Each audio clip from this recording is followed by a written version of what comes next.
Shoobity doobity doobity dee. It's raining like fucking cats and dogs outside, and it's thundering and lightning, so if everything fucking ends suddenly, that's why. Thunderbolts and lightning, very, very frightening. Yeah, exactly. Just want to tell you guys right off the bat what our fucking little perk levels are. You know we do the show. You guys probably been here before. But, it's based on the Super Chats and Streamlabs that come in. We prefer Streamlabs to Super Chats because, YouTube takes a big cut. All that shit. Yeah. So Joe Biden's address on gun violence, we'll watch that tepid piece of shit for $75. For $150, we'll watch a PragerU video called, it's supposed to be called Who Wants to Follow California, but I guess I wrote Why Wants to Follow California in my sleepy stupor. Cool. But yeah, who wants to follow California? Basically just some California hate. I know that gets Paul going sometimes. Gets my goat. I'm a Cali boy, man. Yeah, Paul has to represent. $300. Animals I could beat in a fight tier list. And for $500, crazy kooky cops. Also, so June 15th, patrons only, the Shapiro gauntlet. So June 15th is going to be this is the first of our 3 public shows. On June 15th, we do the first of our private Onion Nuggets. And I figure we can make it a Shapiro gauntlet. So that's 2 hours of pure Shapiro torture. But for every 100 new patrons we add between now and then, another hour is added to the clock. No limits. If we die, Jesus. We die. Can you imagine if we get like 10,000 new patrons or something and we ended up having to do like a 72-hour Shapiro episode? If we got to do it, we got to do it, man.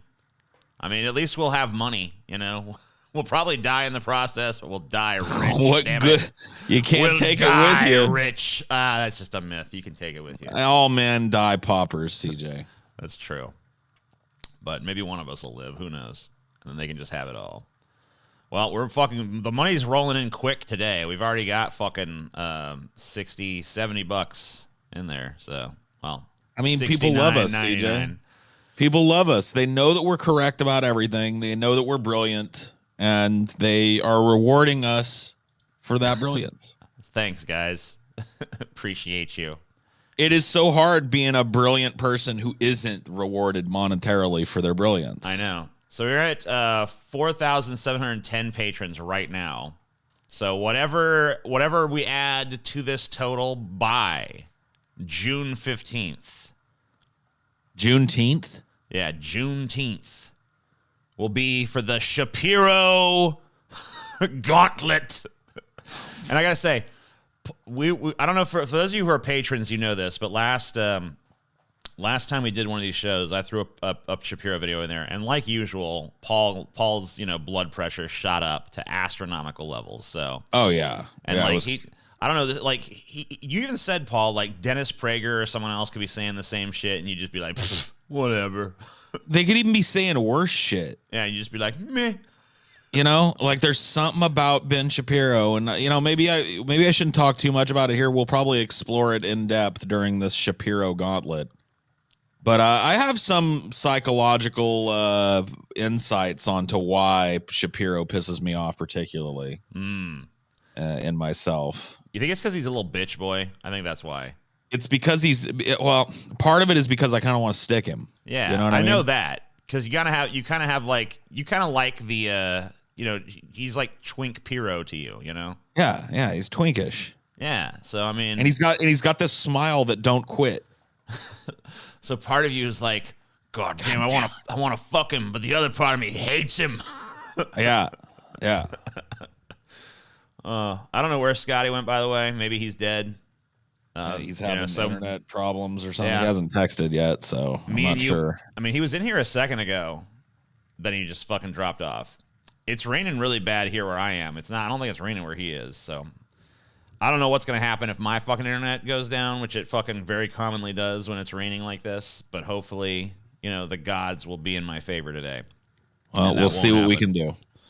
But whatever. One way or another, a show will fucking happen. If it does happen, at least it happens to these filthy, unworthy plebs that have not joined the Patreon, that have not done their parts to push us closer to an extra hour or even 10 extra hours of the Shapiro gauntlet.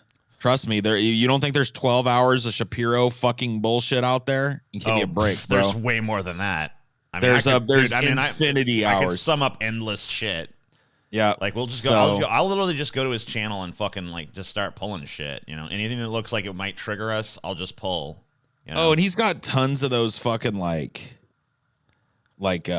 fucking talks that he's given and shit that we could watch, like college speeches and little debates that he's done. It's endless. It's endless. Endless Shapiro. Yeah, there is no fucking end to that shit. That's for sure.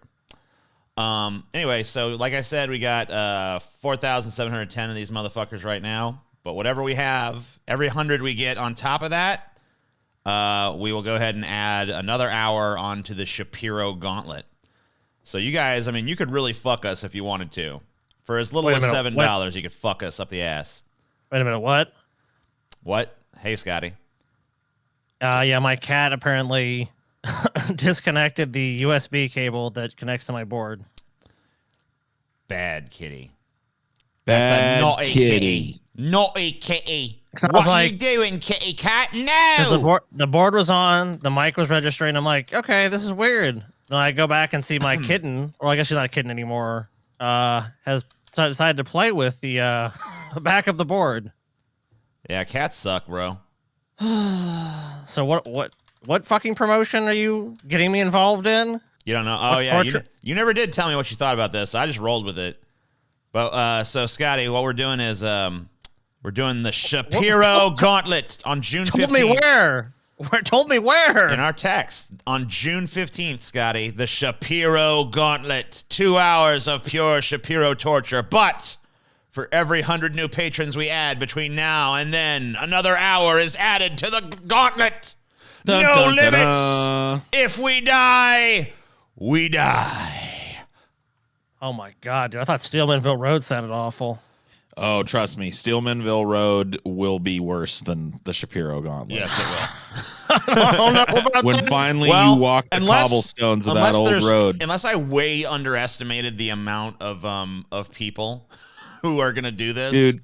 I'm assuming there's probably gonna be like maybe 100 or 200 people that join, and we'll have to add another hour or two. But I mean, I could be wrong. An hour or two. They could totally 4 straight fuck us hours. on that. 4 straight hours of Ben Shapiro is nothing to shake your fucking stick at. You're totally right about that. Because like usually we watch one of his videos, and by the end of it, we're just all like ready to rip our hair out. But whatever. I'm gonna have to marshal my salt for that one and try and give it an arc or something. Yeah, don't use all your salt all at once. Yeah, you're gonna have to like really hold it back for like the first hour or two, depending on how long it is. I don't even know how we're gonna make it if it ends up being like a 10-hour thing or something. I'll have to ration the salt on that one. But I don't think there'll be that much fucking people joining, but we'll see. But that's a link below. You guys can fucking fuck us up the ass for $7 basically with Shapiro dick. We'll be the first person to ever get fucked with Shapiro dick, by the way, because his wife has clearly never gotten any. Wet pussy. That's just you might want to go to the doctor. That sounds like a medical condition. Wet ass P word. Yeah, he doesn't say pussy. That's right. Yeah, wet ass P word. He'll say other fucking curse words, but he won't say that. Shit. Heard him say shit a few times. Well, that's bullshit. That's bullshit that those fucking cunts would use the wet ass P word. Go to the dashboard. Yeah, do it. Hold on, I'm trying to fucking open up this. So, Paul, I hear you got a pretty unsatisfying diagnosis from your doctor about your finger tinglies. Oh, yeah. These 3 fingers on my right hand here are not like numb. Like I can still use them. I still have all my mobility in them, but they're like tingly. Yeah. And apparently that's like the #1 sign of carpal tunnel, along with a lot of the other shit I'm having. Like right now, when I did that and held my hand in that way, it caused like a a wave of that feeling to go up my arm. Mm-hmm. Yeah, but you don't like the And carpal so- tunnel diagnosis because you had other shit going on first that had nothing to do with your hand. Right. That's the thing is like I injured my back somewhere between my neck and shoulder. And that's when this started. Man, getting old sucks. So it might be just like the straw that broke the camel's back that pushed me over into the carpal tunnel or whatever the fuck. But yeah, I've either got that or some kind of fucking fuck up with my neck. Yeah, I have a neuropathy in my feet, so those get tingly as fuck, and that sucks balls. Yeah. And that's basically just because they've been like deprived of blood too much. It's basically from like sitting down too much. Sure. Because I sit down on my fat ass too fucking much, and the way I sit tends to cut off circulation in my legs, which is why I've been thinking about trying to do a standing desk setup. But man, all I gotta say is that like the whole process of like aging and like watching your body deteriorate before your eyes is pretty uncool in my opinion. It's humbling and scary, but it's also kind of fun, man. Yeah, how's that? It just is. You're just like, holy fuck. Fascinating. My body no longer works in this way. Yeah, but it's just like there's also certain things. My like, dick fell off. Like for me, I've come to grips with the fact that I'm no longer the guy that you can call to like, hey, can you help me like load up the U-Haul? I'm moving. Like there's no way I could do that. You know what I mean? I'm just Nope. Sure can't, bitch. I'm just limited. My spine has deteriorated to the point where that's just nothing. Yeah. I can't do that. So that's kind of cool. Like, I know, like, in some ways right now, because I've been, like, working out and stuff, like, I'm in better physical shape than I was even when I was, like, a teenager or anything. But, like, it doesn't, like, reverse the process of aging. Like, I still notice, like, the stuff that's, like, just never going to be good again, Like, the shit with my feet, like, the neuropathy in my feet, I was like, so what can we do for that, doc? He's just like, nothing. They're just fucked. It's like, oh, okay, cool, thanks. He's like, yeah, the nerves in your feet are just destroyed now. You can't bring them back. They're dead. They're gone. It's like, all right, cool. Thank you. Spent too much time sitting. It's like, that'll be $11. It'll be more than that. But the insurance, with insurance, maybe. Let's see here. What the fuck am I trying to do here? I'm just, like, looking at this screen, like, blankly trying to figure out what the fuck I'm even doing. All right, I click on this, and then I click on this. All right, there we go. Now we're good. Now I'm in where I want to be. Anyway, so we got $5 already in Streamlabs, and we got fucking how much in Super Chat? $74.99. Man, you guys are fucking really generous today. So you guys have literally already paid for the fucking for us to watch this stupid fucking Biden speech. Yeah, we're still looking at the Pessimist Productions. Yeah, I know. I'm just okay. I thought you moved to your little. No, I was just. It's too hard to fucking show them. I'm just telling them. Sure. Anyway, let's go ahead and move on to this fucking news, eh? Yeah. Do we fucking have to, man? I'm like, let's move on to the news, huh, guys? Y'all are just like. What the fuck do you want me to say? My old friend.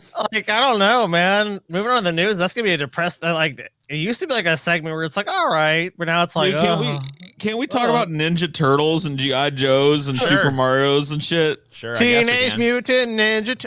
Remember that episode where Bebop and Rocksteady almost got the turtles? We did an episode of this with no news. We did fucking the talent show, and it was like pretty much the lowest viewed fucking public episode of this shit we got. So it's like, obviously these motherfuckers love the stupid fucking news for some goddamn reason. I don't know why. Because like for me, I would love to just like phase out the news portion of this show because it's fucking bleak. But I guess we are Pessimist Productions, so I don't know. I mean, haven't you? You've seen the Hellraiser movies, right, dude? Hellraiser. Pain and pleasure are often the same, TJ. Dude, here's for the pain of the world. Here's a Hellraiser related thing that speaks to what Scotty was experiencing at the top of the show. I fucking was trying to find a way to hang my Hellraiser poster over my backdrop back here in this little area of empty space behind me. Yeah. And so I took it out of the glass and I was going to try and tape it up there. And I was just working on getting it right. And I didn't have time before a show. So I rolled it up and I put it on the ground there. Fucking cricket ate it. Dude, fucking cats. Dude, fucking cats, dude. I'm telling you. Anything you love, they destroy. Anything you love? It's like he could tell that was my favorite fucking poster, and he went and just chewed a fucking whole bunch, chewed down into fucking Pinhead's face. I was like, oh fuck, man. Rude. Such sweet suffering, Paul. I can order another one, but it's just, Oh man, that was a beautiful poster. Yeah, it was my poster for a long time. I had that poster. Yeah, that was how long you have that? That's been around for a minute. Years, man. Years I had that fucking poster. The fucking cats have no fucking mercy, dude. They have no love. They're just like, and it's just like, he loves paper and cardboard and shit. And so like if I were to take you on a house tour right now, it's covered in cardboard boxes and shredded paper. Because we just let him do it. It's like, if he's going to do it, it may as well be to shit we don't care about. So it's not like the little dude had no access to anything like this. He just knew that this one was particularly special. Dude, I found a good replacement poster for you here. It was a delicacy. Don't replace it with that one. I mean, you need to fucking get this one here. This is legit. This is a legit poster right here. You know what I mean? I mean, yeah, there's a lot of, I eventually would like to get Pinhead got some titties in this one. I'd like to get the 1, 2, and 3 posters and have all 3 of the original trilogy. Yeah. But that's another thing that I'm fucking like, I've had this idea that I can't shake, and I don't know if it's stupid, but now that Cinema for Cynics is firing back up, and I've got basically my second long form script pretty much finished. Oh yeah, and by the way, you guys can look forward pretty soon to seeing the Alien, what the fuck happened to Aliens on the Cinema for Cynics channel. If you're not already subscribed to that, but yeah, that's true. I mean, if you're patrons, you could already see the fucking thing. Yeah, if you're a patron, you can watch it right now. But seems like it's getting pretty fucking rave reviews so far. People are really liking that. I haven't heard any negativity about it. Everybody says it's a great return to form, and like for something involving Paul to not have any negativity attached to it is pretty fucking crazy. Because usually, there's like at least one fucking Paul. God damn it, fucking Paul's mean to me. I went into ideology, and I just said, like, hey, Paul, how's it going? And he fucking banned me, dude. You just ensured some troll is going to go there and be like, sucks. Well, you know what? For the troll to get there, they got to join our Patreon, so. Yeah, and they got to leave behind a view and some engagement, so please. Rock on, troll, go ahead.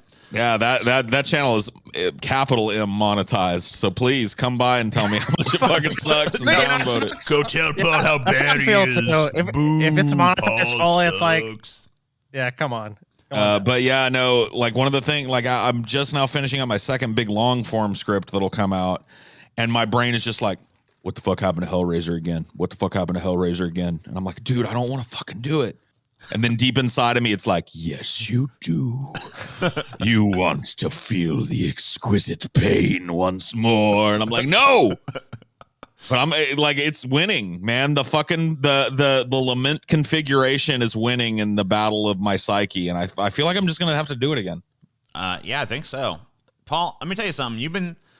All I know is this: the fact that it's been inside of you, gnawing at you for this long, because you've been saying this to me that you want to do this follow-up for like probably a year and some change. Not even a follow-up. I want to redo, but I want to do the whole. Yeah. I want to do the whole thing again and try and find something different to say about every movie in a different attack angle. Well, I meant like a follow-up video, not necessarily like not like an update, like, oh, guys, a few more thought, like, but go through the gauntlet once more, Yeah. Maybe some of those films hit you a little different, 2 years later or how long it's been. That does happen, man. It really does. You can see a movie and then like years later, like I've had that happen with movies. Like I love a movie, then I go watch it years later. I'm like, I don't like that movie. I've had weird journeys with fucking movies before. What was that movie? There was a movie I saw. I saw it once and I didn't like it. And I saw it again and I really liked it. And I saw it again and I didn't like it again. And I'm like, what the fuck is going on with me in this movie? And I can't remember what the fuck movie it was. Oh well, whatever. It happens. We can just I guess we got to get to the news, right? So obviously this is the fucking top story and shit. 19 children, 2 adults killed in Uvalde school shooting. We're from America. We're from America. Yeah. Young. The massacre of young children was another gruesome moment for a country scarred by an almost ceaseless string of mass killings at churches, schools, and stores. 18-year-old gunman opened fire Tuesday at a Texas elementary school, killing at least 19 children as he went from classroom to classroom, officials said. I actually heard that is not true. I actually heard that all the kids he killed were from the same class, but I don't know if that's 100% accurate. Who knows? Because I've seen so much disparate reporting on this. It's like he had a handgun and a rifle. He had a shotgun. He shot 3 adults. He shot 2 adults. He killed 15 kids. He killed 20 kids. Like the knee-jerk reaction is always going to be inaccurate. I mean, they said that Columbine was like way crazier than it was. Right. Well, the thing is that these news agencies, and this is like, they report anything. A lot of times this feeds conspiracy theories and shit too. They're so fucking desperate for the scoop. They're so fucking desperate to like have the latest breaking fucking news on the story that they just, anything that's fucking even like rumor, innuendo, whatever, they just report it. They're just like, oh yeah, this happened. Oh, yeah, this, we're hearing this, we're hearing this, we're hearing this. And it's just like, how about some fucking like, I don't know, how about like a filter of some kind? I don't know. It's just because the public interest is so turned on to those things, especially when you talk about a school shooting, especially you talk about something like this. I mean, like, obviously yesterday was like the whole nation was kind of like, whoa. I mean, but yet again, the same old dichotomy of left and right way of contextualizing reality of like, we need gun control. Oh, I think it's a mental health issue, actually. Was he an immigrant? No, we can't blame that. Oh, maybe he was a tranny. Oh, no, I guess he wasn't. The idea that this left and right shit is reality is just absurd. And the idea that we live in a country where we accept it is absurd. Oh, yeah. R/enlightened centrist, huh? No, it's not enlightened centrism, huh, Scotty? You just want to feel superior to both sides, don't you? You little centrist pussy bitch. Pick a side, motherfucker. Pick a fucking side. It's a centrist position to not want wanton violence done on children and people are going to the grocery store. You just said the whole left-right thing is a bunch of bullshit, Scotty. Well, you know what? Because it is. That just shows you're just a little centrist bitch. I'm not a centrist. Get off the fence, centrist bitch. I want a massive harm reduce violence to people. That's what I want to do. I'm on a harm reduce. Well, it's a complex societal issue. That's why this reductionism to gun control or mental health just doesn't work. It's a societal issue. I don't understand. The thing about gun control is I'm in favor of some gun control. Of course, I am. I don't think for a second gun control would stop shit like this. It's not that There's no fucking way it would. I don't see any logistical way it could, unless you literally just like built an army of gun seizing robots. It would stop some of these. Yeah. I mean, if it was done properly, it would stop some of these. We wouldn't have as many. That's kind of the point. Is like there's no action on this. So a lot of people like some reasonable fucking gun controls, mental health screenings, proper screenings, and gun registration laws and shit. But what I'm saying would fix a few of these. Oh yeah, but what I'm saying is like gun control. Well, the problem is we have so many guns in this country. We have 3D printer technology that's making it easier and easier to just print your own fucking gun, whether you want to, or not. Nobody. See, but that's the thing, though. Nobody's pulled one of these with a 3D printed weapon. That's true. Well, they're not good enough yet, but they will be in fucking probably like 10 years. So maybe we should get on top of like what the laws are about who can possess what now, so that I totally becomes agree. Complete. I 100% agree with you. But like in the here and now, these people are walking into fucking stores with very little to no regulation and buying fucking weapons that they intend to kill people with. I think that gun control would be better at preventing like impulse shootings, because I feel like no matter what gun control law you pass, unless it's like very, very, very draconian, it's not really going to stop too many of these incidents where it's like a planned attack, because there's always going to just be ways to skirt that law. The same way that drug addicts can get drugs no matter what. If someone really wants a gun to do something like this, they're going to be able to get it. Obviously, we want to take reasonable precautions and measures. Sure. I mean, we're also talking about an 18-year-old here. Right. I mean, is it really impossible to keep an 18-year-old from getting his hands on a couple of guns? In this country, yeah, unfortunately. Yeah, I mean, other countries, I would agree with you. You probably not. You close a few loopholes and shit. Yeah, you could fucking probably prevent it. Or at least make it a loophole. Like the thing about it is like, why are we so against even like the tiniest impediment to getting a fucking gun? It's like no one's even talking about like let's ban guns, because that would be like it would literally be impossible. And what have states done? Since these massacres have become more and more common, a lot of states have basically gone the opposite way. You want a concealed carry permit? You don't even need a permit anymore. Just carry a gun around wherever you go. Like, what do we want? The Wild fucking West? Like, that's a good idea. So people who are not trained at all don't have to even take a mandatory course where they like, this is a gun. This is how you handle a gun. You ever been to a gun range? There's people who are fucking you never. You want to be scared, guys? I don't know how many gun ranges you guys have been to. But there's some fucking morons that own lots of guns. Every time you talk about these gun people and shit, it's like, man, well, whatever, blah blah blah. I'm responsible with my guns. But you know what? There was a thing a few years ago where there was a dude that literally like shot the top of his beer can open and then drank it. And I was like, this guy is an irresponsible piece of shit that should not have a gun. And a bunch of conservatives jumped down my throat. Like, it's like, really? You're defending that?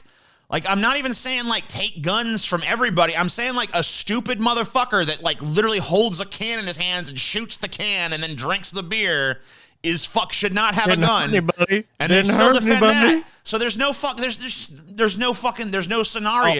There's no level of irresponsibility that they'll be like, yeah, that's probably fucked up. They just don't care. Look at the Supreme Court we have. Do you guys think gun regulations, even if a law was passed, what are they going to do? Law's unconstitutional, Second Amendment, strike that down. Second Amendment will be interpreted as broadly as possible. I'm gonna build a thermonuclear device and be like, I have the right to bear arms. What's that? What do you say about that, Supreme Court? Somehow, if you did that, they'd somehow find a way to say that's regulated. It says right to bear arms. It doesn't say nothing about guns. It says arms.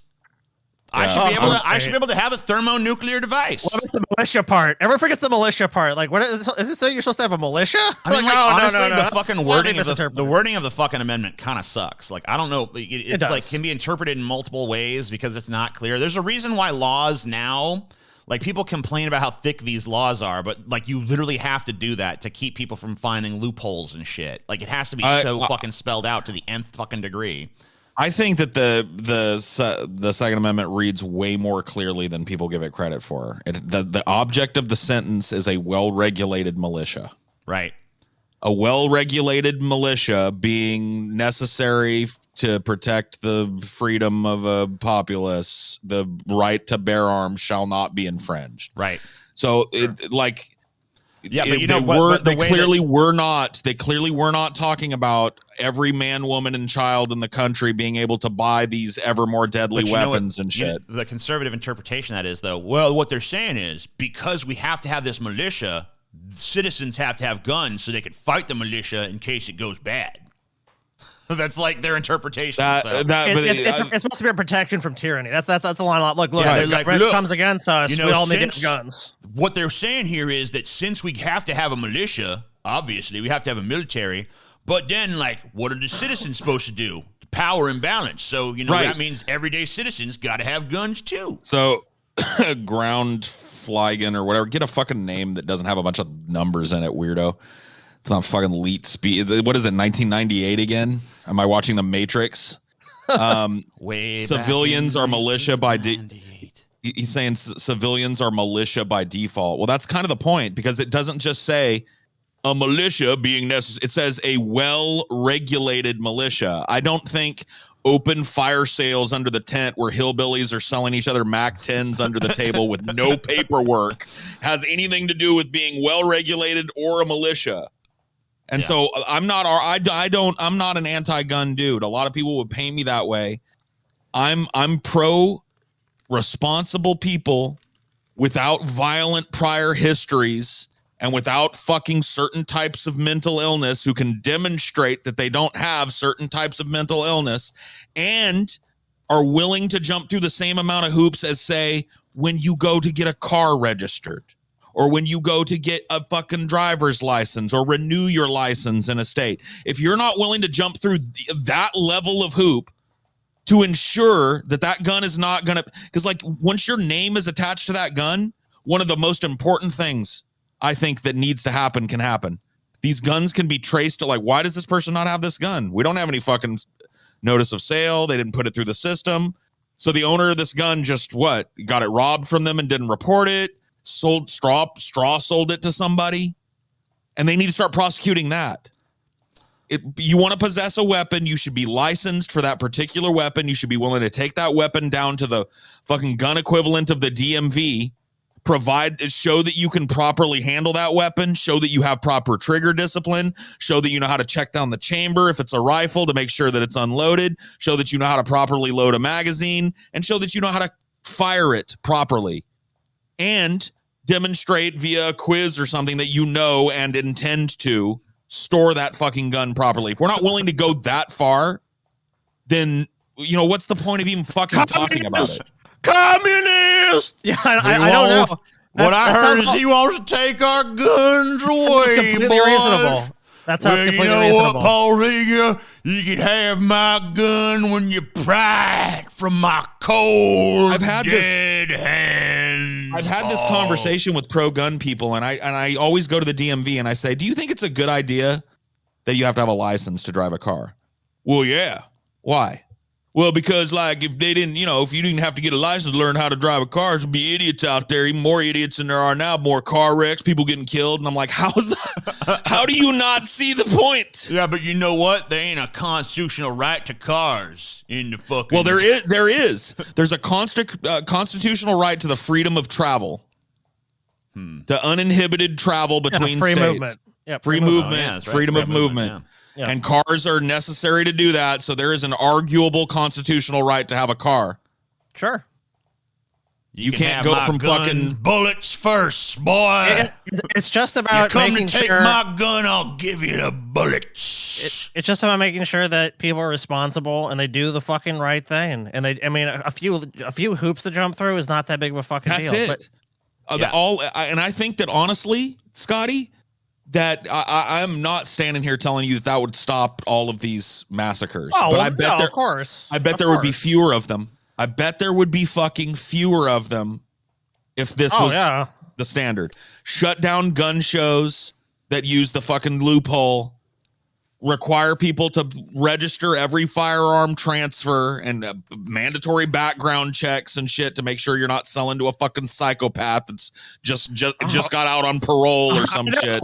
It boggles my mind. It's like, so we basically want to have people who are mentally unstable to have a bunch much Like, well, that's crazy. Why would anyone want that? Why would anyone want that? Speaking about mentally unstable people with weapons, let's learn a little bit about this killer's past here. I hate even saying the names of these motherfuckers anymore, but I feel like it's important to understand what the fuck is going on with these people. I mean, of course, you have to study these issues as disgusting as they are. I really wish they would have redacted his name for this article, but they didn't, so whatever. Fuck him. In middle school and junior high, Ramos was bullied for having a stutter and a strong lisp, friends and family say. Stephen Garcia, who considered himself Ramos's best friend in 8th grade, said Ramos didn't have it easy in school. He got bullied hard, like bullied by a lot of people, over social media, over gaming, over everything. He was the nicest kid, the most shyest kid. He just needed to break out of his shell. Well, he broke out in a big fucking way, didn't he?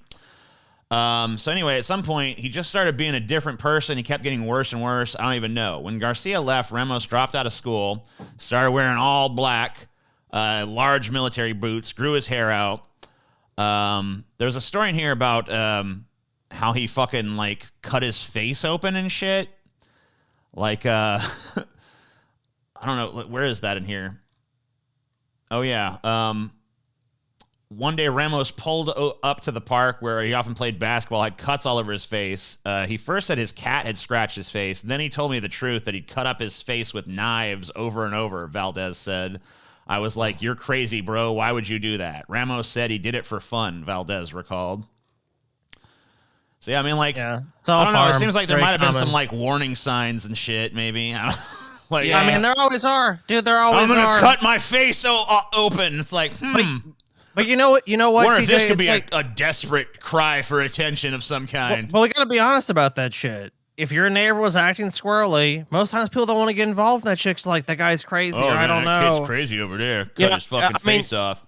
You know, and like the only state I know of that really has a law like that. I'm woefully ignorant about that. I know Florida has a law. If you act mentally unstable, they can take your guns. Like, it's like the Baker Act or something. But like, you know, this kid just obviously bullied maladjusted, didn't get the help he needed. So, he reacted in a way where he was going to be heard by people. Yeah. Another thing that's sorely needed is one of the repercussions to this new kind of gun law structure. And I'm glad, by the way, that we're talking about this, because our fucking politicians, the best and brightest among us, are going like, man, now's the time to act. That's the most you get out of them. You never hear detailed policy discussion like you're hearing here from them. Yeah, it's always, you know what I mean? Here's what needs to happen. We gotta do something. Yep. That's what it is. I gotta put that as a drop on my board. Yeah, that's why I posted that shit on Twitter last night. That was my first reaction to the school shooting shit. I loved your tweet at Biden where his backbone tweet, But he's talking about like, where's America's backbone? Acting like the people that are sending their kids off with a packed lunch to possibly die don't have backbone. It's them that don't have backbone. Fuck that old fucking vampire mummy. Yeah, it's like, dude, you think parents like sending their kids to fucking elementary schools and high schools and supermarkets and churches and all these other fucking places? But like, what is this? Hey, what is the safe space fucking in this pieces. Country though? Like, where are you actually safe? You're not safe. You're not safe in your house. You're not safe at the store. You're not safe at the fucking basically in the middle of nowhere. The Walmart. You're not safe at the fucking grocery store. I'd rather be around a bunch of fucking bears, dude. I'd rather be a bunch of fucking hyenas, because I know what they want. I know what those motherfuckers have out for me. They want to eat me or they want to kill me. I know what their intention is. There's no fucking pretense with some fucking animal. When are you safe in America? Away from fucking people. That's where I'm gonna go fucking live with this pack of wolves where it's safe. Did you stand? Did you pull anything about the alleged lack of proper police response to this at all? No, I haven't heard about that. That kind of broke this morning, and I just started reading about it, where they're saying that the cops had him at gunpoint outside of the building. Oh yeah, I did hear about that. And then refused to engage him before he walked into the school and just started slaughtering people. Well, cops are, as you know, cops have no duty to protect. Unless I don't know if this is true or not, but that's, you know how it is with these things. Like, I watched the death toll go from 10 to 12 to 14 to 18 over the span, dude, every major place reported all of those numbers. Do you know why that is? The way this got revealed. Oh, sorry. Go ahead, Scotty. Well, you know why? The police only have a duty to protect you if you're in their actual custody. So if they're holding you or in jail. But if you're just an everyday citizen, they have no duty to protect you. The reason why is because then if any crime committed, the legal argument presented was basically any crime committed, if they didn't protect you from that or they didn't stop a burglary or whatever, they would be liable. Yeah. That's the rationale. So, here's the thing about cops. They're fucking useless. They're absolutely fucking useless, and they shouldn't exist. I know that we need some form of policing in this country, but like the police as they exist now, basically like they started off as like slave catchers and they ain't gotten much better since. So like I think the whole thing just needs to be torn the fuck down and rebuilt from the ground up is something that actually makes sense. Because like the current institution of policing in this country is just fucking a bunch of useless fat cocksuckers that are more of a threat than they are a fucking protection. So what about this? What about taking cops off of all these victimless crimes like drugs and putting them at least partially onto like put them in? Because like I was thinking outside the box on my ideology last night, and I was like, look, I don't necessarily agree with all of these, but if we're not going to fucking do anything about gun control, which is the truth, nothing's going to happen because of this. There will be some kind of meaningless resolution signed by the House or something. It's not, and then it's going to be like, we couldn't get the votes, and we're not willing to do anything about the filibuster. So, yeah. Let's go to Senate. Hey, Senate, what you going to do? Nothing. All right, we tried, y'all. Yeah. So if we're not going to do that, what are some other things that we could do as a stopgap at the very least to prevent some of these? And one of the thoughts I had was put police on the fucking campus. Like, have a heavy police presence on every campus in America. Yeah, honestly, you might have to do something like that. But the problem is they're just going to they're going to cause more problems than they solve even in that capacity because they're just going to fucking brutalize the kids and terrorize everybody who goes. Like, they're going to be... I'd like to think they'd be source less... of terror is basically what it's going to be. Yeah, they would be just naturally by their existence for a lot of kids in these schools, but... It's hard for me to imagine that there would be like widespread cops abusing kids, but maybe I'm just thinking too rosy on that. Yeah, maybe. I don't know. I mean, I feel like if they were going to be put there, it'd have to be like, your job is not to enforce school policy or any of this shit. Like, your job is, you're just there if the shooter shows up. Yeah, and like, you don't even interact with the kids unless there's a fucking active shooter or an emergency, like a fire or some shit. And then at that point, you're in evacuation. You're only there for those extreme circumstances. Otherwise, yeah, just put like a. I remember in the days, so Columbine happened in 1999. It was 1 year after I graduated high school. So I was out of the public system, right? But my sisters were still in it. And I was going to college at this time and still living at home. So I would drop them off at school sometimes. I remember after Columbine, there's this long line of people who would drop people off for school. And the cops were standing at the gate to the school, questioning everybody, like looking in every car. Not like searching it, but just looking in to make sure there were no visible guns or anything, asking who you were and which student you were dropping off, noting your name and license plate. Yeah. Right? Yeah. Now, I'm not saying it needs to be like that all the fucking time, but they weren't there to police the students, but they were surrounding that fucking campus. That's kind of what I'm talking about. So, I think that there should be like one or two, like for big high schools, should be one or two like private security people that are there to break up fist fights or whatever the fuck when those happen. Yeah, right. The cops shouldn't even get involved unless there's an active shooter or a fire on the campus. Let me tell you something. That's it. So I remember after Columbine, that was when I got pulled into the office. That's when you got questioned. I guess they pulled all the like miscreants in to like make sure none of us were like potential shooters and shit. Yeah. And I guess I got flagged as like him. that's one. So they brought me in there, and I still remember, like, I was sitting there. It was the school counselor that was doing the interview or whatever, and I was just like in class, and I'm just like sitting there and like, TJ Kirk report to the counselor's office. I'm like, what? Okay, I guess. So I go to the counselor's office. I'm like, what's this about? And he's like, hey, I just want to have a little conversation with you, buddy. It's like, okay. It's like, so TJ, how you doing? Blah, blah, blah. It's a little small talk and shit. And then all of a sudden, he's like, TJ, have you ever claimed to be a vampire? I'm like, yeah. I mean, yeah, it was a joke. I was just joking. It was a joke. He's like, yeah, well, a lot of people said that, you claimed you were a vampire. I was just joking around. I don't think I'm a vampire or anything. Yeah, I mean, told me to ask you, didn't he ask you, like, are you afraid of sunlight? Yeah. It's like, yeah, stuff like that. It was like, and then, like, you're just dressing a lot of, like, black and stuff. Like, what's that about? I'm just like, I don't know. Just like, I feel like it looks better on me than other colors and stuff. And, I don't know. I like black as a color. Oh, you feeling okay? You feel like you're depressed, all this stuff. Just go through this whole fucking rigmarole. I was basically sat in there for like an hour. And I guess I gave good enough. I guess I gave good enough answers for them to be like, all right, I don't think he's going to shoot up the school.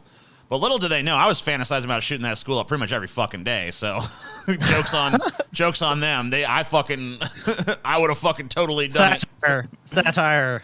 No, I mean, it's not fucking satire. I did think about shooting up that school every fucking day. See, I had a friend because I don't know. I was a fucking maladjusted fucking person, and like maybe they were right then to bring you in, TJ. They probably were, but you know what? I fucking slid right past their little stupid test like it was nothing. But like the point of me bringing that up and just saying that and being upfront about it is like I get what these kids feel. These like disturbed kids that do this shit. I understand. It's not a mystery to me why anyone fucking does this. The world sucks. You feel like shit. You feel like the fucking, you don't belong in the world. Everybody fucking is like a piece of shit in your eyes because they all fucking, you don't fit in. You're maladjusted. You're fucking angry. You got all these hormones going on and shit. Me, I was like this big, gangly, fucking greasy creature that had no idea how to fucking engage in proper hygiene or something, So I stink and I'm gigantically huge compared to everybody else. So I feel like an outsider. I'm fucking greasy faced. I got fucking acne. I fucking am a dork, So it's like all this shit is going wrong in my life. And I'm just like, you know what? Fuck this. I hate these people. And so it's like, yeah, I did want to fucking do something. But I'm glad I didn't because I grew up and I grew out of it. And I fucking learned to fucking empathize and see things from other people's point of view. And like learn to fucking have some affinity for my fellow man, even though sometimes it's really fucking hard. So yeah, I don't know. I do get it.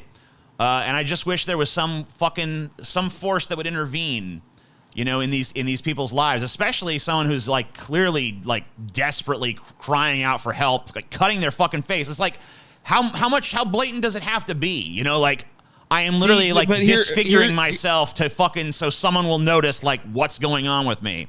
And I have to be honest just with like, you, dude. I'm blithely ignorant of the fact that this is even going on. I'd rather just make fun of your stutter and make things worse.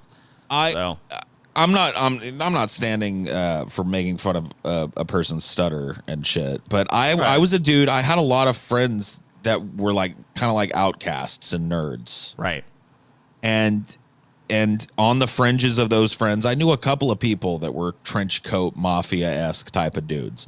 Dudes that like maybe not at school, but would show up, you know, at get-togethers and stuff and have knives and like fucking different kind of swords and shit hidden in their coat, and fucking they'd show off their like stuff, and they'd talk crazy shit when they got mad. Yeah. Those types of guys, you know? Yeah. And the thought never once fucking, because I'd never, this pre-Columbine shit, it just never escalated to that. The thought of somebody bringing a gun on a campus was so foreign to me as a high schooler. And I went to a high school that was pretty rough. Like it had Hispanic gangs in particular. Yeah. And they would have fights and shit on the campus and beat each other up. And sometimes, you know, 3-4 people be in a fight at once and it'd be a big news story. But the thought of somebody bringing a gun to school and just indiscriminately shooting kids was such a foreign fucking idea that I never would have once thought for a second to report one of my friends that wore the trench coat, and that when he got mad, he talked about how he was going to take a sword to school or whatever. Even if you did report them, like odds are nothing productive would have come of it. Dude, I mean, dude, right. Even I talked to my mom, because like the problem is that like for every kid that like goes that fucking extra mile of actually shooting up the school or something, there's like, you know, thousands and thousands of kids that are just maladjusted that are at risk for that kind of behavior but are never going to actually fucking do it. Well, I mean, it's not even necessarily the guns, because, dude, when I've talked to my mom, I've talked to Taylor's parents, the people used to bring guns to school. They had gun racks in the fucking back of their pickup truck. Yeah. It's a societal thing, dude. It's a systemic thing. It goes way beyond that. I mean, like, and this country has just become a more, I mean, like, as you've seen the erosion of the industrial base of America from the 70s onward, that's what we're talking. We're talking about the economics insecurity. We're talking about food insecurity. We're talking about housing insecurity. We're talking about all these things, you know, healthcare insecurity. We're talking about all these things that are just like compounding on people that they don't even realize. Like you're like I've said it before, it's like you're in a pressure cooker, and it's these institutional places where people go every day that this stuff happens. It's like okay, I go to a warehouse. I'm gonna go shoot up the warehouse because I can't take anymore. I can't fucking take this job, nor I can't take this life anymore. I don't have anything. I have no hope. Let me just kill these people. In the 90s, it was post offices. Yeah, of all places. Let's go going postal, right? Like, yeah, I mean, it's like these places of bureaucracy and stress, basically. That was really America's introduction to these common mass shootings, was when postal workers started to go crazy and kill their bosses and kill people at the post office and shit. Yeah. But it really quickly morphed into an angsty teen thing. And dude, in every instance, dude, the fucking Dylan Klebold and Eric Harris were armed to the fucking teeth, dude. Well, they had ambitions far beyond what they actually accomplished. They wanted to hijack airplanes. Now that was probably unfeasible, but it's just lucky they weren't good bomb makers, because their real plan was to blow up the fucking school. They're idiots, though, fortunately. So luckly they were stupid and had no idea how to actually build a bomb. But just in terms of the amount of guns that these like boys, and I think that 18 years old, you're still pretty. That's what I mean. You're on the cusp of being a man. When I wrote my script for the video I did on this the other night, I said 18-year-old man at first, and I just looked at it. I'm like, I just can't. It doesn't sound right in my fucking mouth, you know. No. So I changed it to boy. A kid. But because like. It's when you're fucking 37 like I am, I know that a fucking 18-year-old is like an adult by legal standards, but like I still think of an 18-year-old as a boy, or like maybe not a child, but like still a kid, still coming, like they're a kid. Yeah, they're like still naive. They're not quite. I don't think of them as quite an adult yet. Like to me, adult is like you're in your 20s or something. Like 18 and 19, that's like training wheels adults, maybe. You know? Yeah, you're getting there. But, like that's at the heart of this problem, is how easy it is for people to get guns. In a lot of the instances, these people just took guns from their parents, which should be impossible. If you've got children and you've got guns and those children can access those guns in any way, you're a fucking dereliction of your duty, and you're endangering your whole fucking family and your children besides. I was psychotic at 18. I mean, a lot of us were. The thing is, like, you know, especially when you're a dude, you know, I feel like there's a lot of like crazy shit going on hormonally. I mean, I don't know what it's like for girls. Maybe there's similar stuff going on, but like when you're a guy, you got crazy shit going on hormonally. If you are like an outcast or maladjusted or anything, or you're having like trouble fitting in socially, like a lot of times the hormones that are going on in your fucking body and your brain can do like some really weird shit. Yeah. So yeah, I mean, like you and you know, like your empathy is not fully fucking developed at that point in your life, honestly.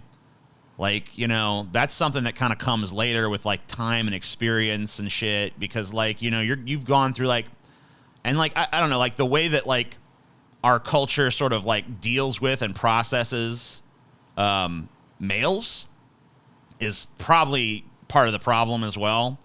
You know, I know for sure. I mean, like this whole thing about like toxic masculinity and shit. Like the fucking idea of masculinity in this country is pretty fucking toxic. Yes. Because it's like, especially don't like cry, don't show weakness, blah blah blah Yeah. blah blah. Like emotions are for pussies, all this stuff. So it's like anytime you have an emotion, you start to like internally beat yourself up over having it, because it's like, I'm not manly because I feel things. Yeah, what are we supposed Gotta to be repress smart the at? emotions. You know, and it's like, okay, well, yeah. it's also the time when, you know, puberty and hormones are raging and Right. shit, and there's a lot of people out there who are bisexual or gay or, As I was, you know, yeah, lesbian or bisexual. whatever the fuck. I was as well. And dude, you know how much angst that caused me in a world where like I was explicitly told that the worst thing that you could be is a faggot. There's nothing worse, boy. The worst thing in the Dude, world I that remember you could being be. sat down as a kid multiple times because, like, I guess like they like saw some tendencies or whatever. I remember being sat down a few times, like interrogated by my parents about like, are you gay? You into this? And they just like, I'm like, man. So it's like there was like a very strong thing instilled of like, don't be this way. It wasn't But it's just like, you. but I am. I got asked about TJ so many times, like, hey, Scotty, how you doing? I'm fine. I'll talk to you about TJ. Is TJ a faggot? TJ gay? Who would tell you? Is TJ not? And I was just like said, like, I mean, I knew TJ was bisexual. I was always like, no, TJ like girl, because I didn't want him to get a bunch of bullshit. So I was like, I don't give a fuck. You gay or something? What's going on here? I found TJ remembers this, I'm sure. Like, I found like for some reason I was like I had to help TJ clean his room, and I found like some shit TJ had written about like, yeah, young, like at the time he was like 15, like 15-year-old boy in loincloth and all this shit. I'm like, what's this, TJ? And he's like, Scotty, to talk to you outside. Like we actually burned the piece of paper with all his weird bisexual. No, that's in there weird, but you know, I just want to fuck with you. His bisexual fantasies. And he's like, just never tell this to anybody. And I'm like, all right, I won't tell anybody, but I'm like, just so you know, everyone's asked me about this about you, and I've always just lied. Well, I I'm mean, like, I got "No." interrogated about it fucking several times. So like, clearly, whatever I was doing was putting out some kind of vibe to that effect. They thought you liking Marilyn Manson back then was like a Right. sign that's like, there's something wrong with TJ. I mean, he's some kind of queer or something because he likes the Marilyn But you know what's Manson. weird? I'm the one that bought the album. I'm the one that was into that before TJ even was. My parents chose to ignore the numerous red flags. I was a fucking theater kid, for Christ's sakes. Is that not the ultimate red flag? You know, I'm in musicals and shit. I approached my stepdad and my mom one time and I didn't even come out to them. I just asked like one of these like vague questions. So I remember with my stepdad, we were swimming together, and how it came out as a teenager was like, so like when you were younger, like when you were my age, did you ever know anybody who was gay? I was just like feeling out, like, you know, what he thought about the idea of gay, because like back then I didn't know bisexual existed. Right. Like I was at a point now where I was like absolutely, completely, and utterly upside down about the fact that I was attracted to chicks and dudes. And I thought that, that's what a gay person is. Like, eventually, that just means that the gay wins, and eventually the gay takes over, and you're just gay. And so I asked him that question, and he was like, "No." He was like, "I don't think I'd really get along very well with, blah blah blah blah. It's just not my cup of tea." And yeah, he gave me like the worst answer possible. I was just like, "Oh fuck." When I went to my mom about it, I was a little more explicit with my mom. I was like, I started doing a "what would you do if" kind of thing, and then I got around to it. I was like, "What would you do if like I was a gay guy and I showed up with my boyfriend?" And she goes, "You better not fucking joke about that." She was like, "You know what, PJ? I would rather find out that you was a serial killer Jesus than find out that you was gay. I'd rather find out you murdering people, burying their bodies in the desert." She was straight up like being real too. I was like, okay, well, rather hear that you were dead. Yeah. And so parents like that. Dude, that was it. Nobody ever came to me. I was never interrogated. The only insinuations I got were what I consider to be the normal insinuations that were tossed around young male friendships in the 90s. Everybody was, "Hey, what's up, faggot? Hey, what's going on, faggot?" You know what I mean? Like, everybody kind of like cast that aspersion. That was part of the machismo, was like reinforcing that you're not gay by calling everybody else gay. You know what I mean? Hey, what's up, fag? Yeah. Bunch of faggots, bunch of queers. Queer motherfuckers. Everyone here is straight. Oh, God, we're straight. Straight.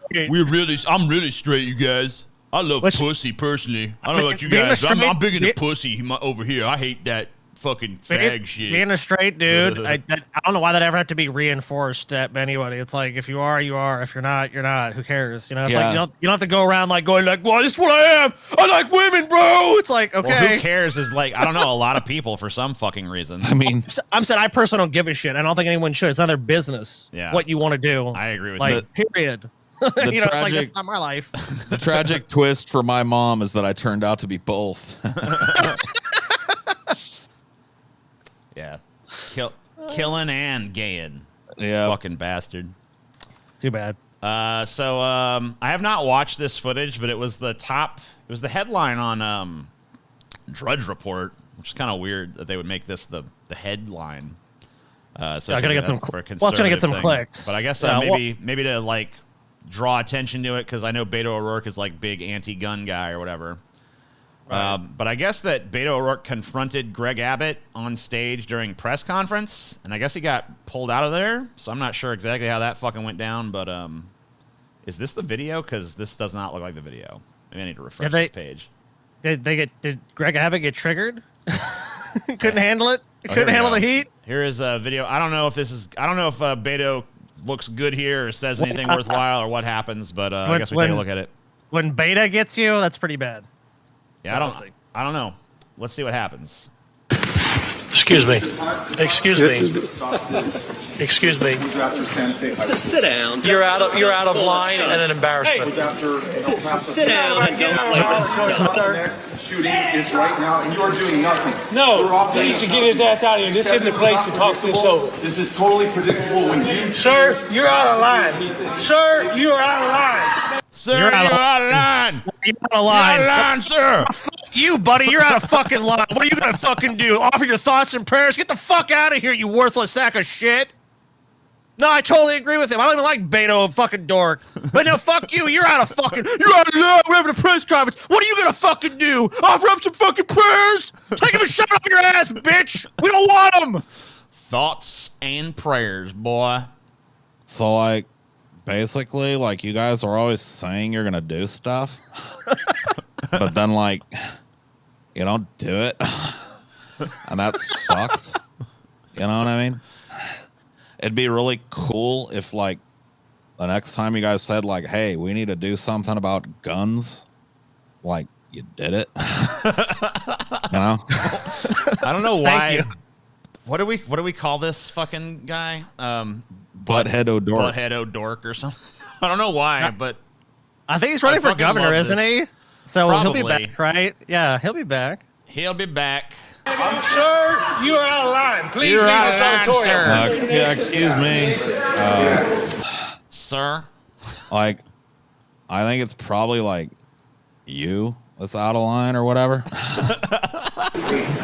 I can't believe you're a sick son of a bitch that would come to a deal like this to make a political issue. I can't believe you think don't come to bed like they make political issue. And you represent public office, and you talk like a fucking moron, and you can't even like have a sense of decorum. Let me tell you something, bitch. Come on, Yeah, the same state that anyone with a pulse a gun. Yeah, but he's sick, right? You're sick.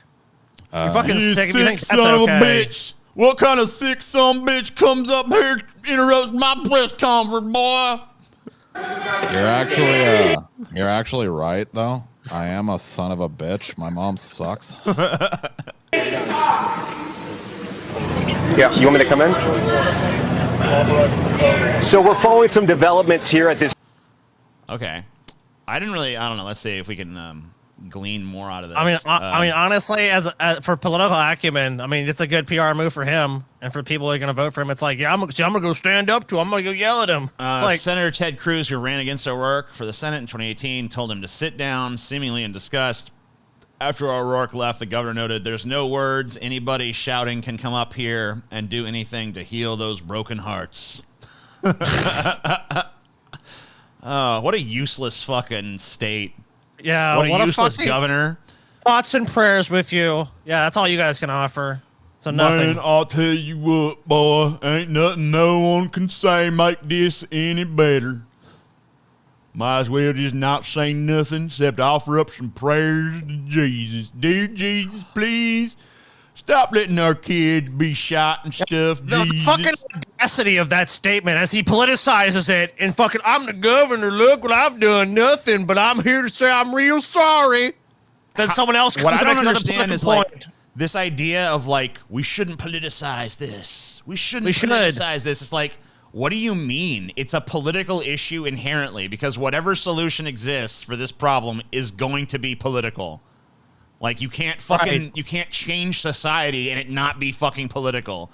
So what you're basically saying is when you say don't politicize this is like just don't do nothing. It's fine.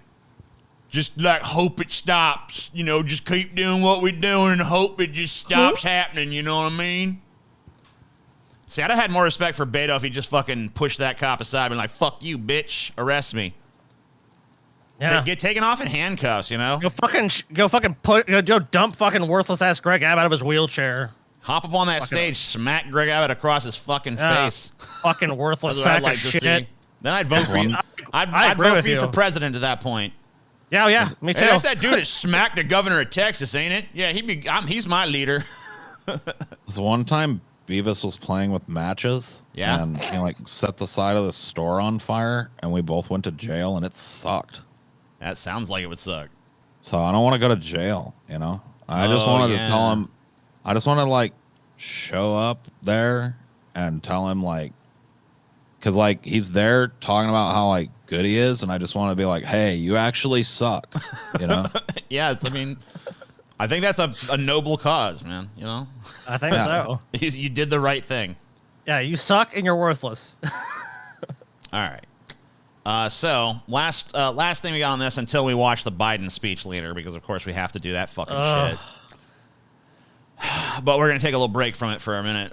So the FBI, 61 active shooter incidents reported in 2021, 52% jump from 2020. So, and now I'm sure, I don't know, it seems like we're going to have another jump between 2021 and 2022. Well, the pandemic kind of put a Band-Aid on that because I think less people were going out and there was a lot of relief flooding to people. So kind of crazy, right? Like, let's give people more money and more resources, and then suddenly there's less people going and killing each other. Kind of weird, man. I don't know. I can't figure. Correlation, you grasping at fucking right? straws there, buddy. I mean, correlation doesn't equal causation, right? But I don't know. Maybe a society that supports its citizens doesn't have these problems as much. I don't know. Crazy thought, guys. I'm sorry. I know I'm talking crazy. I agree with Greg Abbott on gun rights. Gun/weapon rights is the only cool thing we have in Texas. It's literally, you have that in every state. In Texas, Yeah, it's just what are we talking about, bro? Yeah, this is America, bro. There's nothing special about guns in The Texas. Supreme Court, the Supreme Court has ruled that you can pretty much have a gun wherever the fuck you want. There's a few places you can't carry guns. What are you talking about? Louisiana has guns. All these other states have guns. People in California have guns right now. What are you talking? Oh, it's only cool that we have in Texas. There's no state. There's no matter, even in the bluest of states, you can have a gun. So. And guess what, dipshit? Even if it's a blue state, I can go to Nevada if I live in California and buy a bunch of guns, come right back and just say fuck the law, because who's going to enforce it? Oh, everybody in California is armed. This idea that it's like a gun-free liberal wasteland or whatever is completely ridiculous. Bullshit. So the number of active shooter incidents in 2021 jumped 52.2% from the year prior. And between 2017 to 2021, there was a 96.8% increase, the FBI said in a report published this week. 96.8%. That seems like a lot. I don't know. Yeah, that seems like if you went to the doctor and you had high cholesterol, and then you went back to the doctor 3 months later and your cholesterol had increased by 96%. Yeah, it seems like You'd that would probably be like alarm, a right? whoa. Yeah. That's good. That's going well. Everything's fine. Oh, except your cholesterol has jumped 96.8%. Yeah, so, it basically doubled. Yeah. So yeah, I don't know. My mic is a bit quiet compared to Scotty's and Paul's. Okay, I'll look in it. Why don't you boost yourself a little bit? Test. You don't sound quiet on my end though, but yeah, I don't sound quite on mine either. But I'll boost it a little bit in a few places. So I don't know. Test 1 2 1 2 1 2 1 2 1 2 1 2 1 2 1 2. Test. It's been an issue a few times. So they're probably not. I think I'm fine now. I wasn't that far behind you, but it was a little bit. It was a little bit under. Most people are saying I sounded fine. But yeah, I did see that I was coming in a little less than you guys were, but it was pretty marginal. I'm surprised that guy could even detect coming the difference. Coming in a little less than the other two of us here, as per usual. Yeah, I mean, yeah. Typical. God damn you, Paul! You son of a bitch. Anyway, dude, you walked right into that shit, TJ. So, Alex Jones, Sandy Hook family's defamation damage trial against Alex Jones moved forward in CT. So now it's funny because we have this going on, for the Sandy Hook thing, and then we had Sandy Hook 2 yesterday, right? Yeah. I mean, very similar fucking incident. I mean, even down to the Adam Lanza shot his mom before he went on his massacre. This guy, right. Romo, whatever the fuck, who cares? Shot his grandmother. Shot his grandmother before he did the massacre. So right down to shooting a matriarchal figure before the fucking attack. Very similar. So anyway, Alex Jones, of course, put out some disinformation.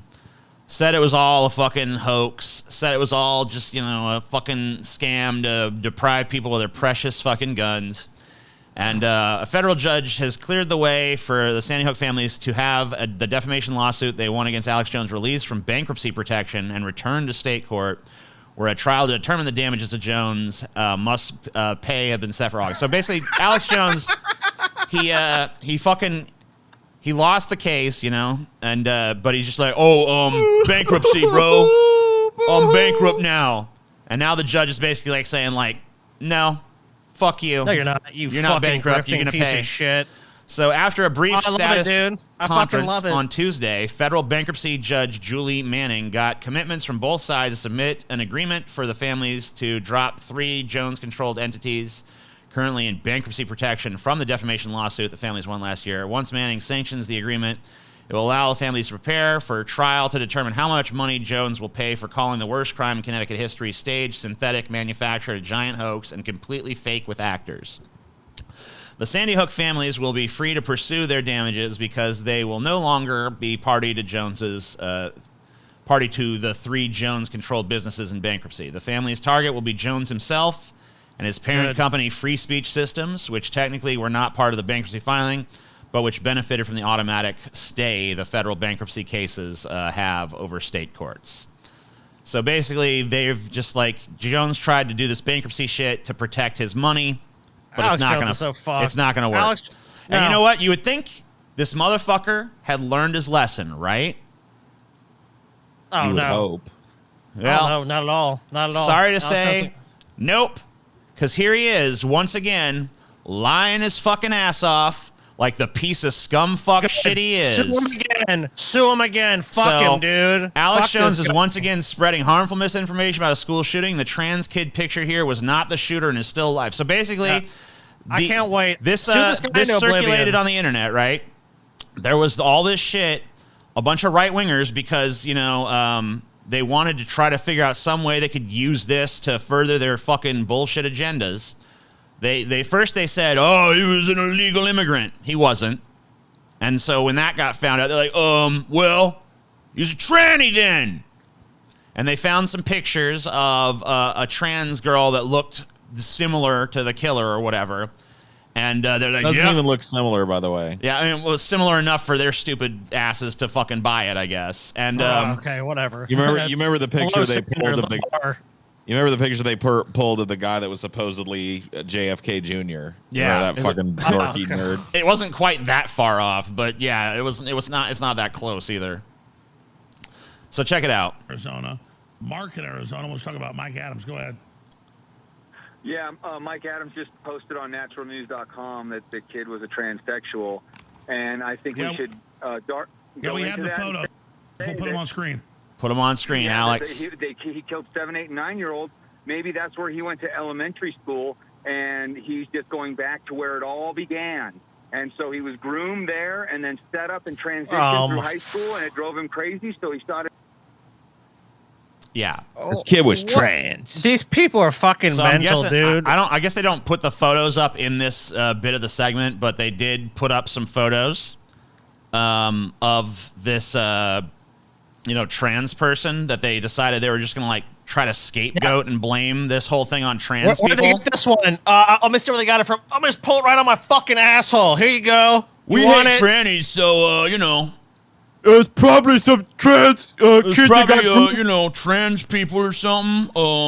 They got groomed at the school because back then schools were really talking about this like 10 years ago. Like, I don't remember that. Oh, yeah, they were. And they groomed kids. Then they made him into a weirdo tranny. And then he would have killed kids. What the fuck? Meanwhile, in the real world, trans people have, like, in society, one of the lowest propensities for violence. And are actually some of the most of the highest rates of violence and murder done to them. Yeah. Right. They're Crazy, they're right? disproportionately victims of violent crime, not perpetrators of it. But he was gay. He was a tranny. He was now it's going to be he was an ultra lefty liberal. An ultra lefty liberal that loved guns. Isn't that supposed to be a contradiction to those people? Here's part of the problem with that. The left is starting to embrace gun culture, which I'm fine with. I think everybody should have the right to own guns, and I think people should probably have guns to protect themselves if they're in dangerous situations. At least something around the house in case you need it. Right. Just be responsible with it. But they're starting to like show them off like Republicans do. Starting to talk about like, this is what I got right here, man. I got this fucking 1871 fucking Glock 95 with the 17-round clip. You know what I mean? Now I sprung for the laser sight. Bang bang stream. Just kidding, yo. Just kidding. It's starting to look like all the fucking rednecks that had the beer wall behind them back in the early YouTube days. You remember those guys that would talk about it's Harley's guns or whatever the fuck, and they'd sit around and talk about guns and chewing tobacco, and that was briefly a very popular video style on YouTube in the early days, and it started to remind me of that right wing way that they like all their Congress people are like, I'm also unapologetically pro gun, and then you see like a woman that's never held a gun in her life, like standing in a hay bale field, you know what I mean, with a gun, drone shot. Yeah, 50 cals blowing shit up. It's like, look, I love guns. I love guns. Guns are good. I love guns. I have guns, but I don't love them. They're just tools. I love them You know what I personally. mean? I don't love a hammer. It's like, I do. Well, then you have problems.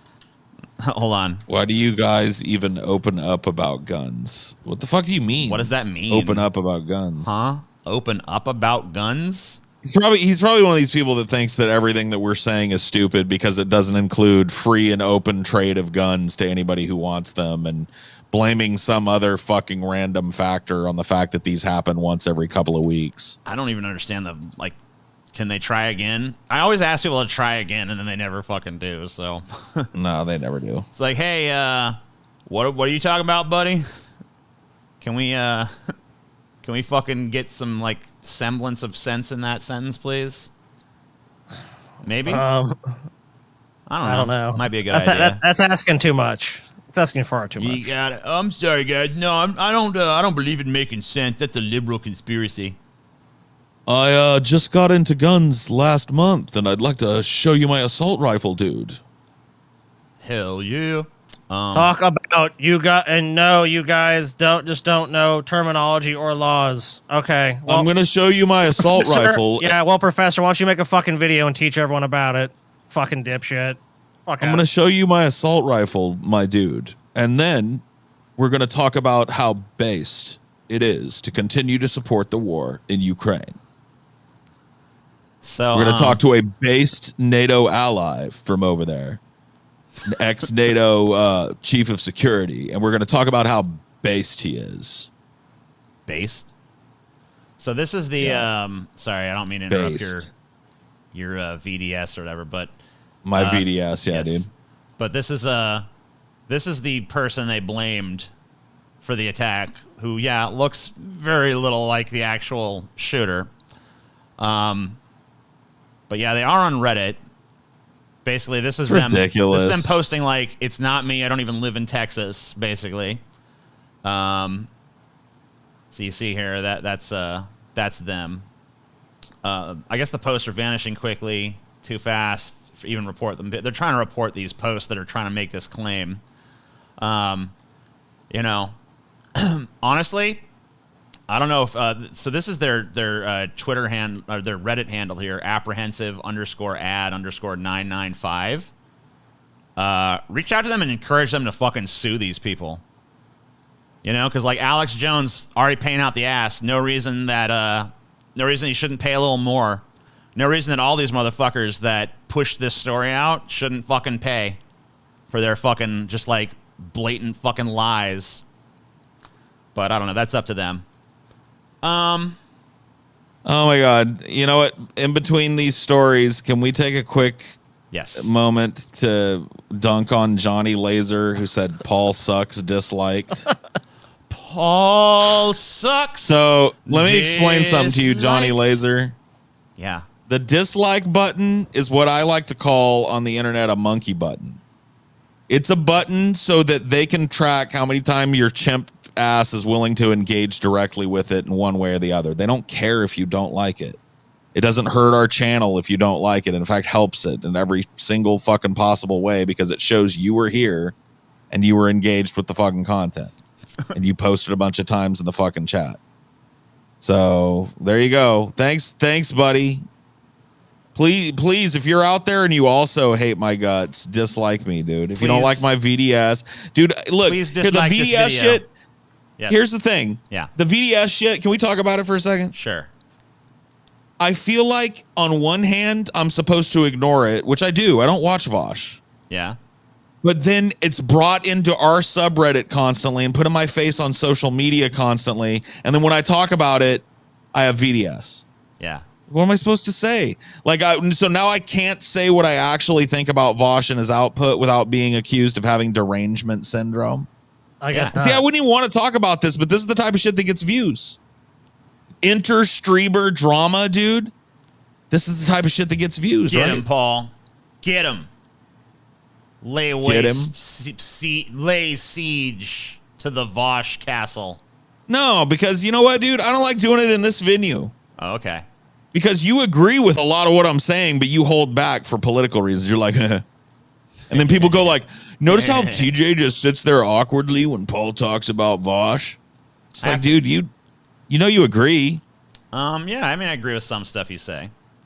See? There's other stuff I disagree with that I don't want to push back on, So what? Push back on like what? I don't know. I can't think of anything offhand, but Dude, we should have a spontaneous Vosh discussion. What? You know what we ought to do? You take Vosh rad and I'll take Vosh bad. Oh, yeah. We had the Vosh debate. Yeah. Vosh bait. Yeah, I don't know. I'd be willing to do that.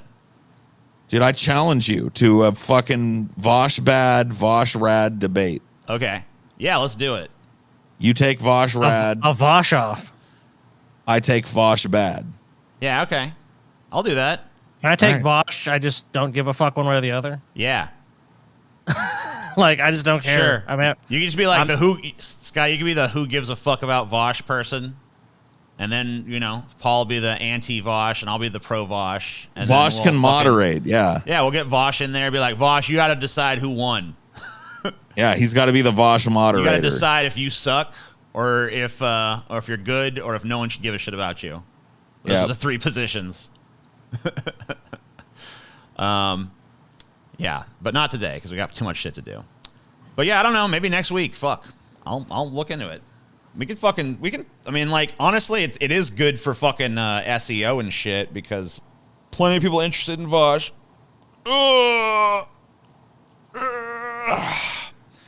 So I don't see any reason not to do it. It'd be good for views. Probably get more views now than fucking people. Probably put more people give a shit about that than give a shit about any goddamn other fucking goddamn thing going on in the fucking world. So, at least on this fucking platform. It's kind of sad but true, isn't it? Uh-huh. It's not kind of sad but true. It is just sad, but true. Like, honestly, I don't watch Vosh much, and if you'd like to hear less about Vosh, stop talking about him constantly in every community that we have and on every social media outlet we have. They can't help it. They can't help it. Thank you. What about the name Jimmy? Makes you say stupid shit. Oh, having the name Jimmy makes you say stupid shit? Makes sense. Anyway, so here we got some updates on the Abu Akleh story. They were shooting directly at journalists. New evidence suggests Shireen Abu Akleh was killed in targeted attack by Israeli forces. Now, we pretty much already knew this, but apparently there's new evidence to that effect. Even CNN is reporting on, which is pretty crazy, honestly, because CNN usually carries water for whoever, you know, they need to. But maybe this pisses them off because journalists love to suck each other's cocks. So the fact that a journalist was attacked might fucking trump their love of the system. Because they're like, oh, fuck that. You ain't shoot one of us, motherfucker.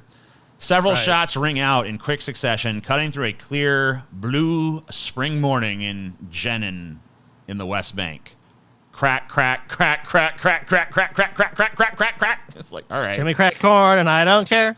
Oh, sorry. Which is a weird fucking song, by the way, just as a fucking stupid aside, because I don't even know why am I like am I supposed to care? First of all, I don't even understand what cracking corn is, but even if I did, like, Jimmy crack corn, am I supposed to care about? Like, should I care? Is the point that I'm supposed to care, but I just don't? I'm guessing when that song was written, that was an annoying thing that kids did. Jimmy crack corn, I don't care. Jimmy crack corn, I don't care. Cracking that corn. I've heard you cracking the corn all morning. I'm trying to get some damn rest. Jimmy crack corn, and I'm gravely concerned. Anyway, the cameraman filming the scene scrambles backwards to take cover behind a low concrete wall. Then a man cries out in Arabic, "Injured, Shireen, Shireen, oh man, Shireen, ambulance."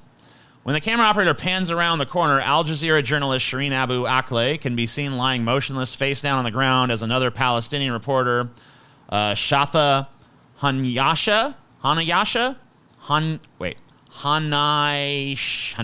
I can't pronounce it, sorry, crouches down beside her, using a tree trunk for cover.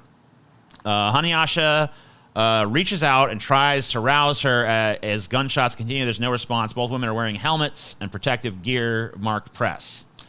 In the moments that follow, a man in a white T-shirt makes several attempts to move Abu Akleh, but is forced back repeatedly by gunfire. Finally, after a few minutes, long minutes, he manages to drag her body from the street. The shaky video, filmed by Al Jazeera cameraman Majdi Banura, captures the scene when Abu Akleh, a 51-year-old Palestinian-American, was killed by a bullet to the head at around 6:30 a.m. on May 11th.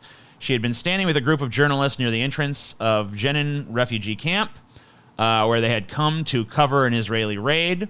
While the footage does not show Abu Akleh being shot, eyewitnesses told CNN that they believe Israeli forces on the same street fired deliberately on the reporters in a targeted attack. All of the journalists were wearing protective blue vests that identify them as members of the news outlet. We stood in front of the Israeli military vehicles for about 5 to 10 minutes before we made moves to ensure they saw us, and this is out of habit of ours as journalists. We move as a group and we stand in front of them so they know we are journalists, and then we start moving, Hanayasha told CNN, describing their cautious approach toward the Israeli army convoy before gunfire began. Here's a little map showing, the topography of the area and shit. This is they basically like, dude, there's a lot of fucking detail here, and you can you read on if you want, but the basics of this are that the IDF shot a journalist.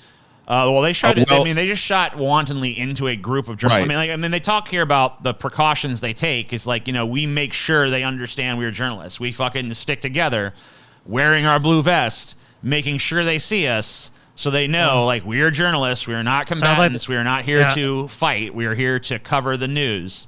Sounds like they don't want that either. I mean, it sounds like the Israelis were sending a message that if you go cover this shit, we're still going to kill you. Have you guys watched some of the alternative reporting that's come out of the Gaza Strip and shit? People that go there as tourists. Yeah, I watch. No, I watch. You see the Iron Gates. I have a subreddit I go to that is like an anti-Israeli subreddit.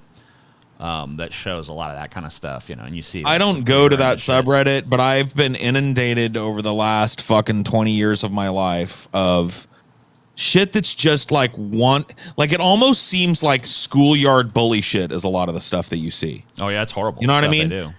But that's the thing. It's like schoolyard bully shit. I guess to me is the lowest tier of antagonism. Sure, but it's constant. They will gaffle people up for no reason. They will step into the middle of a group of Palestinian people walking and just single one out, press them up against the wall and call them names and shit before slapping them in the back of the head and sending them on their way and shit. There's so much of that goes on that these big incidents tend to get kind of focused on, where you have to understand it's not just these big incidents that happen. It is a constant sense.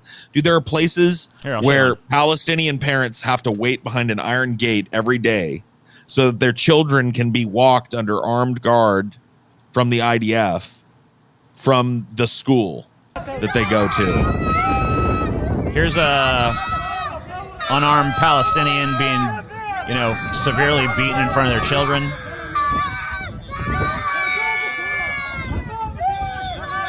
By Israeli forces.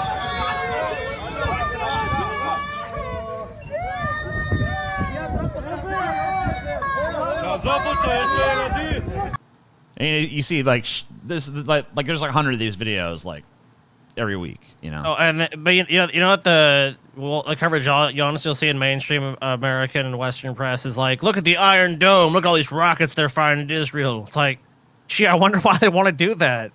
I wonder why they're not happy. It's because they're oppressed. They have a fucking blockade. They can't get essential medicines. There's no jobs. There's no nothing for Palestinians. They have dog shit. Dude, look at the amount of just what was it, a year ago or a year and a half ago or something, when they bombed fucking 3 different media outlets in Palestinian territory. They bomb hospitals. They bomb all kinds hospitals, of shit. schools. Yeah. No big deal, right? They recently, this happened before the Shireen lady got killed. They ran into a mosque during Ramadan and just started indiscriminately beating people in the mosque and chasing them out and had a big violent fucking clash with them. On a fucking holy day. That would be like them coming to your Christmas dinner and pissing on the turkey. Fuck you, Christians. Your Christmas tree, smashing all your presents up. Have a nice day, bitch. It's what? And by the way, every bit of this propped up by the American fucking empire. Yeah. Every bit of this shit enabled by American fucking funding of Israeli defense. We don't even fucking be we could be hey, Israel, here's some money, but the criteria of it is don't do this shit. Then they get offended. You see, here's the thing. When you try and take it to them because I can't remember who it was, but I remember there being a big kerfluffle.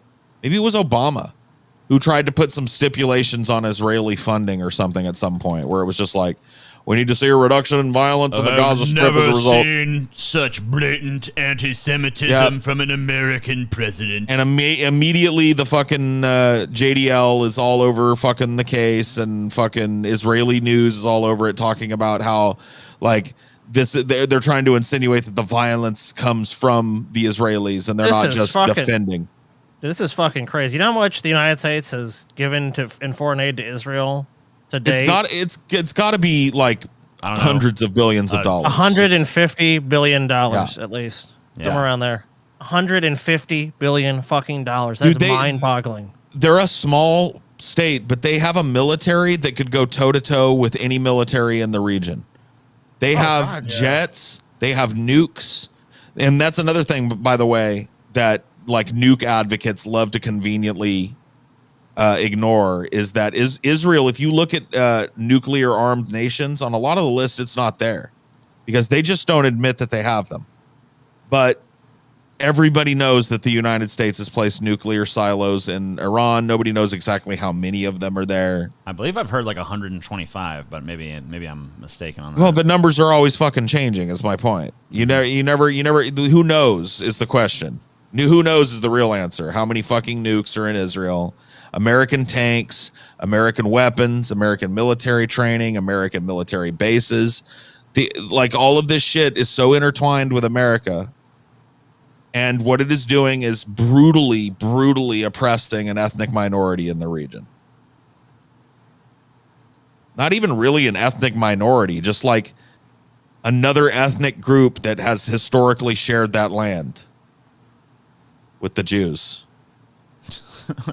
You mean stole it? Listen to this fucking... Okay, Whoopi Goldberg said she's ready to punch somebody over the GOP's empty thoughts and prayers, and the way the way that's being spun on this Twitter account of some dude named Chuck Calestro is Whoopi Goldberg threatens violence, lashes out at Republicans.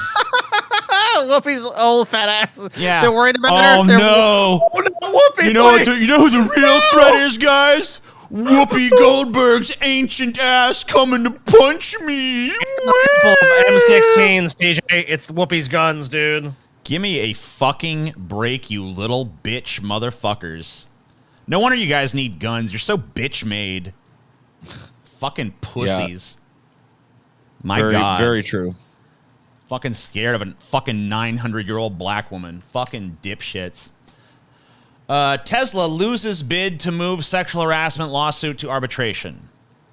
California state judge has rejected Tesla Inc.'s bid to send a lawsuit alleging widespread sexual harassment at the company's flagship assembly plant to private arbitration, allowing it to move forward in court.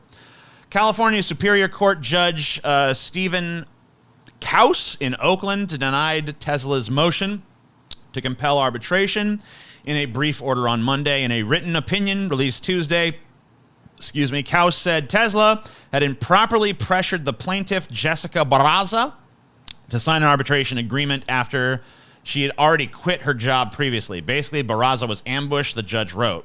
Barraza, in the lawsuit filed in November, claims workers and supervisors at the Fremont, California plant routinely made lewd comments and gestures to female employees and that the company failed to address complaints. The lawsuit is one of at least 7 pending in California state court to make similar claims against Tesla. Kaus is presiding over 5 more of those cases. Tesla did not immediately respond to a request for comment on Tuesday. David Lowe, a lawyer for Barraza, called the decision a victory for public accountability. Because of this ruling, Tesla will be judged by a jury of Mrs. Barraza's peers in a public courtroom, Lowe said in a statement. Along with pending sexual harassment claims, Tesla is facing separate lawsuits accusing it of tolerating widespread race discrimination at its plants. A California judge last month awarded $15 million to a black former factory worker who said he was subjected to racist slurs and graffiti from coworkers. So yeah, Tesla. News has not been good for Tesla as of late. Oh no, dude. I don't know what the fuck is wrong with me, but when I found out that Bill Gates was shorting Tesla stock, I don't know why I didn't immediately go and do the fucking same, because clearly that motherfucker knows. Oh God, yeah, he's Tesla has been fucking. I mean, it's fucking stock prices are going. It's in the fucking toilet. It's A lot of it's it's- like besieged by 1,000,001 fucking controversies.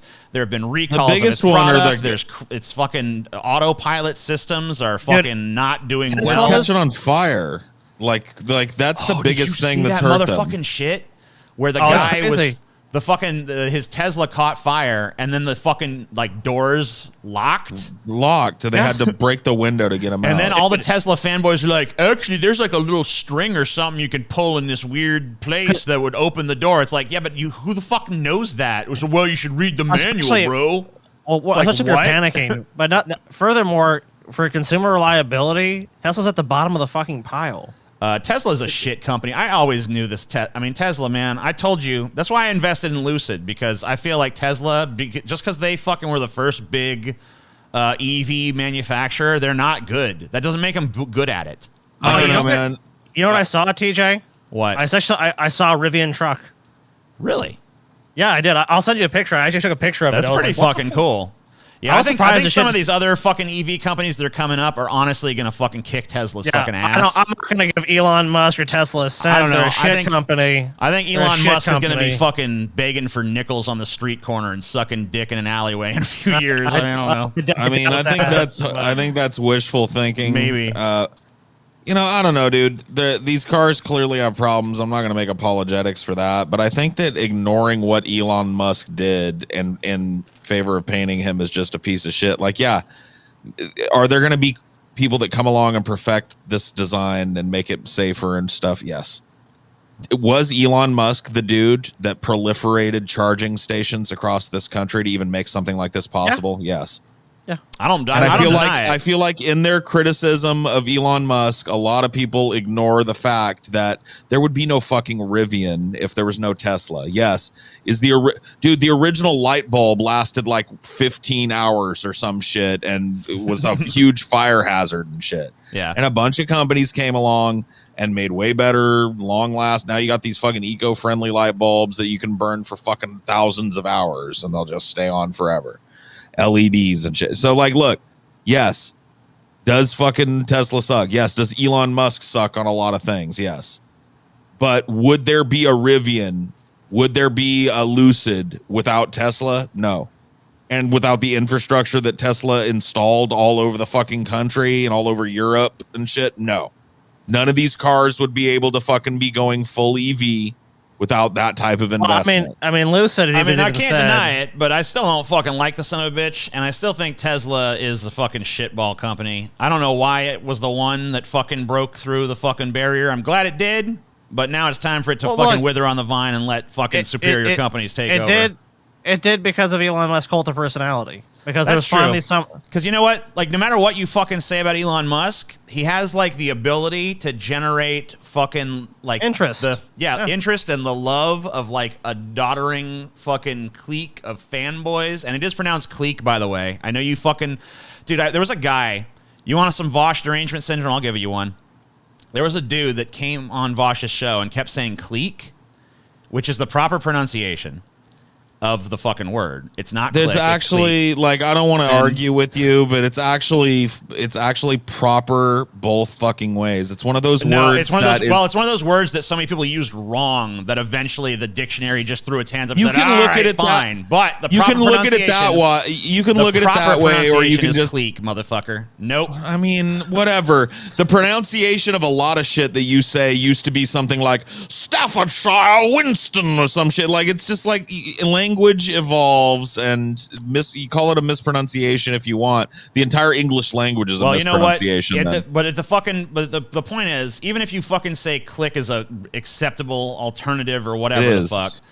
Even if you say that, which I think is anarchy and fucking back in the fucking bedlam, 90s, but whatever. we called it a click. This is not some new thing. Because people are wrong. Because they're wrong. They just don't. They look at the word and they're like, "Oh, click." How are they wrong when language is constantly changing and constantly evolving? It changes to, mean new accommodate the stupidity of people who can't pronounce fucking words. But no, it changes to accommodate the natural But it's pronounced drift of clique. culture. It's pronounced clique. That's the proper pronunciation. And he got made fun of for saying clique, but it's pronounced clique. Anyway, I was saying something. Fine, but I was saying something else, but I got distracted by my own people understand. shit there. But people understand both uses or both ways to pronounce it. I was talking about how the clique of Musk fanboys that just like no matter what he's like the clique of Musk fanboys. I love his the big Musk, the Musk of Musk. I'm always gonna call it a clique just to fuck with you, TJ. Yeah, there's a lot of fart sniffers. There's a lot of fart sniffers. And I'm not some big Elon Musk offender, dude. But it's like if he did anything right, it's that he got fucking electric vehicles repopularized. I don't think he didn't invent the electric vehicle. He certainly didn't. He's certainly not going to make the best one, but he got people to fucking at least have the conversation. I will tell you this. I will tell you this, dude. Yeah. Call me the next time we're on vacation together in a random little fucking beach bum town, and there's 2,000 Teslas in town for a meetup. Yeah. Dude, I can't drive anywhere. I went to the doctor yesterday. I passed by 4 Teslas. Counted 4 Teslas just on the road from where my house is to my doctor's office. Every time I'm on the fucking road to go somewhere, like when I was on the road going all the way up to Seattle and back recently, Tesla after Tesla after Tesla. So I think that like the stock is taking a fucking tank. Maybe you guys are right, but I think that like Tesla's out of this. They got to the market first. I'm not saying they have what's called first mover advantage. I'm not saying Tesla's done as a company. I've seen Teslas all the time, even here. I see them all over the country. So no, I don't think Tesla's dead as a company. Their stock's taking a hit, but I don't think they're going out of business. I think they're dead. And there's gonna be new innovations and new cars that comes out, new looks from Tesla. And Tesla's gonna be like a Ford, where there's going to be people that always go, I'm going to go get a Tesla because this, that, and the other thing. Yeah. It's not going away as a company. Well, see, Tesla can turn it around, though. They can improve their products. I mean, they can improve the way they deal with their staff and their company. I mean, there's obviously the chance for them to do that. I don't think that's precluded. I mean, laying the blame at Elon Musk's feet, it's just because of the fact that he's been so intimately involved in that company. I mean, now, does he run it day to day? I don't actually know what his actual involvement in the company is. I mean, it seems like he does a lot of other shit. So I would imagine probably not as much as people think, if we're being honest. No, and like honestly, it's just like I hear a lot of people talking about how like Teslas are done. And every time I hear that, I just think about how many Teslas I saw yesterday when I drove to the store or whatever the fuck. Yeah, you know what I mean? I don't agree with that. Verily, I say unto thee, people say the carriage will be replaced by this automobile contraption, but I see hundreds of horse-drawn carriages everywhere I go.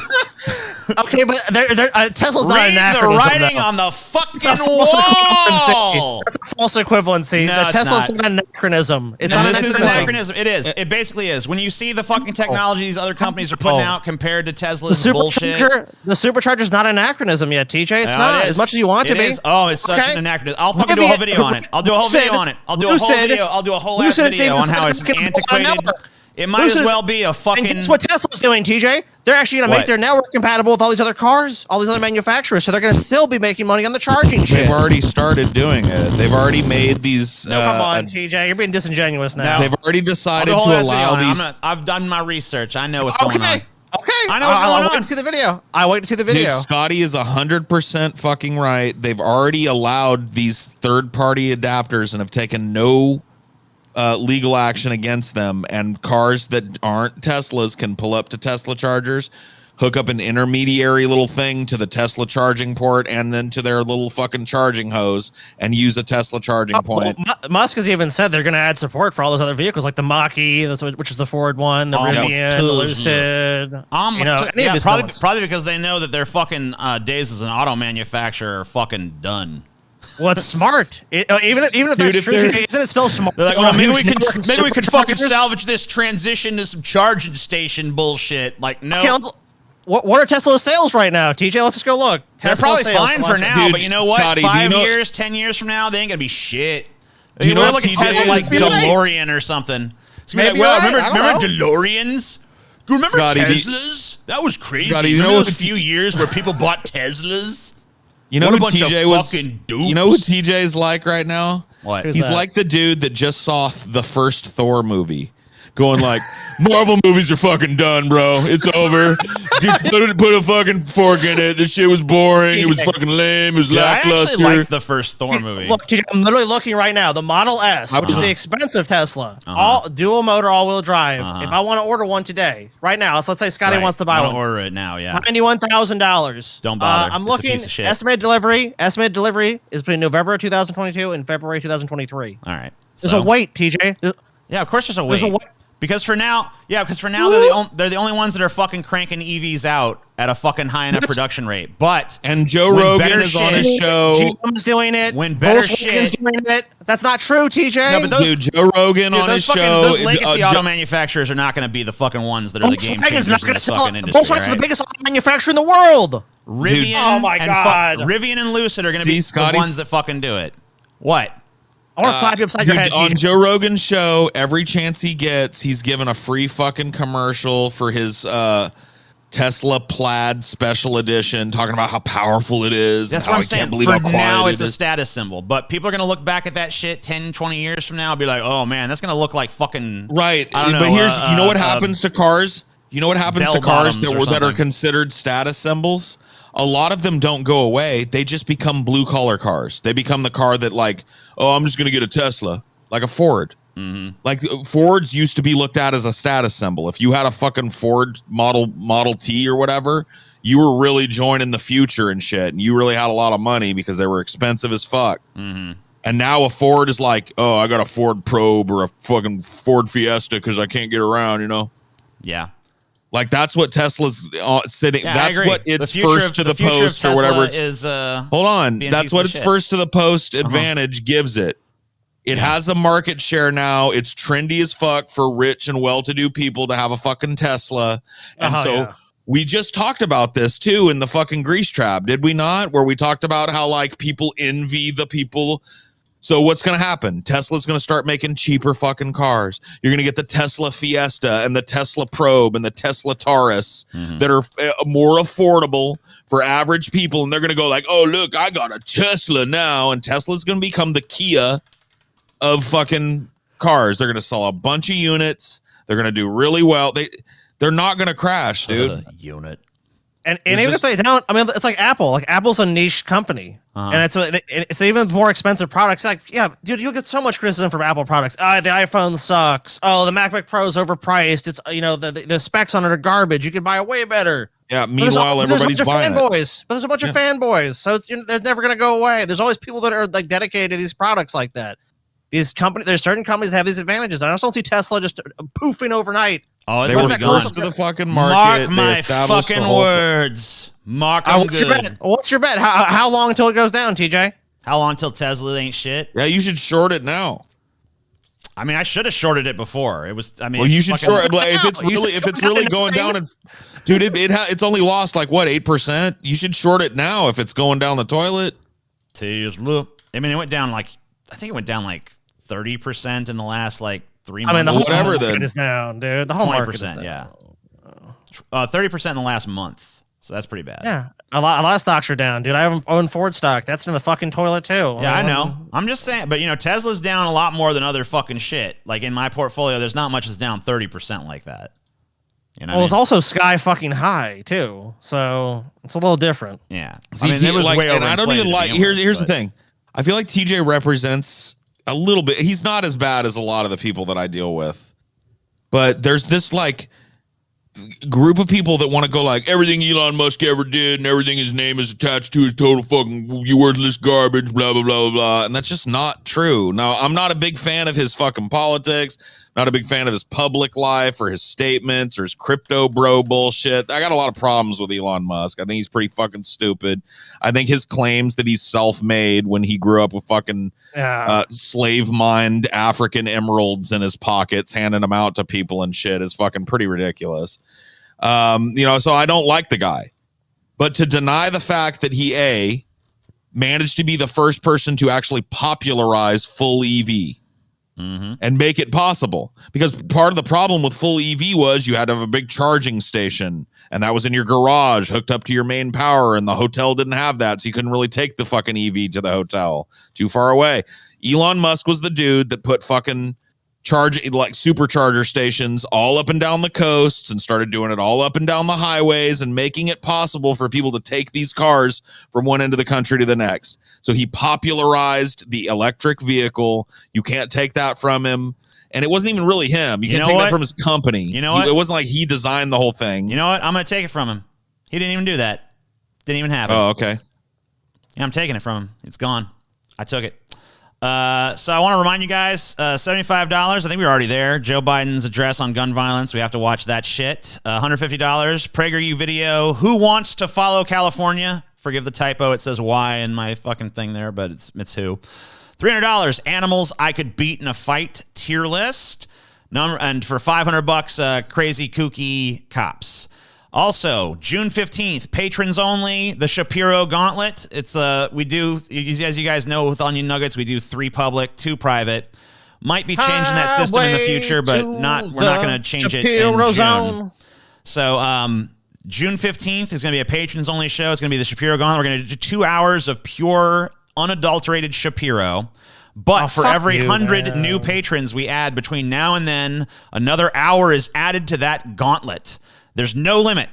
So if we get fucking 10,000 patrons, whatever the fuck that meant, we're gonna add a million hours. We're gonna die trying. You know what I mean? God, no, please. That means we may die doing this show, but that's kind of metal. Yeah, I mean, hey, you know, if you got to do what you got to do. They died fighting Ben Shapiro. All right, we need to move on because we're still in fucking news, and it's like 2 hours into this motherfucker.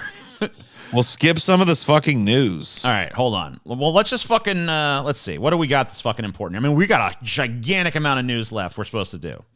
So let's pick up the pace. Let's just pick up Let's just read headlines and I'll decide whether we want to cover it or not. All right. Or we can just whatever. Australia elects conservatives are kicked out of Australia. Whatever. That's not that important. Meet the new boss, same as the old boss. It is if you're Australian, maybe. I don't know. I don't know what the fucking alternative has been. I don't know if you guys actually have like a real motherfucker or if it's just like an Obama. I have very little grasp of Australian politics, so I would be. Our Australian politics don't matter. A woman that TJ feuds with sometimes, that Caitlin Kataw's chick on Twitter, who I follow and I like. TJ's angry at her sometimes on Twitter. Said she lost the plot the other day. I don't remember. Who's this? Yeah, there's she's just like a super lefty anti-imperialist. That's always against America's military stuff. Okay. I'll take your word for it.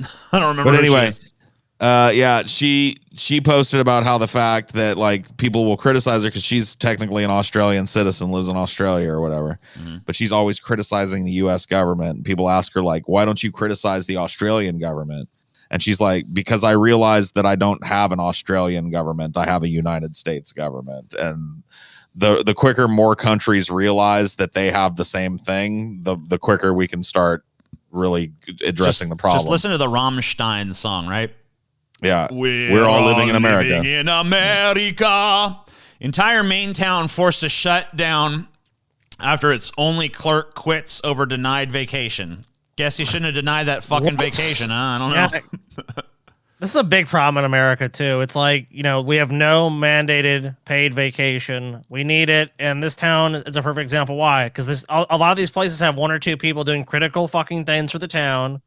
And it's like, you know what? Oh, you don't get it. Now, fuck you. Just keep working. All right? Fuck you. I'm going to fucking quit, bitch. Enjoy doing what you need to do. I ain't fucking doing it, bitch. Well, it's unfair to expect people to never take any time off. It's just unfair. And you know what? Good for this clerk for quitting, because if they're denied their vacation, guess what? They ain't denied their vacation. They're still taking it. You're just denied the fucking service you need. Colorado Supreme Court rules in favor of woman who expected to pay $1,337 for surgery, but was charged $303,709. Universal health care. We need universal health care. This is why she had to go to the Supreme Court to get this bill fixed. Yep. Let's see. What's the fucking deal here? Expected to pay that, yeah. Bill fucking $300,000. Justices unanimously found that the contracts patient Lisa French signed before a pair of back surgeries in 2014 at St. Anthony North Health Campus do not obligate her to pay the hospital's secretive charge master prices, because the charge master, a list of hospital sticker prices for various procedures, was never disclosed. Sounds reasonable to me. Yeah, probably get overturned by our terrible Supreme Court at some point. That's a huge problem, dude. All right, so in a country where we are having gigantic supply chain issues, marijuana violations have taken over 10,000 truck drivers off the road this year, adding to more supply chain disruptions. Yay! Hey, no, wrong, stupid, don't do it. Like, give me a fucking break, bro. Like, really?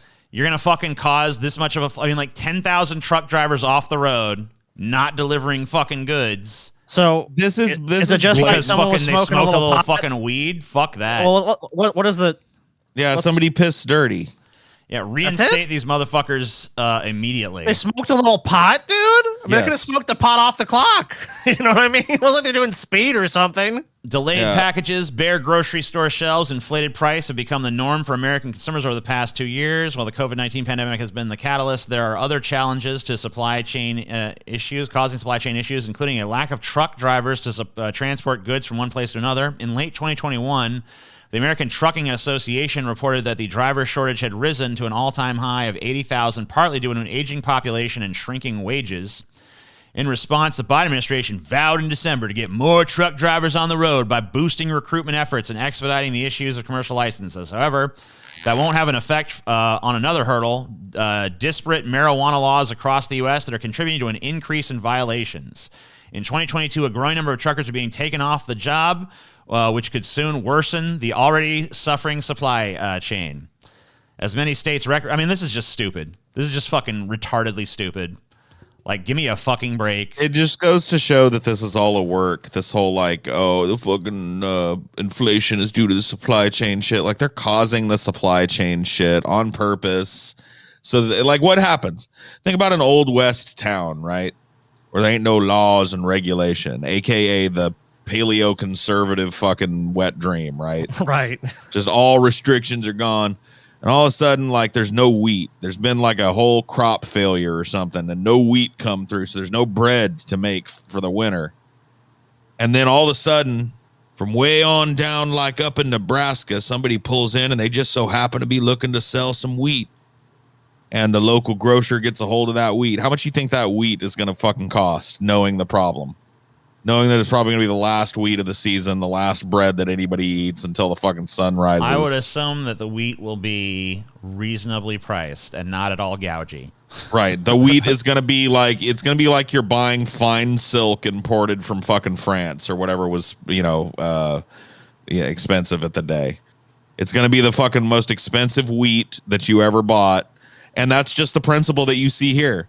It's just a lot more fucking complex now because the quote unquote supply chain has so many moving parts and so many bureaucratic, payoffs and so many little fucking exploitations, so many little traffic nightmares that encompass it that it's hard to, make a very simplistic comparison. But it's the same idea. The less trucks there are out there to deliver shit, the more likely it is that there's less stuff on the shelves, which leads people to panic buy, which causes these little mini shortages of food or baby formula or this or that. And then we can capitalize to the maximum degree.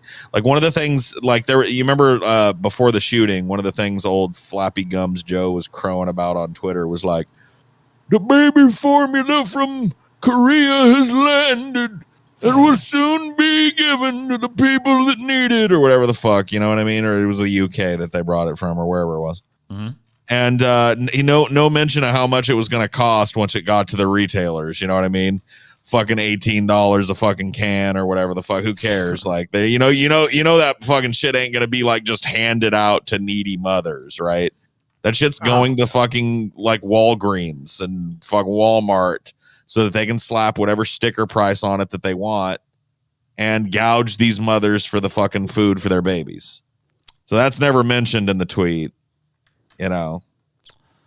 Ex-deputy gets 18 years after detainees drown in locked van. A deputy in South Carolina whose police van was swept away by floodwaters in the aftermath of Hurricane Florence, drowning two women seeking mental health treatment trapped in a cage in the back, has been sentenced to 18 years in prison.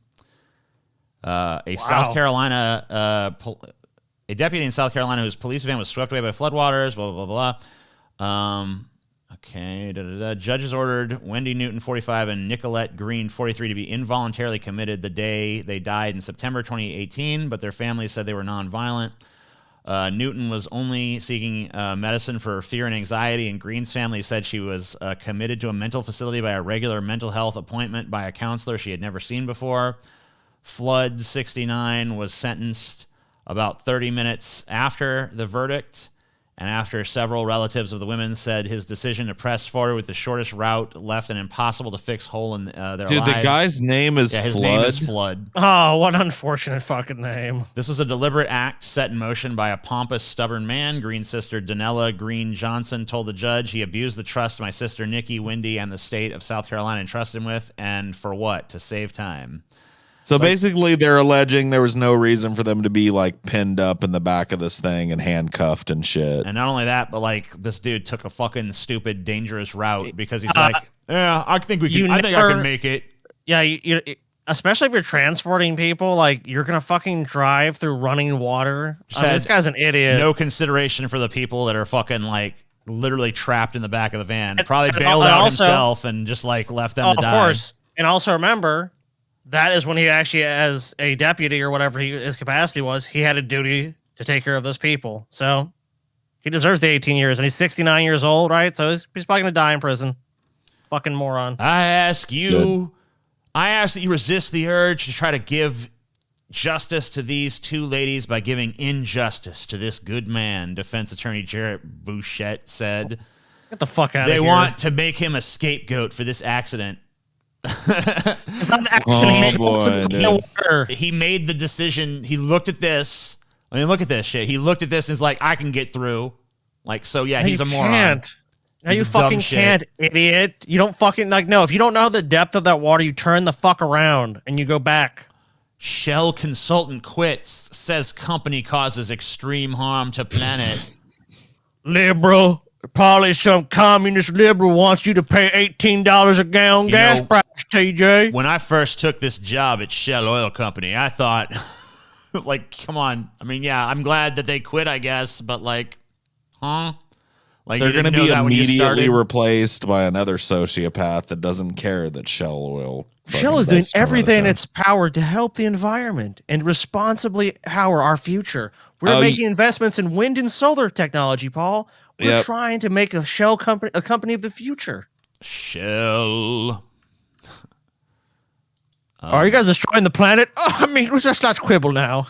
Blank white page, I guess. I like that story. Hello? Good story. Hello?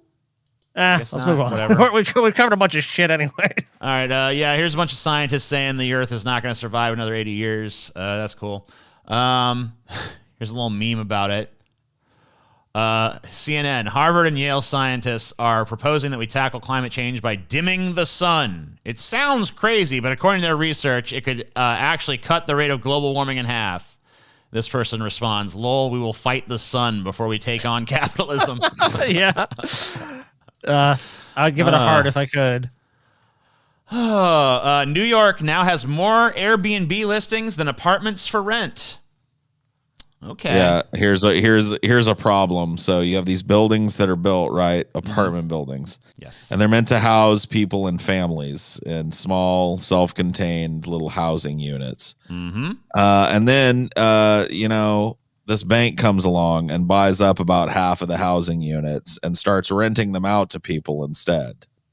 Or starts using them as investment properties, renting them out on a temporary basis to have vacationers stay in them. Yeah, they're investment vehicles. A lot of these are. But in the area, no new publicly available housing projects are built. And so all of the people that used to live in these apartments and be sustained there year to year now don't have anywhere to live in this part of the city. Yeah, well, I mean, it's not make more money. My problem. Yeah, this make more sounds like money. Something that like the fucking Justice Department and shit should jump on immediately and outlaw and never. Good one, Paul. The government should intercede into private industry. I think not. Yeah, this is a long article, but we gotta go. 80. Somebody in the chat said, 80 years, that's fine. I'll be dead in 20, dude. Even if that's the fucking case, do you think shit is gonna get great in that next 20 years? Like, do you think the Earth is just gonna turn into a very brief, tragic paradise right before it falls off the ledge right after you die? You idiot. I hope that motherfucker lives way longer than they think they're going to. Most people do, honestly. From what I've seen. Oh shit. A lot of people say, like, oh, I'll be dead by then. And then they just live and live and live. Department of Justice's new policy requires officers to stop others from using excessive force. We'll see. The Justice Department is updating its use of force policy for the first time in 18 years, saying explicitly that federal officers and agents must step in if they see other officers using excessive force. The policy takes effect July 19th. Wait, that wasn't already in place? Yeah, like the fact that that no part of their training includes, like, if an officer like loses his cool, you have to step in, and you see something wrong happening, you have to step in and stop it from happening. Like, the fact that that's not part of their fucking standard operating procedure is deeply concerning. It means all those movies where, like, the sergeant starts beating the fuck out of, somebody to the point where they might not live through it, and the rookie just stands there and watches and doesn't say anything about it, are actually reflective of reality. Yeah, and remember, this is only for federal officers too, so this doesn't apply to like your garden variety cop or anything. So right, and we saw how you remember that one that like almost body slammed a woman, like shoved her up against a car because she tried to stop him from beating the fuck out of a suspect. Oh, well, if we end up getting to the crazy kooky cop section, you'll see some of the very behaviors we're talking about. I don't know how far we are right now. We got 91 in Super Chat and 75 in Streamlab. That's pretty good, man. So I don't know, what is that, Scotty? That's like 165-ish around there. 166. I mean, you're in the ballpark. Yeah. So we got about $166 in now, which I think qualifies us for we definitely get the stupid Biden speech, and we definitely are going to qualify for the PragerU video. I'm actually glad we got to the stupid Biden speech, because that was the one I was really hoping we made today. Yeah, we got to get there, right? Delta 8 THC products are federally legal just like hemp, appeals court rules. Federal legalization, blah, blah, blah, of hemp through 2018 Farm Bill removes restrictions from a wide range of molecules produced by the cannabis plant, including a new court ruling says the psychoactive cannabinoid Delta 8. So dude, this is I guess it's a good step in the right, like a baby step in the right direction. But when you really look at what this is, it's kind of sad. Yeah.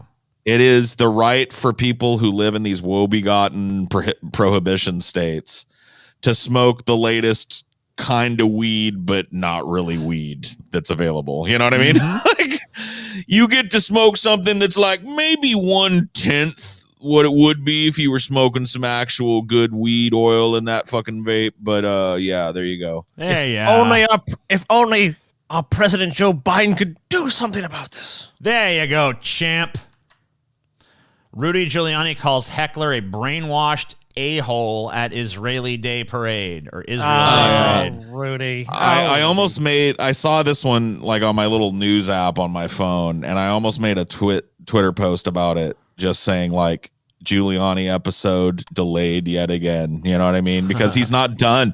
Like he just recently came out on that fucking Masked Singer thing and sang the worst Bad to the Bone rendition ever, and then like the next week he's about to climb over a thing and beat the shit out of an old lady at a parade for what was the parade for? Israel. Of course. And it looks like a pretty shitty parade. Like, where's the parade? It just looks like Giuliani. Have you seen the video of it? There's a video of this. Yeah, there's a. I'm just gonna go find the fucking video because that sounds more interesting than fucking reading this article. Yeah, he gets into like a spat with some woman along the parade route. It really isn't all that interesting, but it does give you an idea how far Rudy has like his reputation has degraded. Because there was a time when this dude, everybody in the fucking country was lining up to blow this dude. He was called America's mayor for like 10 years after 9/11. America's fucking mayor, bitch. And now like he can't even like just walk around in an Israel Day parade without having a verbal conversation with everybody that walks by.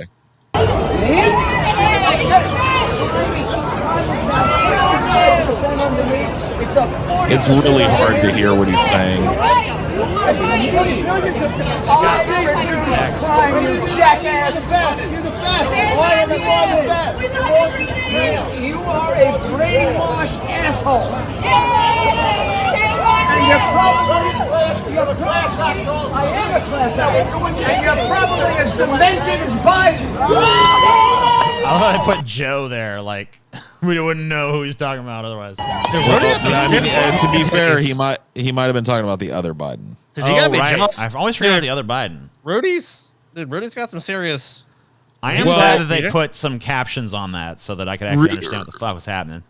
Rudy has been eating that greasy New York diner food, and he does his shaving while he's in those delicatessens as well. I've seen that. So, yeah, he has put on a little bit of flabbiness. Man, busy guy. You see him accusing, Joe Biden of being demented, which he clearly is. But I think that Rudy is also demented, which is really funny. I mean, he just seems like an old man who just had an insult flung at him on the street. You know, he's officially become not an elder statesman. What's that but you said, man. you piece of shit? Fuck you! You son of a bitch! I'll knock your teeth out. I took crime down to 0. Fuck you, asshole. You're brainwashed. You're demented as old Biden. He's reached that combination of grinding down that happens over the years and dementia that starts to set in the late parts of our life. He's reached that part where like the filter disappears, if ever there was one, you know. Which there wasn't much to begin with on him. Right. Not for a while now. Last New York City payphone removed. Okay. Or the last public one anyway. I guess there's a private payphone somewhere. I don't know.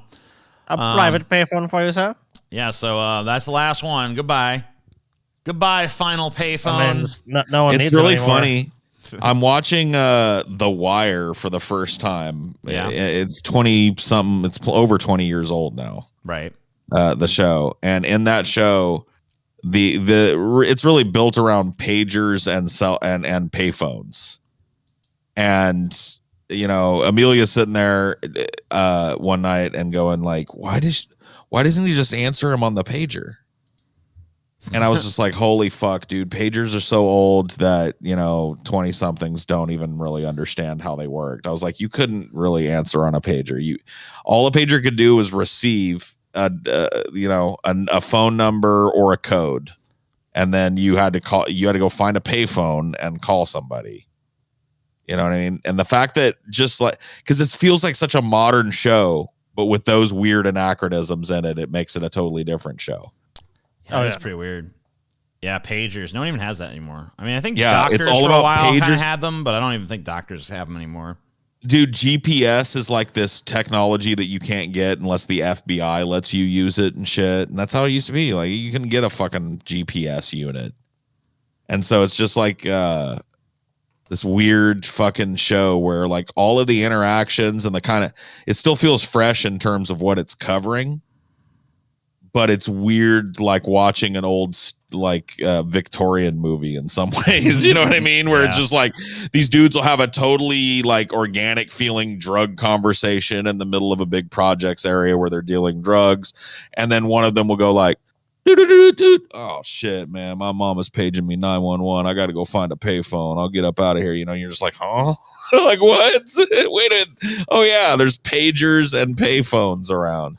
Get some for the payphone. I used to page my mom and stuff. Like that was before cell phones were big. I mean, like The Wire came out the early 2000s, and the first season is it's basically revolves around them surveilling these public payphones that these drug dealers use over and over again, and then they basically surveil and figure out what they're doing. National Oceanic and Atmospheric Administration predicts as many as 6 major Atlantic hurricanes for 2022. Yay!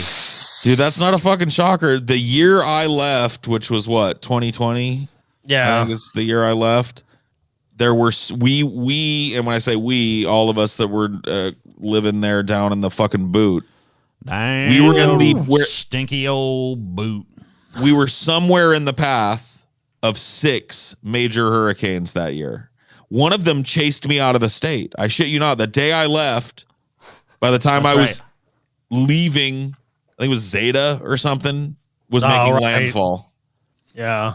The big picture. NOAA is forecasting a 65% chance that the upcoming hurricane season will be above average, with a 25% chance of near normal activity and just a 10% chance of below normal tropical cyclone numbers. By the way, Zeta was making landfall, and the entirety of Port Charles that I drove through was still had blue tarp roofs. So how much have you guys been up that way at all recently? Have you seen if Port Charles is even fixed? I don't go around that shit. But I wonder if it's even fixed now not. this many years on. Maybe talking about Lake Charles.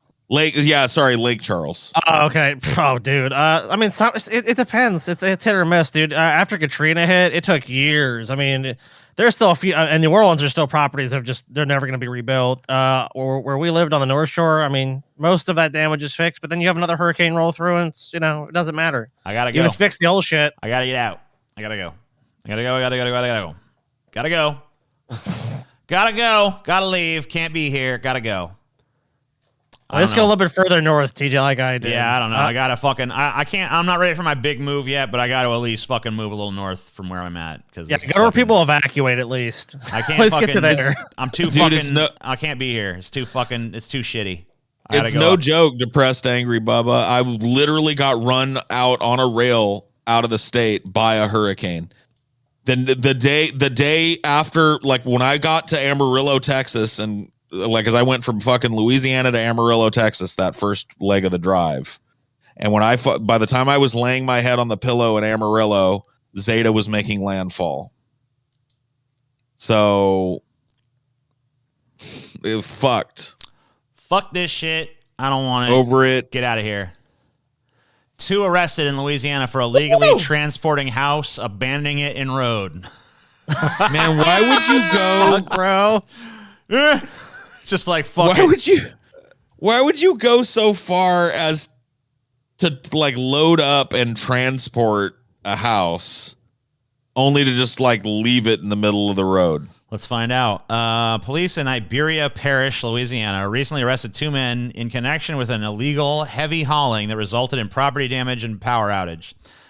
At 3:30 a.m. on May 22nd, the Iberia Parish Sheriff's Office responded to Berard Road in Lauraville for a report of an illegal transport of a house. When officers arrived on scene, they found an abandoned truck, trailer, and house blocking the 400 block of Berard Road. This has been an ongoing situation, and the owner of the house, Tony Domingue, male, 46 years old, was instructed and warned by sheriff office officials that proper permits needed to be acquired from Iberia Parish government. Those instructions were ignored, and during the move down Coteau Holmes Road, many mailboxes, road signs, and trees were damaged in the process. What a fucking dipshit, as well as hitting power lines and poles, causing 695 Clico customers to be without power for several hours. Oh, what a fucking asshole, dude. What the fuck is going on with this guy's nose? He's got a dick on his nose. Look at that. Police located and arrested Domingue and Nico Como. He doesn't even look. This is how fucked up the brain is sometimes. He doesn't even look like the guy. But do you know who I fucking thought of as soon as I saw this dude? This one? Zandalar Cryptoducius Esquire, dude. Yeah. I don't know why. Really? He looks like a shaved Zandalar Cryptoducius Esquire, man. On charge of violation of I mean, these motherfuckers are they're just like literally driving down the street with the house on their truck, knocking over mailboxes and power lines and shit. Like, that's something out of a fucking movie. That's like ridiculous. Oh shit! What we all go now? Boom, boom, boom, boom. Fucking government can't tell me what to do. Maybe the government had a point. You know what, Paul? This story made me embrace your idea of letting the South secede. But the criteria is we have to fill it with hidden cameras, and we have to fucking turn a goddamn show out of it, okay? We don't even need to fill it with hidden cameras anymore, though. That's like boomer thinking. They're drones. Yeah, drones. We just have to fly our drones. And stable cameras, and I want every citizen to be given a camera so they can film shit. They're going to do that anyway on their own. You won't even have to have them get. They're going to be on their cell phones 24/7 partying, like, doing crawfish boils and shit. Yeah. So you'll be able to look in whenever you want at how they're living down there. It'll always be shitty. It'll always be grimy. It'll always be dangerous, but you won't have to live in it. You know what I mean? Good stuff. You can have your king cake and eat it too, TJ. Oh, man. Yeah. Banksy allegations cause Pembroke Dock counselor to resign. Town councilor who has resigned, stating he is unable to do his job due to ongoing allegations that he is the artist Banksy. What is this name? Clear? What am I looking at? Whatever. Clear. William Gannon of Pembroke Dock's Bufferland Ward is stepping down with immediate effect due to allegations that he is secretly the cult graffiti artist known as Banksy. Clear Gannon said the allegation is undermining his ability to work on the council. In a statement released on Facebook today, Monday, May 23rd, Clear Gannon said, "As you may be aware, an allegation has been repeatedly made that I am not who I say I am, but I am the artist Banksy. This allegation is undermining my ability to do the work of a counselor and council rep properly. I do not want this allegation to undermine the reputation of Pembroke Dock Town Council. Therefore, I've decided to step down." What? So basically what this guy is saying is that he's Banksy and he got caught and he wants to melt back into society. And so he's going to quit this job and go be something else. I don't know. He doesn't look like how I would imagine Banksy looking, but I guess I don't have any idea. He didn't deny it, though. If Banksy looked like how you'd imagine Banksy looking, somebody would have spotted him. Somebody would have called it. Yeah. Why do they think this dude's Banksy exactly? Like, I want to know. It's probably some 4chan meme or some shit that escaped into the wild. Let's see. I want to find out. I can't imagine how some internet meme could impede his ability to do his job or whatever the fuck, but whatever. It looks like he's about the age he was looking for an out anyway. You know? I am not Banksy. Counselor resigns over rumors he is an anonymous street artist. Yeah. Okay. Blah, blah, blah. Blames mistaken identity as he quits. All I see is stories about this dude quitting. I don't see one thing that explains why this dude has been accused of being Banksy in the first place. Hold on, what is this? If everyone who is not Banksy wears an I am not Banksy badge, and Banksy is the only person who is not wearing an I am not Banksy badge because they are Banksy, then everyone will know that Banksy is Banksy because they are not wearing an I am not Banksy badge, and more importantly, Banksy will finally have found out who they are for him, her, themselves. Okay. Huh? That's from WilliamGannonArt.com. Because I guess maybe his art looks like Banksy. Maybe that's why he's been accused. Who knows? I'm gonna go to his website. I want to see this shit. He literally has a fucking page that says I am not Banksy. I think this dude is just memeing to get attention to his art. Either that or he's like mentally ill and he's been trolled and gaslit into like a meltdown where he thinks the whole world thinks he's Banksy and nobody really has ever heard of him. You know what I mean? Yeah, he's a sculptor and there's very few actual sculptures on his page, but I guess if you want to check it out, it's WilliamGannonArt.com. You can go look at it. There's not much there. I'm going to pull it up right now and see. I was going to put it up, but it's really not even worth showing, to be honest with you. GOP anti-abortion witness, DC electricity comes from burning fetuses. As a House Judiciary Committee hearing Wednesday concerning abortion access an expert witness called by Republicans made a head-scratcher of a claim Washington, D.C. is literally powered by burning fetuses. Bodies are thrown in medical waste bins and in places like Washington, D.C., burned to power the lights of the city's homes and streets. Man, as a Warhammer 40K fan, this sounds metal as fuck. Let that image sink in with you for a moment, she continued. The next time you turn on your light, think of the incinerators. Think of what we're doing to ourselves so callously and so numbly. Dude, I'm imagining giant hive cities that are built on the ruins of innumerable cities that came before them, where like human beings aren't fucking given funerals. They're just recycled into the fucking nutrition vats. You know what I mean? Yeah. And this type of shit. Yeah. Maybe we find out in that kind of dystopian reality that fetuses do make particularly good kindling when they're dried out. Into the vat you go. Because it is, frankly, inconvenient. Human persons, from their earliest days, poisoned. See, here's the thing. Can I just say something about this shit? Yeah. These pro-lifers, they are married to this idea that there is something sacred and absolutely amazing and beautiful about like giving birth to a child. And I just, whatever. I don't have I'll never be able to have the fucking experience for myself, but I just call bullshit. I just think these people are mad because they've realized, oh shit, I had a kid. And now, as much of my life as I can is now devoted to the raising of that child.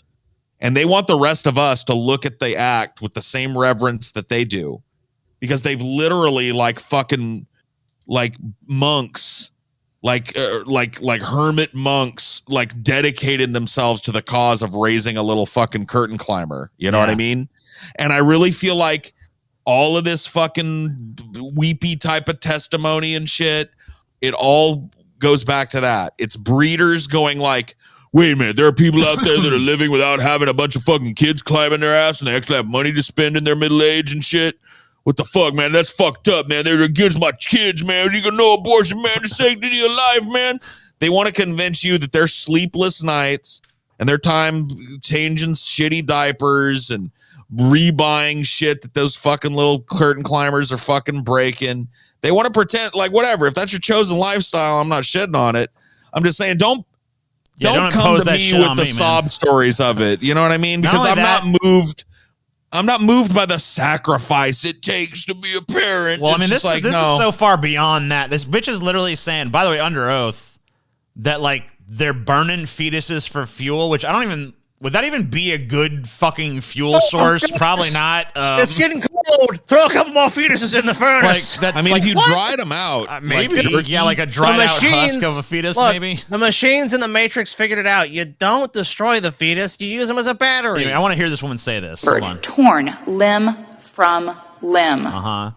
Bodies thrown in medical waste bins and in places like Washington, D.C.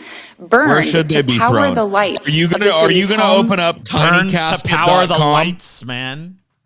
Where should they be put? Like, let's say you can't get abortion banned, but we agree with you on like they shouldn't just tear their arms off and throw them in a fucking garbage can, okay? Like all medical waste happens to go through, by the way. A lot of living tissue gets thrown out in medical waste, but I digress.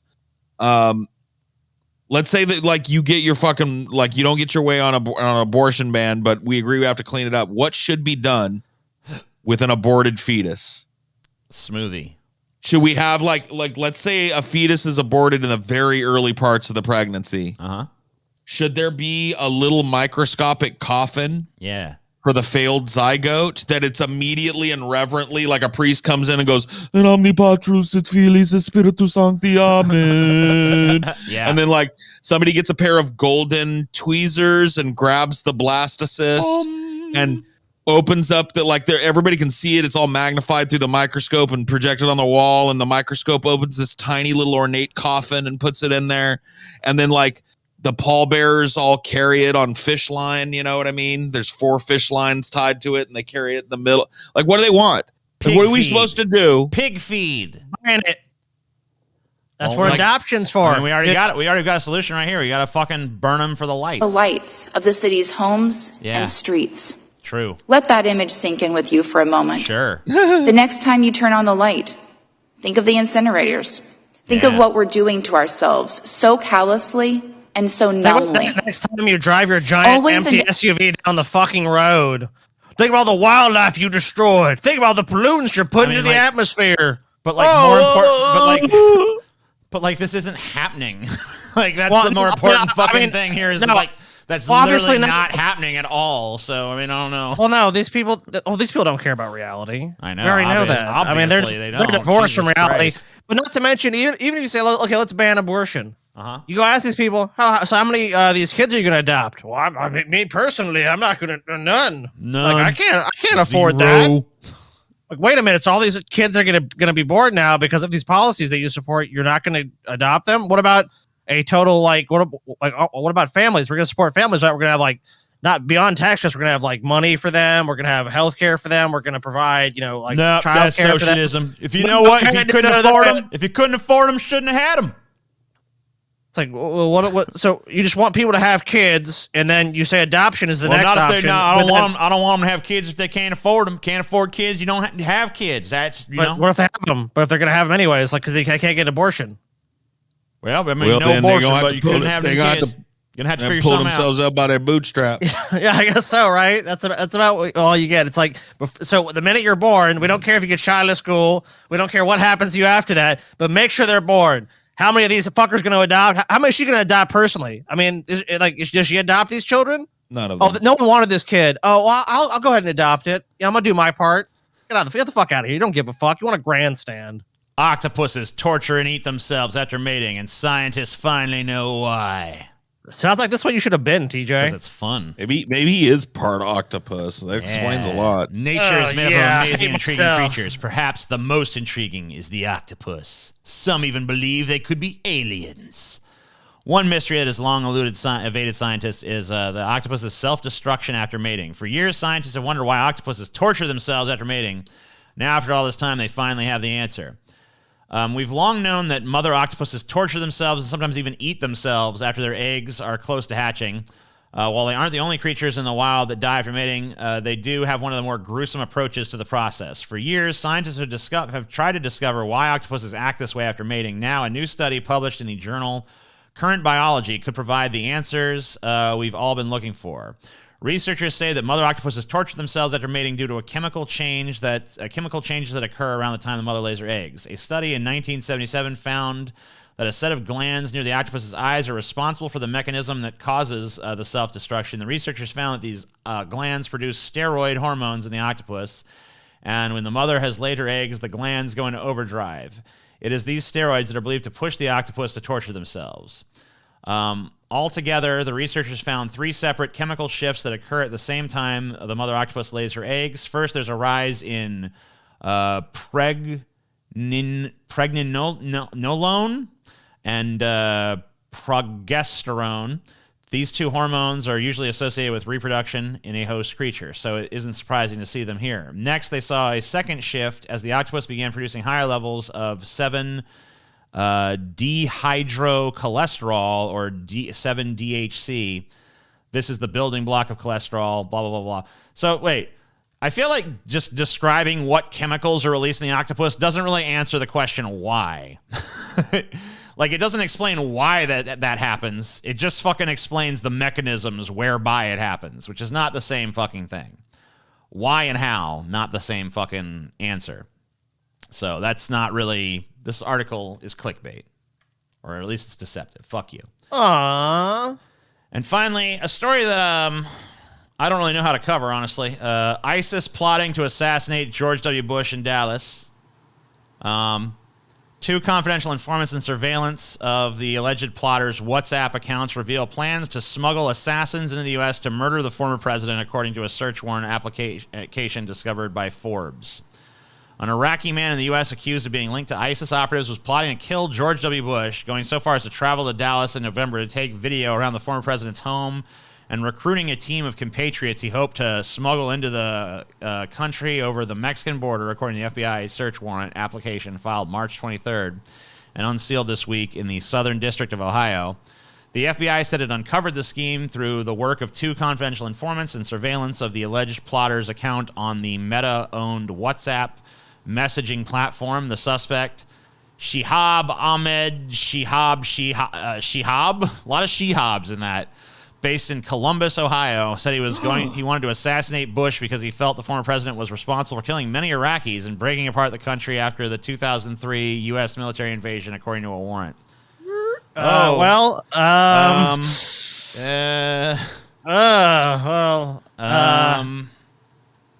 Anyway, that's the news for today.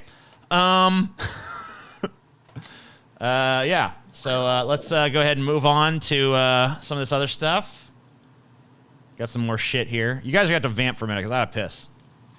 Got a vamp? You guys got to vamp. Vamp, Scotty. Vamp. Well, vamp like you've never vamped before. That last story, man. Oh, my God. Trying to kill old GW. What did he ever do? Oh, shit. can't really pull the what did he ever do to them thing. I mean, he kind of destroyed their country. I mean, killed like millions of people. Wonder why they would be mad at him. It's hard to know. It's hard to know why they would be so upset with old GW. I don't know. What do you guys think? Oh my god. Oh my god. Can I listen to Joe Biden defend Vosh, Scotty? I don't know. I don't really know anything about Vosh. If I'm being perfectly honest with you, I don't really. I mean, I don't watch him. I don't have anything against him by the same measure. I just don't. I don't watch him. I don't know what you guys want from me on that front. Like, I just don't care. Not really into much of the YouTube stuff beyond what we do. I gotta listen to Joe Biden. Gotta listen to Ben Shapiro. Gotta listen to a bunch of dumb fucks. Ugh. Gotta listen to TJ and Paul too. Ugh. Scotty should make YouTube videos. Do make YouTube videos on Fighting Boys. That's where I make me and TJ make some content. I was gonna do some actually do a fast food review today, but then I remember I have to do onion nuggets, so I did not have any time to do that. Medieval weapon. I like the mace. I mean, swords are cool too, but it's just something pleasing about it. Something really heavy that you spin around and then you hit somebody with. Especially when I saw the Nazgul using that kind of shit. It's like some overly large weapon where it's like you just know no person can actually stand up to. I mean, like an implausible weapon. Did TJ decide to go to the Pishka dude the same time I did? Well, you did. You know, TJ. Jesus Christ. A guy can't even get up real quick and go to the Pishka dude without fucking... You know that. TJ getting up and going like, oh, I also got to go to the Pishka dude. I know. Arby's is releasing a hamburger, so I have to review that one too. I got a bunch of fast food I got to review. Dude, it's hard in America to keep up with all the fast food that comes out. It really is. Well, I'm afraid of TJ, why you got to go to the fucking... I get up, take a little break after streaming for over 2 hours to go to the Pishka dude real quick. Uh-huh. Shake my fucking big Italian sausage, you know what I mean? Uh-huh. And I come back and your fucking ass is gone. Poor Scotty's sitting here fucking hanging out on a limb. Yeah, fucking eating some gabagool, TJ. Look, you eat some gabagool, TJ? Poor Scotty. You even bring that fucking gabagool I asked you to fucking get, TJ? Sorry about that. You fucking unreliable, degenerate fucking prick, Give me some man. gaba fucking ghoul, TJ. That's true. I told you I'm going to the Pishka dude. I told you to bring the fucking gabagool. Gabagool.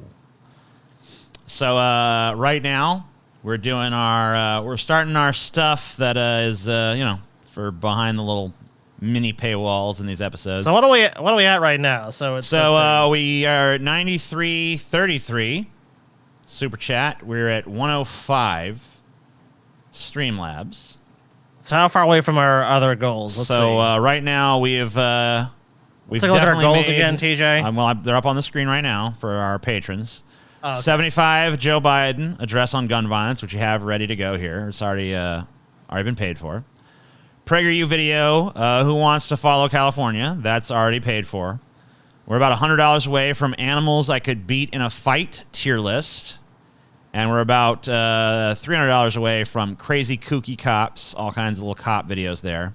And I want to remind people once again, June 15th, patrons only, the Shapiro gauntlet, 2 hours of pure Shapiro torture. But for every 100 new patrons we get between now and then, another hour is added to the clock. No limits. If we die, we die. I will let you guys know with this upcoming Biden one, I've watched this and it enrages me. Good. And so, but I'm going to do my best to try and let you guys hear what the guy fucking says and hear the fucking bumbling and stumbling and shit. I'm not going to fucking rage through the whole thing, okay? All right. I feel like you're lying, but we'll see. Good evening, fellow Americans.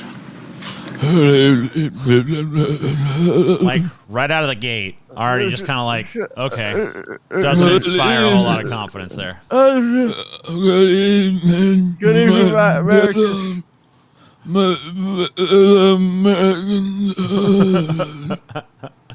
Where's Jill? Jill, what? Jill ice cream. Dude, I wonder if Jill is going to take over for him at some point, like Nancy took over for Ronnie. Remember? Yeah. Like we stopped seeing Ronald Reagan and just Nancy Reagan became kind of like the voice of the White House. I mean, unlike the event that Joe gets 2 terms, I mean, that almost certainly would happen.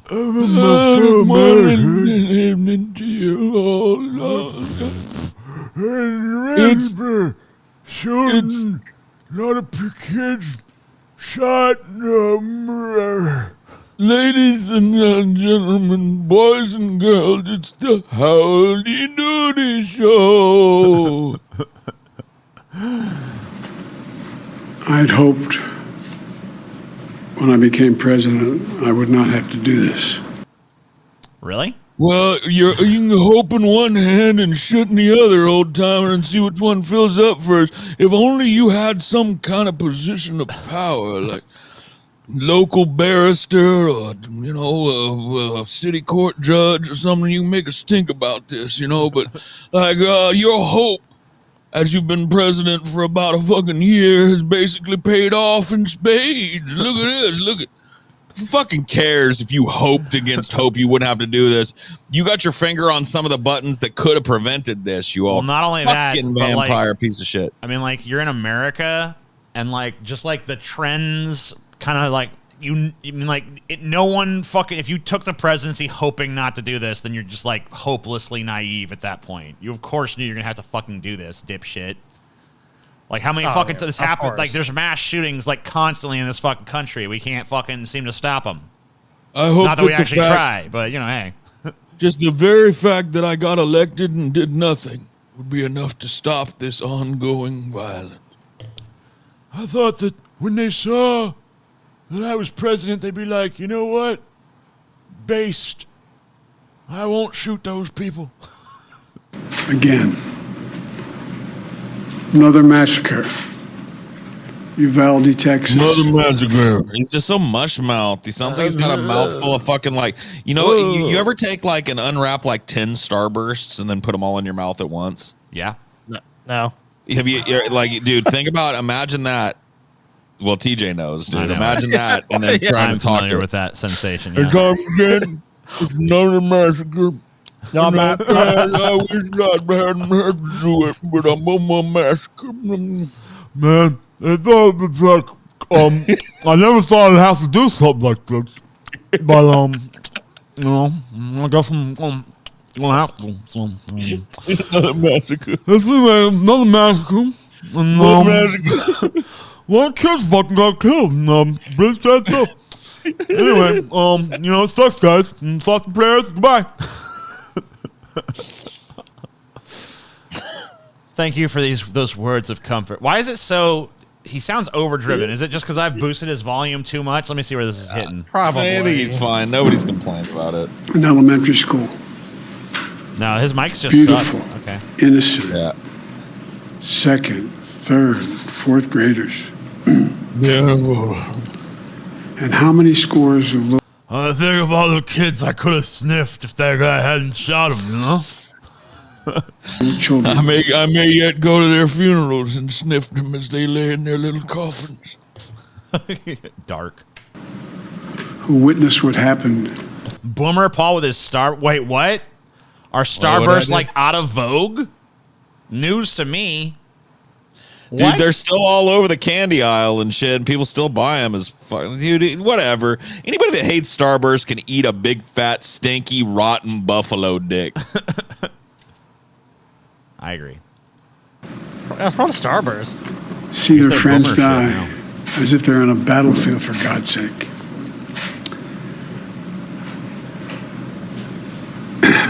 They'll live with it the rest of their lives. I used to like saltwater taffy, but it became hard for me to chew it with my teeth. There's a lot we don't know yet. There's a lot we do know. The parents who will never see their child again. Yeah, Never like, having to you jump in can't bed and extemporaneously give, like, here's the thing that bothers me with, and it's not just Joe, it's every modern politician, maybe outside of Trump. Trump went off script a little too much, I think. But, like, none of them are able to summon up, like, a heartfelt paragraph about the parents and the loved ones and the teachers that sacrifice themselves to try and save the kids, and you know how it makes everybody's heart ache. Like he's just struggling through it. Parents going through the. You just can't, like, this is just not the leader of a fucking country. Yeah, parents never gonna see their kids again because it's bad. Yeah, they're fucking dead and shit. And hope I never had to make this speech, but I guess I gotta make it. So it's bad, and we gotta have some backbone. You know, you're gonna have to do something. You know, Jill, ice cream. We gotta do something. We gotta do something. We gotta do. If only I could do something about this. You know, you little pussies out there better get some fucking backbone, Jack, because, get some back, Rush. You pussies out there, why don't you do something, fucking, for fuck's sake? Hey, TJ, got any chocolate chip back there? You got any chocolate chip ice cream, Jill? I'm hungry. With them. Parents will never be the same. To lose a child is like having a piece of your soul ripped away. I mean, I as a politician have no soul, but, you know, I assume it's important to you things. At least that's what my script writers tell me. Yeah, my script writers have informed me that, you know, it sucks when your kid gets shot in the face by a psychopath, but, I'm only president, nothing I can do. I mean, you figure Joe could really relate because he's lost children. Yeah. He lost an adult, child. Biden, right? When he was first became senator of Delaware, I think one of his kids was killed in a car accident. Oh, really? Yeah. Okay. Yeah. And then he lost one to cancer as well, right? Yeah. So I mean, Joe, like he really should have the empathy because he's actually personally been through the loss. I mean, obviously not through violence, but still. In your chest, you feel like you're being sucked into it and never going to be able to get out. I kind of wish he was like angry instead of doing this like sad sack routine. Like, yeah. You know, it sucks when your child gets massacred by some fucking lunatic. You know, you feel like your soul is ripped out of your asshole and your teeth got kicked in. You know, and your whole heart just bleeds and aches and you cry and all that. And then, you know. I just feel like I feel like you go back to your factory job and you start a GoFundMe. You raise some money. And you move on with your fucking life. You know what I mean? He can't summon that level of discourse anymore. They can barely get him to bumble and stumble. Like, he sounds exactly like he sounds when he's discussing the economy, inflation, Ukraine. He's using the same tone of voice, the same delivery. This is all he is anymore. Squinting so that he can try and pretend he can still make out the words on the teleprompter, and hopefully he gets through it without saying something completely ridiculous. Who said that? Was that you, TJ? Yeah. Was that you that said that? What'd you say to me, Sonny Jim? Huh? Oh, yeah, I'll take double chocolate. What's that, Jack? You're a lying, goddamn dog-faced fucking pony fucking soldier if I ever seen one, you motherfucker. You said it to me. You watch who you're talking to, Jack. You watch it. You watch your britches, Buster. You think you shit your britches before, TJ? Well, you're going to shit them twice as hard when I wallop you in the next week, you son of a bitch. You make fun of my speech. I'm real sad about them little kids up, fat. who died. You better shut up, fat. Them kids died, and it's bad.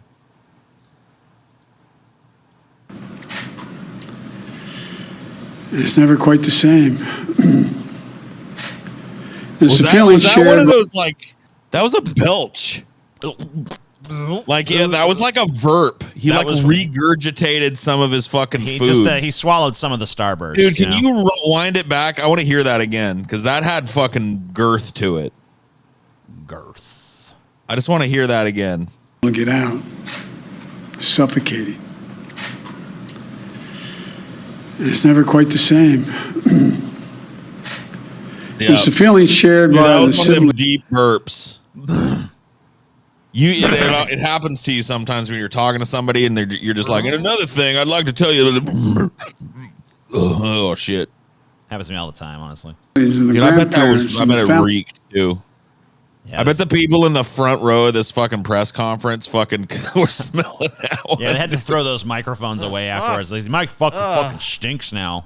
Come on, Joe, really? Throw that shit in the fucking trash. Smells like Joe Biden's halitosis now. Family member in the community that's left behind. It smells like poop. Scripture says...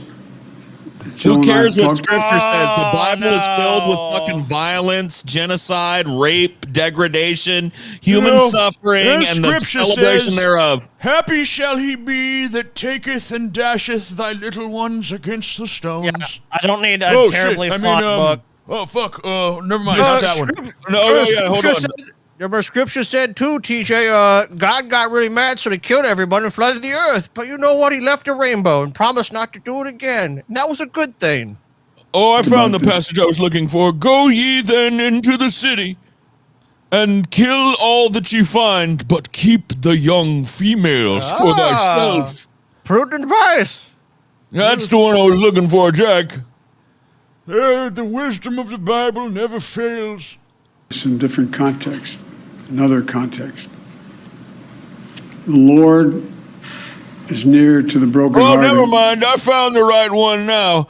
And then Lot's daughters did descend upon him in his drunkenness, and they did they did copulate with him there in the fastness.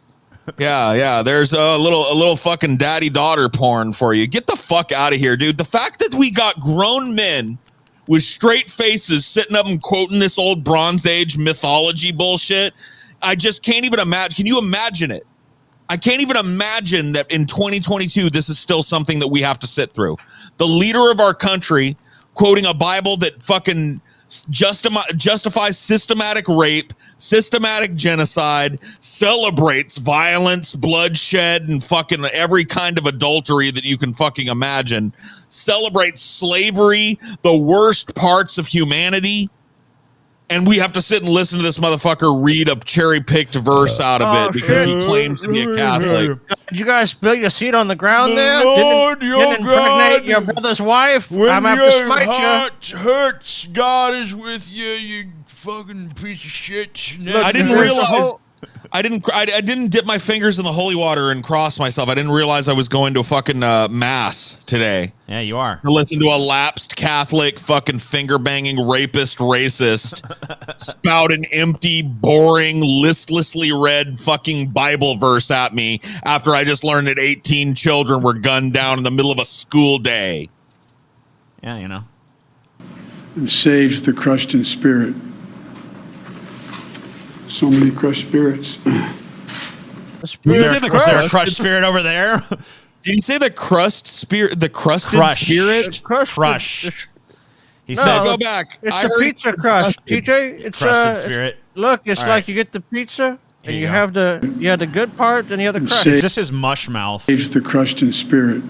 He said crusted spirit. He said crushed in spirit, but yeah.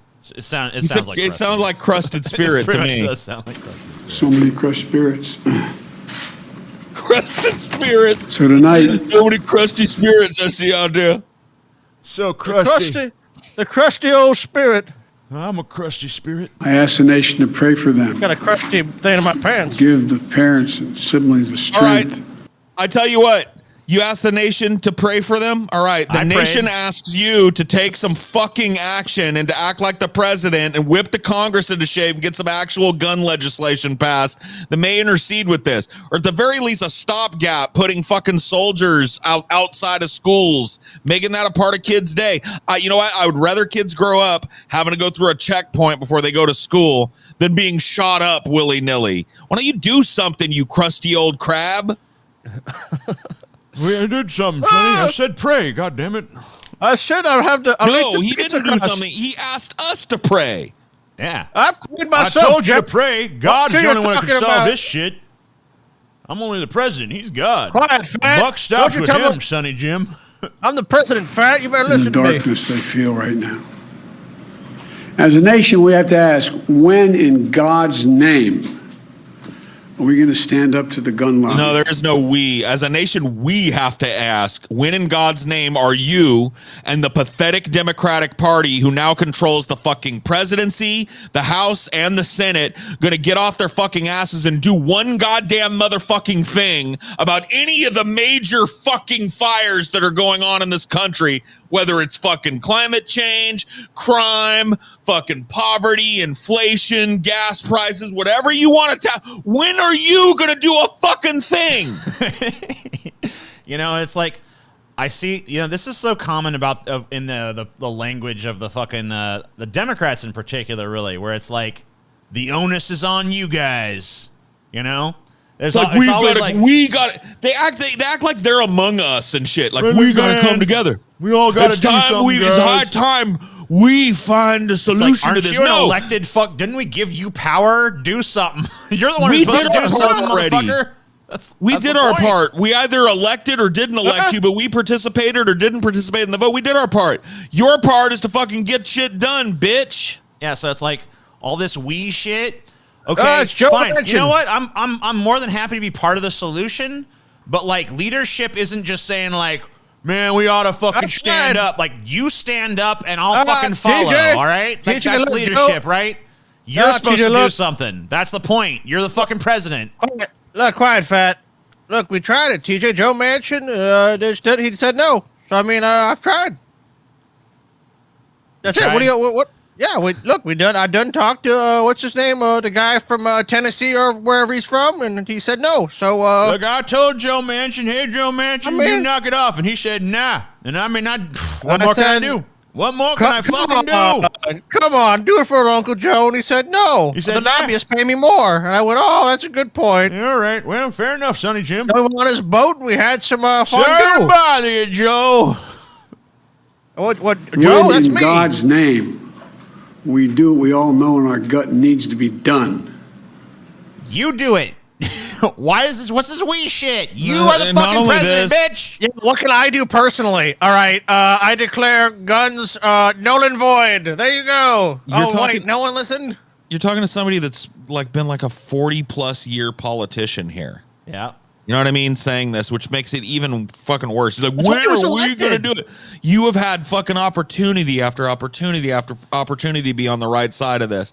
And the best we've got out of you is one of these little platitude speeches where you'd read a dry verse out of the Bible, give a nebulous prayer call to the American people, and then act like we, as in like all of us sitting out here watching in horror as this fucking shit plays out, have anything to do. I disagree with something that TJ said earlier. I'm willing to play my part. You don't have a part in this other than holding the fire under the asses of these politicians. There's nothing you can physically do. You ain't got the money. You ain't got the influence to change a fucking thing about any of this. But what I'm saying is, like, if there was like a proposed solution and part of it involved like, TJ, you got to do this, I'd be like, okay, I'll do it. Right, you're ready to go along with the solution. Right, that's what I'm saying. I'm saying if someone fucking proposes something that's like, hey, let's do this, and it's like, we need you guys to fucking do this and support this, I'll fucking do it if I think it'll work. Dude, one of the talking points when Joe Biden was elected. No, shut up. When fuck you. I want to show this. You don't fucking listen. I fucking listen to you respectfully. Then you're like, no, I'm gonna go move on over your point. I want to show you something. All right, I want to say something, motherfucker. Go ahead and say it. I fucking listen to your fucking shit. Don't fucking cut me off, you asshole. Say it then, you fucking bitch. Okay. Well, shut the fuck up then, bitch. I already have. Say your shit. Okay. No, so I had to fucking fight to fucking talk, TJ? What the fuck is this shit, you fucking dipshit, How many motherfucker? times do I have to give you the floor before you actually use it? Go ahead. Oh, my God. I was going to give you the fucking floor because I fucking don't want to be interrupted by your fucking dumbass. No, just move the fuck on. All right, I will. Fucking goddamn troglodyte fucking piece of shit. I'm just going to interrupt you every time now, you fucking idiot. Well, I'm trying to show you something, you stupid fuck. Go ahead and show me, motherfucker, because I guarantee I'm going to interrupt you now. I want to look at fucking Joe Biden's gun record. What? Okay. Go ahead. You have the floor. Cool. Prohibiting funds in the bill S 1200 from being used to decrease gun ownership. No. Firearm confiscation prohibition amendment. Yes. Firearm manufacturer protection bill. No. Child safety lock amendment, yes. Firearms manufacturer protection bill, no. Gun show sale regulation amendment, yes. Gun lock requirement amendment, no. Brady handgun bill, yes. Prohibiting the possession of semi-automatic assault weapons, yes. So at best, Joe Biden's got a pretty much mixed record on guns. Yeah, he's got like a 50-50 fucking record on guns. He goes whatever way the wind is blowing. He's probably at sometimes been flush with gun lobby money and at other times not. So he's played the field his whole fucking political career. Yes. Wishy-washy on guns, not willing to fucking go. And I got to be honest with you, everything that you just listed is a fucking quarter measure at best. Not even a half measure. Right. And, like, some of them he voted... I mean, like, I feel like he voted towards gun control a little bit more than he voted against it. But still, there was plenty of stuff on there where he's like, no, that goes too far. So this is not some, like, when are we going to stand up to the gun lobby fucking guy? You know what I mean? Because there's been plenty of times when he's been on their side on shit. Oh, I don't think we ought to require that. That's too far. It's been 3,448 days, 10 years since I stood up at a high school in Connecticut, a grade school in Connecticut, where another gunman massacred 26 people, including 20 first graders at Sandy Hook Elementary School. Since then, there have been over 900 incidents of gunfires reported on school grounds. Marjorie Stoneman Douglas High School in Parkland, Florida. Santa Fe High School in Texas. Oxford High School in Michigan. If you got this guy off the fucking record and unprepped, he couldn't name a single one of these. No. He couldn't name a single one of these. He's reading them off a goddamn fucking teleprompter. He doesn't care about a single one of these. This is just like red meat for the upcoming fucking primaries. This is like a chance for the Democrats to flex and virtue signal and go like, oh, we got to do something. And everybody's like, there are people that just slurp this type of shit up. Dude, we don't need healing words from the president. The wound that you've opened is so fucking festering and so out of control in the infection that caused it that there's no healing it now. Now it's like stony and scabbed over and forever just waiting to be cracked open again. We need action. We need you to do your job as president and marshal the legislature. Absolutely put pressure from the top down. Dude, you've got control over some of the most amazing fucking resources on the planet. You've got the alphabet agencies. I was talking about this on fucking Ideology the other night. You telling, like, every time, like, they can't get shit done. Oh, Joe Manchin.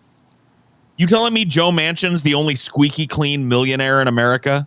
He got no dirt on him, huh? Nothing the CIA could dredge up. Nothing the FBI could dredge up. Nothing Biden could order a fucking presidential investigation, special investigation into. Well, Nothing. Kyle Kalinske has fucking a few times pointed out that, like, Joe Manchin's daughter's been involved in some shady shit with, like, prescription drugs. and that's only the shit that we know about, dude. Right. There's no such thing as a multimillionaire like Manchin being squeaky clean. He never dodged a tax, never did a shady deal, never shaved a little off for himself here, never a little creative accounting there. This motherfucker, there's enough on him to bury him. And all Joe would have to do is get one of these alphabet agencies on it, collect all the fucking information we got about Joe Manchin, financial impropriety, blah, blah, blah, blah. He could get it fucking done, hand a dossier to Manchin and just say, look, any more obstructionism for you, and we're going to replace you with somebody who's not a fucking complete twat. Right, but I mean, because I guarantee you, and there's another thing too. People go like, "Oh, well, Joe Manchin's holding it up." You are telling me that the state of the DNC is so sorry that we can't flip one fucking Republican? Why are we always looking at the fucking ass draggers in our own party? You telling me we can't get 1, 2, 3 of these dumbass yokels with promises of fucking appointments on fucking different committees, promises of advancement, promises of like whatever it is, dude. It doesn't have to be negative. They've tied their own hands by refusing to fucking combat the filibuster, right? So basically, like, now in a 50-50 Senate, you need 60 votes to fucking pass anything unless you use like reconciliation or something, which they won't use that either. So the entirety of that flows down from this office right here. I know. Joe Biden's office. He's the one that gets with the majority whip. He's the one that gets with the Speaker of the House. He's the one that sets the agenda and expects conformity. And you know what? If the fucking Speaker of the House and the majority whip aren't fucking toeing the line, they're fucking targets of it. Why isn't he pressing Nancy Pelosi's old fucking dusty ass for her goddamn fucking... dude, she's filthy with insider stock trading. Filthy. He could go like, Nancy, you know that nice house you live in over there in Santa Monica or wherever the fuck it is? Looks like we're going to have to seize that for a federal investigation into insider trading between you and your husband and your position. Now, this doesn't have to happen, but you're going to have to get me 2 Republican votes on this. You telling me we can't pass the $8 trillion Build Back Better? See, if he had done that or anything like that, it'd be done. All of these people that fucking come to me and go like, what are they supposed to do? Well, God, what are they supposed to do? Manchin just unfortunately won't budge. You know what it's like? It's like when you when your friends hold you back, right? When it's like, right. Oh, I'm gonna kick your ass, but then your friend like, oh, you're lucky I'm getting held back, motherfucker. Ah, I'll get you. Yep. Oh, I'd pass that bill if they weren't holding me back. But it's all just pantomime, right? Yep. Why are Democrat presidents such cucks to Republicans? Because they don't actually want to accomplish this shit.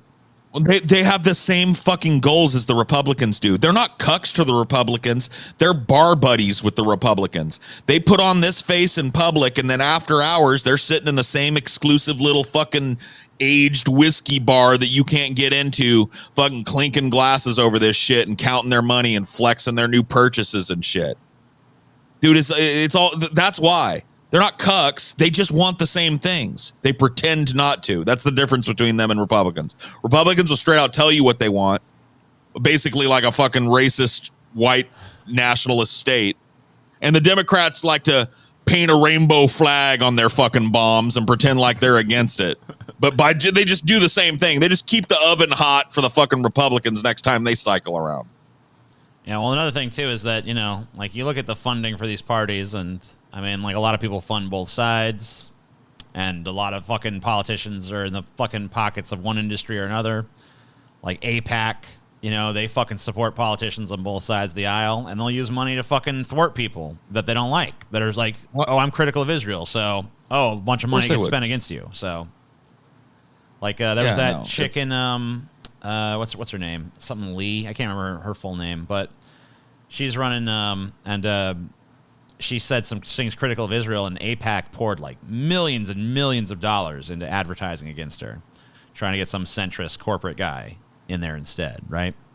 Of course. It goes on, and the list grows. When it includes mass shootings at places like movie theaters, houses of worship, as we saw just 10 days ago, the grocery store in Buffalo, New York. I am sick and tired of it. Nobody fucking cares. Dude, how do you think the parents feel that have to worry every day when they hand their kid their sack lunch if their school's going to be the target that day? How do you think they fucking feel? Nobody cares if you're sick and tired of it. You're the most powerful person in this country. You're the only person, arguably, that can do anything about this. Nobody wants to hear your sob story. Nobody during this tragedy wants to hear how hard it is for you. You old sack of fucking corporate-owned guts. Go fuck yourself, Joe Biden. Have to act. And don't tell me we can't have an impact on this carnage. Nobody's telling you that. I just got done telling you can't have an impact on this carnage, you fucking simp. Go do it. What's he supposed to do, Paul? What's he supposed to do? What's he supposed to do? Like actually engage in politics, actually engage in the political action of taking people who are against you and offering them things or threatening things that cause them to change their vote on key legislation that allows the country to progress forward. What do you want me to do? Some crazy plan. Like, let's imagine, Paul. Let's go back in time and imagine that abolishing slavery was a contentious issue and that several votes had to be won from the other side in order to get it passed, Paul's ego. We'd still be living in slave time. times. Unfortunately, things just ain't like they used to be. There's no beautiful consensus no more. Give me a fucking break. Dude, there's a one person. You want to tell me that Joe Manchin is single-handedly log jamming this fucking idiot right here's progressive agenda? Give me a break. Dude, I know too much about how politics is played to know that. Dude, you have no idea. The Voting Rights Act is a great example of this. Dude, LBJ basically strong-armed a bunch of fucking blue dog Democrats who were like, nah, we're not going to put this Voting Rights Act stuff. He offered them posts at different places. He straight up had them come into the office and threatened to fucking have them thrown in jail for shit they didn't do to get it done.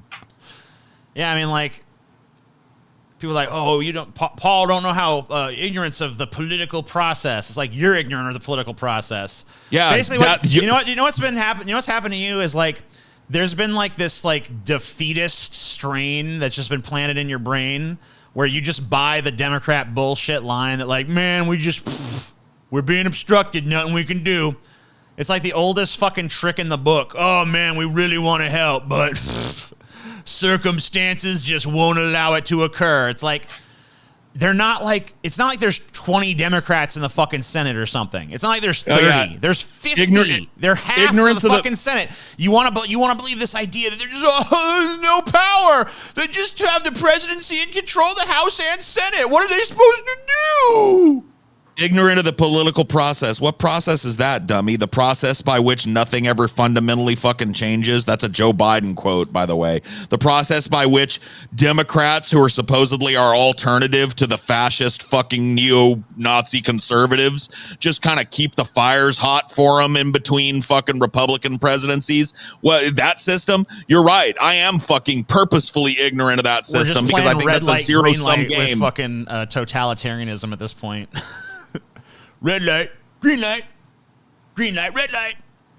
And there are people out there that will oppose me on the things I just said, especially about Biden and other politicians applying pressure to other politicians that think that's just fantasy.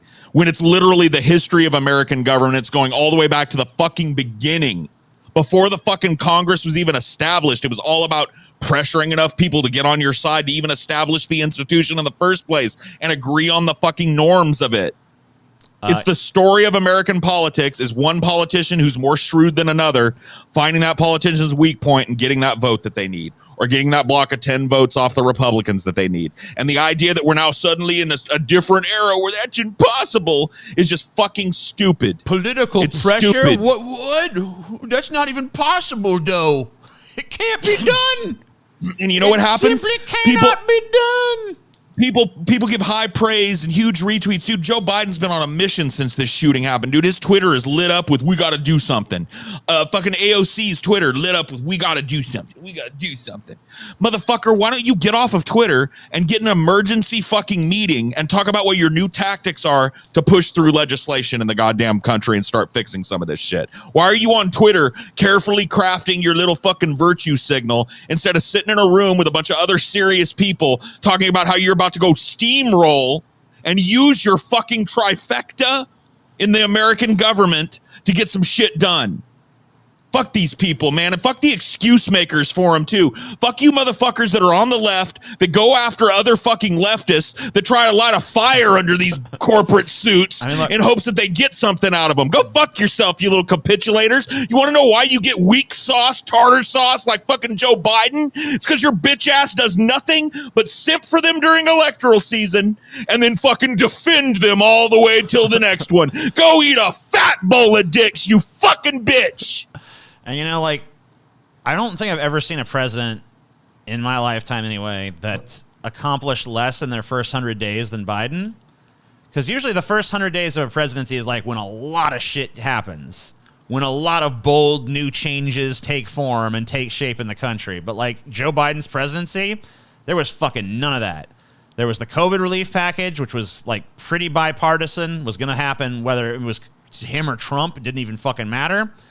There was the infrastructure bill that fucking was just a handout for fucking the construction industry basically, and then pretty much nothing else. Can't do nothing. What are they supposed to do, TJ? They can't do. Manchin was holding it up. He wouldn't do it with that much money, so they had to cut it down. It was cinema too. Yeah, man. Oh, look, dude. Paul just ignores it. We got Christian cinema too.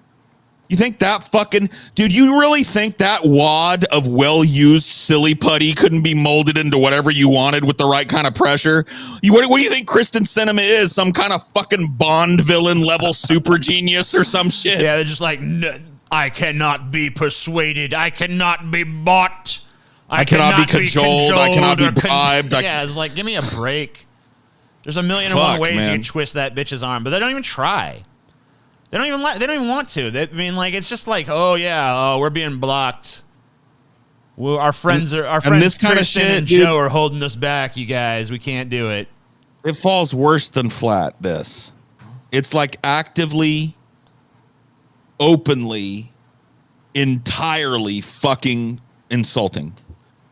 To watch one of the people whose job it is to set in motion the things that we're talking about and get things changed sit and give this like fake, half-hearted, poorly read, poorly conceived of, poorly written, rote eulogy. Where he tries to pass the buck onto the American public, too. Right. He tries to ask us where our like on Twitter, he was like, where's our backbone? Where's your fucking backbone, bitch? I think he says it in the speech. There is a senator and a vice president working to pass common sense gun laws. Yeah, you voted against a few, too, though. Can and won't prevent every tragedy, but we know they work and have positive impact. When we passed the assault weapons ban, mass shootings went down. When the law expired, mass shootings are, if you look at mass shootings over their totality, there's a little blip here and there, but they're steadily on the fucking uprise. Dude, that's just ridiculous reframing of the truth.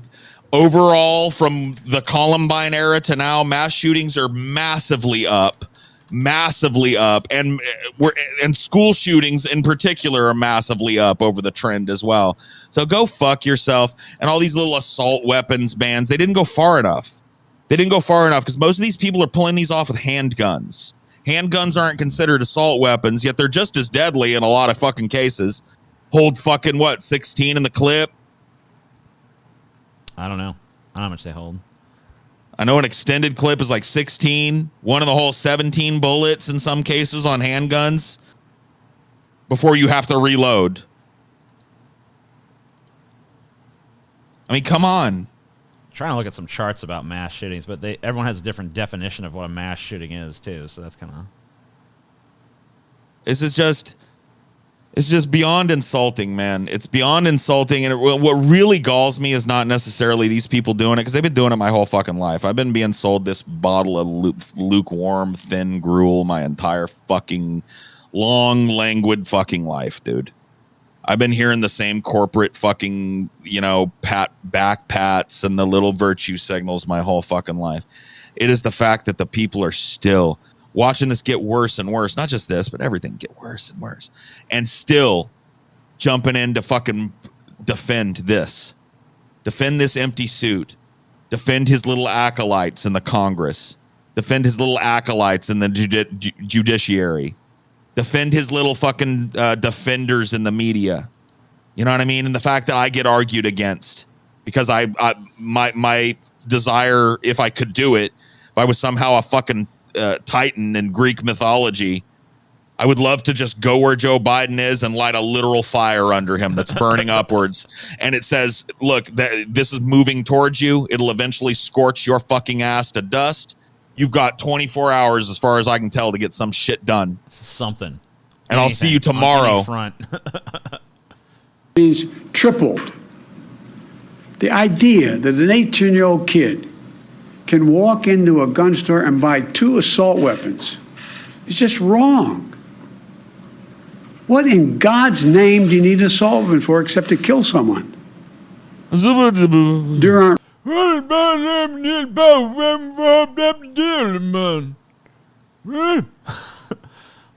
Yeah, I sure wish this message was being delivered by someone who could fucking talk. That'd be cool. Running through the forest with Kevlar vests on, for God's sake. It's just sick. And the gun manufacturers have spent 2 decades aggressively marketing assault weapons, which make them the most and largest profit. For God's sake, we have to have the courage to stand up to the industry. Here's what else I know.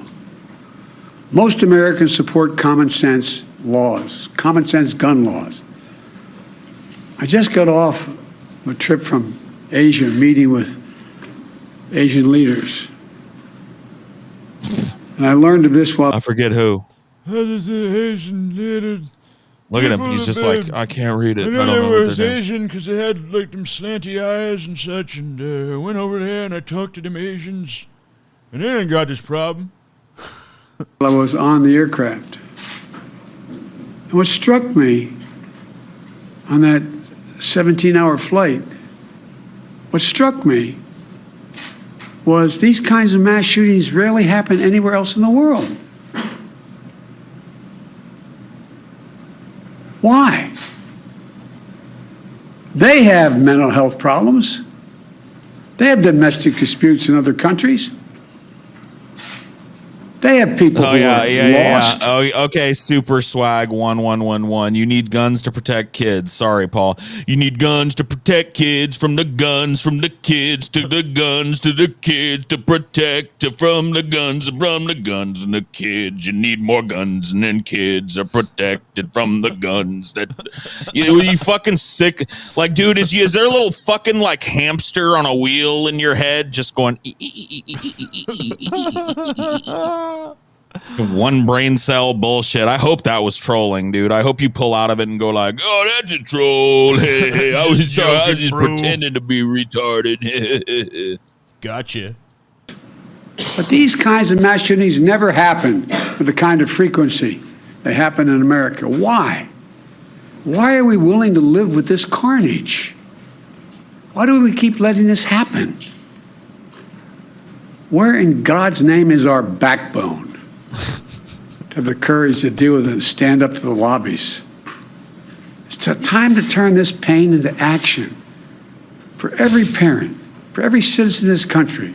No, it was time back in. It was time way before fucking Columbine. Way before it got to the point where people were shooting up schools routinely. It was time for some. And by the way, Joe, incidentally, you were a very powerful person in this country during that time. He's and you had a lot of time in the government. Very long time. Yeah, you had a lot of time in the government at various levels of fucking power to get something done on this, Joe, and you never got a fucking thing done on it, Joe. It was worth a fuck. So why don't you fucking give us a look at the bloody hands you've got there, Lady Macbeth? Because you got the blood of children on your hands with your inaction and your long fucking incestuous relationship with the NRA and the gun lobby. Because I guarantee you, dude, if somebody looked into campaign finance and shit, there's some gun money in your fucking pocket too, Joe. And has been in the past. From 73 to 2009, he was a senator. From 2009 to 2017, he was vice president. And from January 20th till today, he's president of the United States. So this is like this wee shit that keeps getting thrown around. Like, you know, I'm just one of you guys. It's like, you're a little bit more powerful than most of us by, you know, I don't know. You've fucking held some pretty prestigious positions in your life. This is that empathy politics shit. Like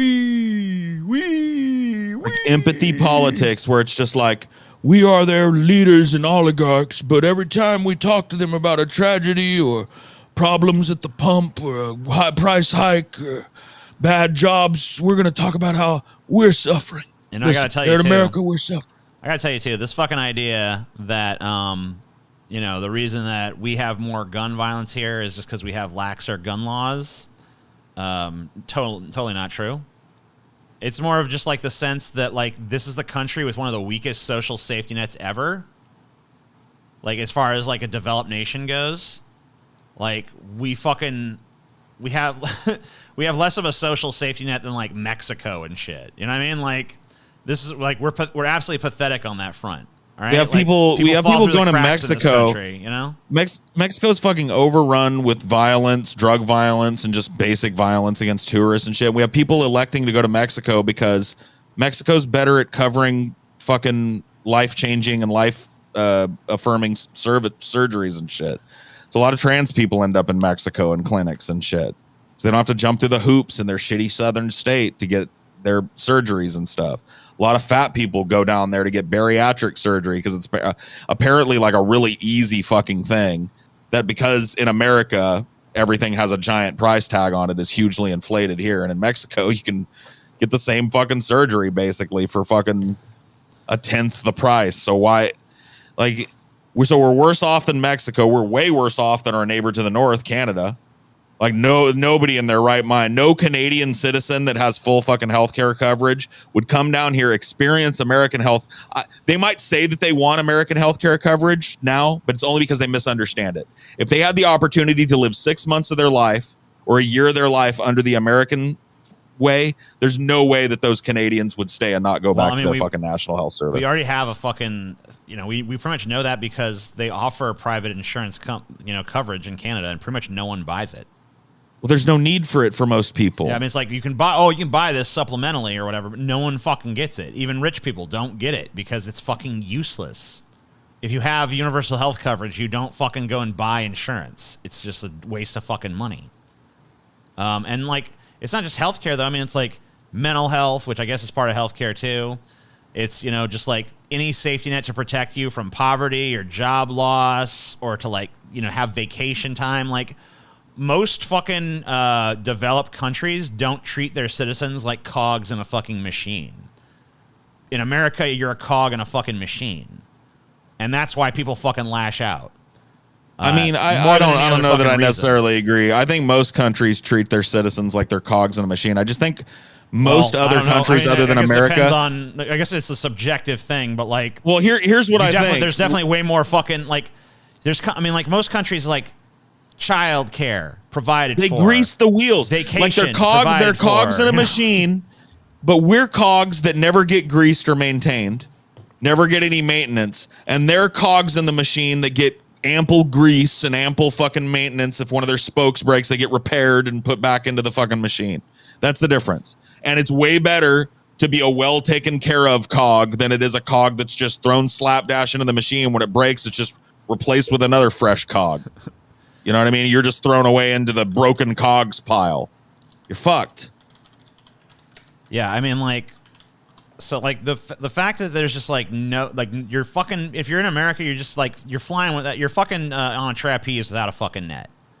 So I mean, like, you get fucking you fucking take one misstep, you fucking miss your mark by a fucking half an inch, and you're just fucking dead. And it's like, dude, why are the people who live under that stressful system fucking constantly fucking going ape shit and shooting a bunch of people? Who knows? It's fucking really fucking shocking to see. Like, oh my God, who could have predicted this? I mean, like, when I went to the doctor yesterday, yeah, I fucking the lady was asking me like, yeah, if we have to send you to get X-rays or anything, what's your preference? And she listed off a few places, and I was like, whichever one my insurance takes.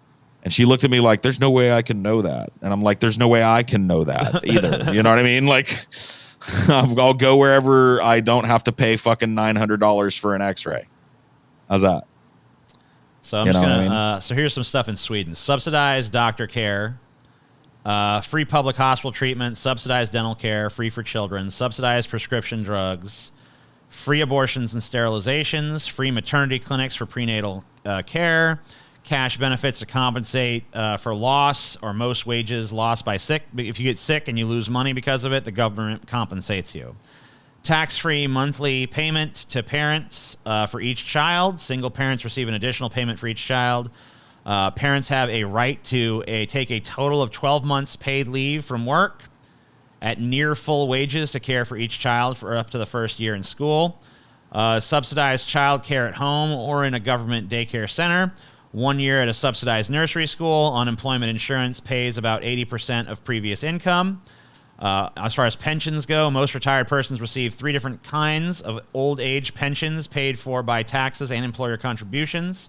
Full or paid disability pensions, special payment to handicapped persons, surviving spouse or orphan pensions. This is just like a small sampling of like sort of like the welfare state that exists there. Right. And like any of which would be like if you took crazy and like I'm gonna just go shoot a bunch of people, or maybe you do, but it's fucking not even anywhere near as fucking common as it is here. if you took one of those, like, what was it, like 30, 40 bullet points that you read and talked about applying it here in America, it would be immediately decried as socialism and shot down. It'd like, be called we can't even fucking get one of communism, for fuck's sake. They'd be like, oh, that's communist. That's crazy. You're talking crazy So talk. this shit is just beyond frustrating to me when I see these politicians. It's not just Joe doing it. It's fucking the whole DNC is doing this. Pelosi, because they think they're the party of guns, even though they can't really point at anything that they've done to substantially reduce this problem at all. if they are, they're fucking piss poor at it. Like if that, no, if they have any sort of, I mean, not the party of guns, but like the party of gun control is what I meant to say. Well, yeah, but I mean, like they have nothing to show for it at all. Right. So like, they've got this like Brady bill and they banned certain like bump stocks and certain types of guns and shit. And it's just like, dude, just a normal ass handgun will kill you just as quick as a fucking assault weapon or whatever he was bitching about in this fucking. I don't even know what he's talking about. I would love to see what kind of gun he's calling an assault weapon. Yeah, I mean, like, because typically I find, as far as I know, every gun can be an assault weapon. Well, here's you can the assault thing. someone with any gun. So oftentimes people will say assault weapon when describing an AR-15. Dude, an AR-15 is like a varmint hunting rifle. Mm-hmm. It's like something you take out to hunt coyotes with and shit. It's hardly like a fucking hardened, combat rifle or some shit capable of firing infinity super accurate bullets or whatever. I mean, it's a gun that can be used to kill a human being. I'm not denying that. But it's just like a lot of times there's this sensationalized language that I think is meant to polarize people who know a little something about guns. I go, wait a minute. Because I don't know yet. I don't know what the fucking kid used. I haven't looked into it today much. I don't know if they've given out what kind of gun he used in this. I've heard conflicting things. I don't know what the fuck the actual weapons were. I mean, when a lot of times when politicians talk about this type of shit, they will label it like he bought assault weapons, and then you find out it's an AR-15 and like a Sig Sauer 9 or some shit. Right, and then all the gun people who know that that's not a fucking assault weapon or just jump on that and make the argument about, oh, they don't even understand guns, so how can they possibly regulate them? They don't even understand them. It's like, right, and it makes them look like they're just arbitrarily trying to take one, because like people that know this know that like there's a million guns that he could have gone in there and done the same thing with. So this idea that, if we ban this AR-15 or if we ban this particular type of stock for these particular type of guns, then they won't be able to do this anymore, and they just keep happening. So it's weak and ineffectual, and it's by design, by the way. As we said before, it's not because they're just a bunch of simpering idiots. It's because they don't have no intention on making this change. They're as in the pocket of the gun lobby and the defense. What do you think, like, the defense contractors are part of? They're part of the gun lobby. And Joe Biden's first act as president was to give what, like $6 billion to Raytheon? One of his biggest contributors. Give me a fucking break, bro. Let's see. Backpack. So he was the particular shooter in this case had an AR-15 style rifle. I don't know what that means, and with a high capacity magazine, and I think he also had a handgun as well. So that's what he had. He had a handgun and an AR-15 style rifle. Right. So an off-brand AR-15 and a handgun. Yep. In this country, it's time to act. It's time for those who obstruct or delay or block the common sense gun laws. We need to let you know that we will not forget. We can do so much more. We have to do more. Our prayer tonight is those parents lying in bed and trying to figure out, will I be able? What's that fucking long? He's sundowning again in the middle of his fucking speech. It's over. That's about all you can get out of Joe Biden, is about maybe 7-8 minutes worth of basic script reading, and then he starts to. The Joe machine is breaking down. Able to sleep again. What do I say to my other children? What happens tomorrow? I don't know what if they don't have other children? It's like, what do I say to my other children? What about all the ones that don't? What about all the ones that, like, that was their only kid that got shot? I don't know. Biden, where in God's name is our backbone? May God bless the loss of innocent life on this sad day. God bless the loss of innocent life on this sad day. Shouldn't God like not bless that? That doesn't seem like something God should bless. That? God curse the loss of innocent life on this day. You know what I mean? Like, what? Who wrote that line, or did you just misread it? And may the Lord be near the brokenhearted and save those crushed in spirit, because they're going to need a lot of help. Crusted spirit. A lot of our prayers.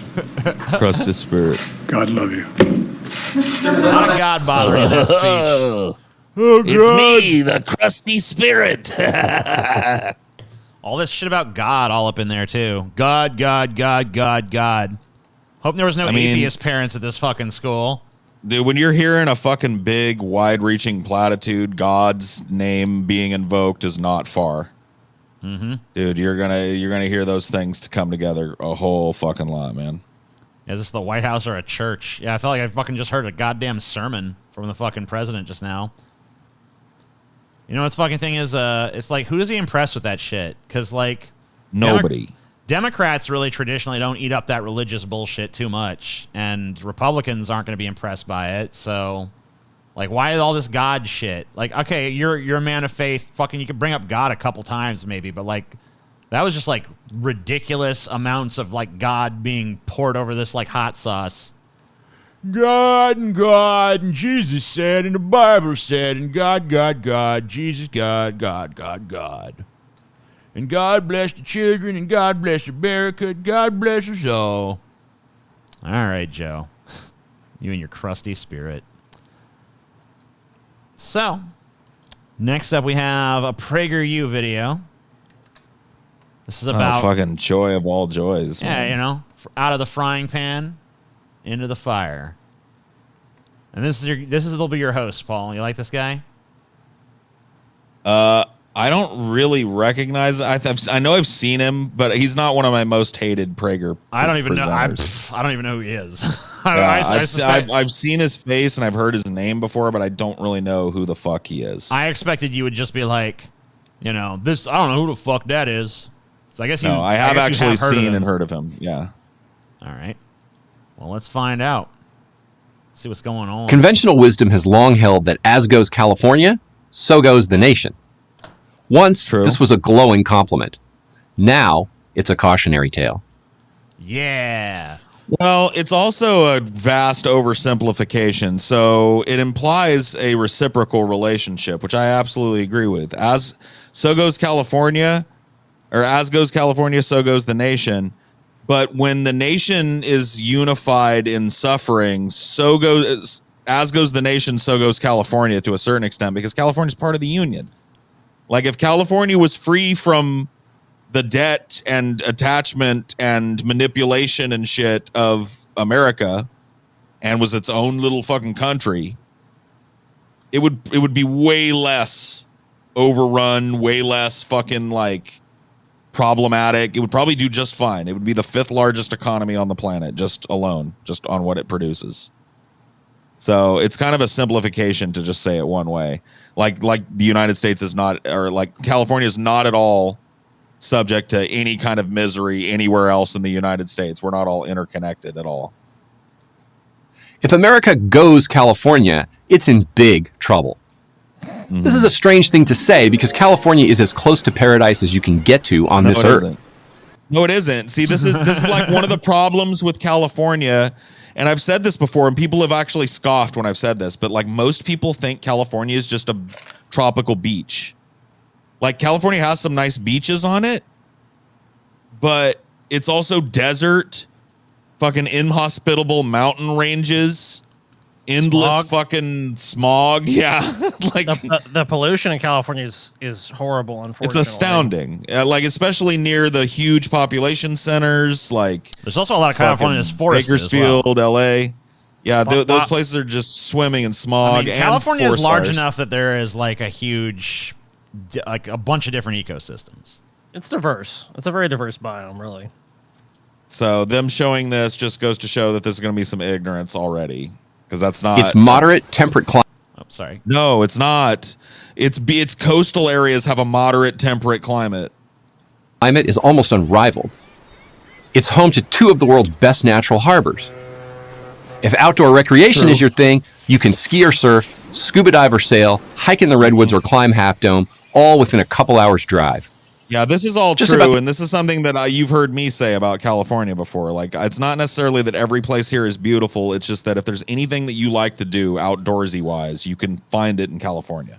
Yeah, I mean, like within a couple of hours, and you could be like in the city, and then you can be out in the fucking woods. Not just in the city, but in one of the biggest metropolises on the planet. You can be in one of the biggest, most vibrant cities culturally on the planet. And then 2 to 3 hours later, you could be literally up where it's so colder than a witch's tit in a mountain range. You know what I mean? You've got everything in California. You really do. The only thing wrong with California, from a natural point of view, are the earthquakes. But those are infrequent, and their bad effects can be mitigated by sound building practices. This is another thing that, like, not he seems to at least be like taking the soft position on this one. Earthquakes, yeah, dude, I'm not going to claim that it's not a problem in California and stuff. But people really like oversell the frequency because there will be little tiny tremblers in California and shit that do no damage all the time. And people will point at that and go like, "Oh, look, it's constantly in earthquakes." Like, it happens. It happened on the show one time to me, where one was, a couple 100 miles north of me or some shit, and my mic was like. But it was just kind of like, oh shit, there's an earthquake happening right now. Crazy. Right. I mean, and it's disconcerting, but it's often overblown. Now, California has had some big fucking earthquakes and likely will have some really big earthquakes. But there's only a few places in California you really need to worry about being if such a thing happens. One of them just happens to be Los Angeles County. The other disasters you hear about in the news, droughts and fires mostly, are natural to be sure, but also manageable by human ingenuity. Irrigation, water storage, forest... A little optimistic there. Yeah, I mean, human ingenuity, as far as I'm concerned, because like California, I think I looked into it, is running on 4% of what's considered to be natural snowpack and like reservoir levels this year. So human ingenuity hasn't done a fucking thing. There's limits to the human ingenuity thing. Like irrigation can only get you so far, right? Like I don't know if there's massive drought. I mean, like, you got the water's got to come from somewhere. I believe that they could build like some giant transcontinental pipelines and shit. It would be like, trillions of dollars of infrastructure investment that brought water from these places that are just flush with replenished fucking fresh water constantly, and helped to irrigate California with it. But it would just be such a massive public works project that it's hard to imagine it ever happening. And failing that, there's a huge portion of California that used to be desert. Then we came here and settled it and dammed up all the rivers and stuff in the up in the mountains and all the shit, and created this fertile, verdant valley out of it. And that area is now drying back up and turning into a desert, but it now produces... Resuming its natural state. Right, but it also produces like 35% of America's produce. Yay! Management and the like. All of which activists have not merely been neglecting, but actively opposing. And there you have, in a nutshell, the triumph and tragedy of California. The greatest spot on Earth for human habitation, a veritable... I don't know.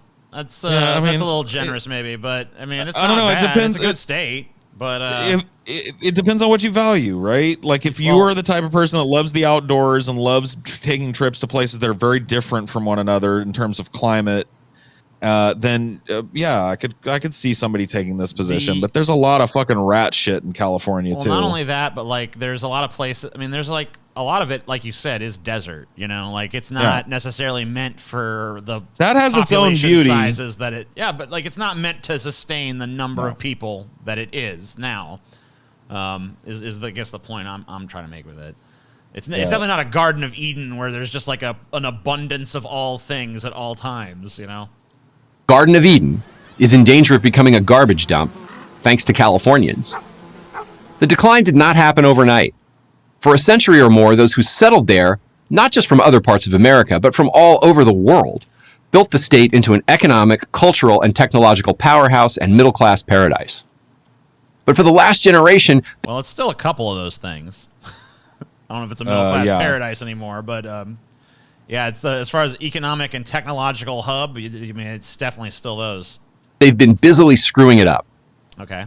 Given the state's enormous natural advantages, combined with the layers of sophisticated infrastructure and institutions built up over 6 generations, this was no easy task. But Californians, being a resourceful people, have managed. The richest state in the Union now has the most poverty. The former middle-class paradise now suffers from stratospheric housing costs and overall cost of living. Everywhere has undergone stratospheric fucking increases in housing costs and cost of living. Yeah, as someone who's like looking at the housing market and just like waiting for the day that the motherfucker collapses, like, please collapse, please collapse. I can tell you, yes. Housing prices are terrible across the country. Now, they're particularly bad in California, but that's because California is more desirable than most of those other places. More demand. He just got done describing that America is like the Garden of Eden, or that California is the Garden of Eden, but he's never going to talk about the fact that too many people have moved here. Like, yes, America leads the world in poverty, or leads the country in poverty, because more people fucking live here than any other state. And more people come here every day than any other state. I mean, huge tourism. You have a huge demand, so of course housing is going to be more expensive in California. Also, the fact that people try to live in single-family homes. Right. So I tell you one thing. When I was in Colorado, I had a California license plate because the rental car I had was from California, and a lot of people, when they saw that California plate, it just like triggered the fuck out of them. Like, get out of here, California person! Like, oh Jesus. Yeah. I was like, I'm actually from Louisiana. They're like, oh, okay. So like they hate California people in a lot of other states. Car culture was. What's that? A lot of that's just jealousy. Someone said they live in Idaho. Boise is actually the most overvalued housing market according to many metrics. So I mean, it's all over the country. But yeah, I mean, California does have those problems, and it also has the highest gas prices in the nation. But yeah, that again goes to desirability and the refinery capacity of those areas. Denver and just the amount of demand that gas, like, there's so many more people on the road at any given moment in California than any other fucking state, that the just sheer demand daily to feed California's travel economy and just back and forth supply chain economy is staggering. It's insane. Was invented has the country's highest gas prices by a lot. Crime is out of control. Huge sections of San Francisco and Los Angeles are virtual no-go zones. Open-air drug markets abound. Cool. By the way, this myth that like big towns like Los Angeles and San Francisco have never had parts of them that have been seedy is just self-fucking defeating. Like, big cities have crime problems. Big cities have areas that go, neglected by the fucking city planner and turn into ghettos. Times of economic turmoil in the nation as a whole. Like, look at crime in the 70s when we had a fucking very similar economic situation to what we have now. Right. So California cities are home to people that are currently having to find money in alternative and creative ways because they're working 2 jobs. It just isn't cutting it anymore. And they're living in areas where there's no economic development and, no fucking real genuine policing other than cursory policing. Are the no-go zones true? I mean, you can go anywhere you want. Are you more likely to encounter certain fucking activities in certain places? Of course. There are places in LA that you shouldn't go to, probably, if you're just going to walk around and stuff, but they're not places that you would ever find yourself in accidentally. You know what I mean? They are like troughed off parts of really bad neighborhoods and shit. You can go to places like, there are people that haven't been to California that think that like Compton, like as soon as you cross over into Compton, it's like you got to dodge the bullets and shit. And dude, I've walked around and ate and shopped in Compton before. Same thing with like Watts and all these places are nice. They have nice parks and nice, city infrastructure. Compton is near the airport. That's why if you get a rental car, if you go into LAX, that's where you get your rental car. Yeah. Looking at the most dangerous cities in the U.S. too. There are parts of Compton that but you would have to wander back into the back alleys and places in Compton that if you're there and you're not a local, you're probably in trouble. But that's true of any American city, dude. You telling me if you go off the beaten path in New Orleans, you ain't in trouble? You know what I mean? There's definitely some places in New Orleans you don't want to be walking around. I'm looking at a Forbes 10 most dangerous cities in the U.S. There's not a single California city. Now, if we go to 15 largest cities, safest largest cities in the U.S. with a population over 300,000, listen to this. Number 6, San Diego. Number 8, Anaheim. Number 9, San Jose. Number 10, Santa Ana, California.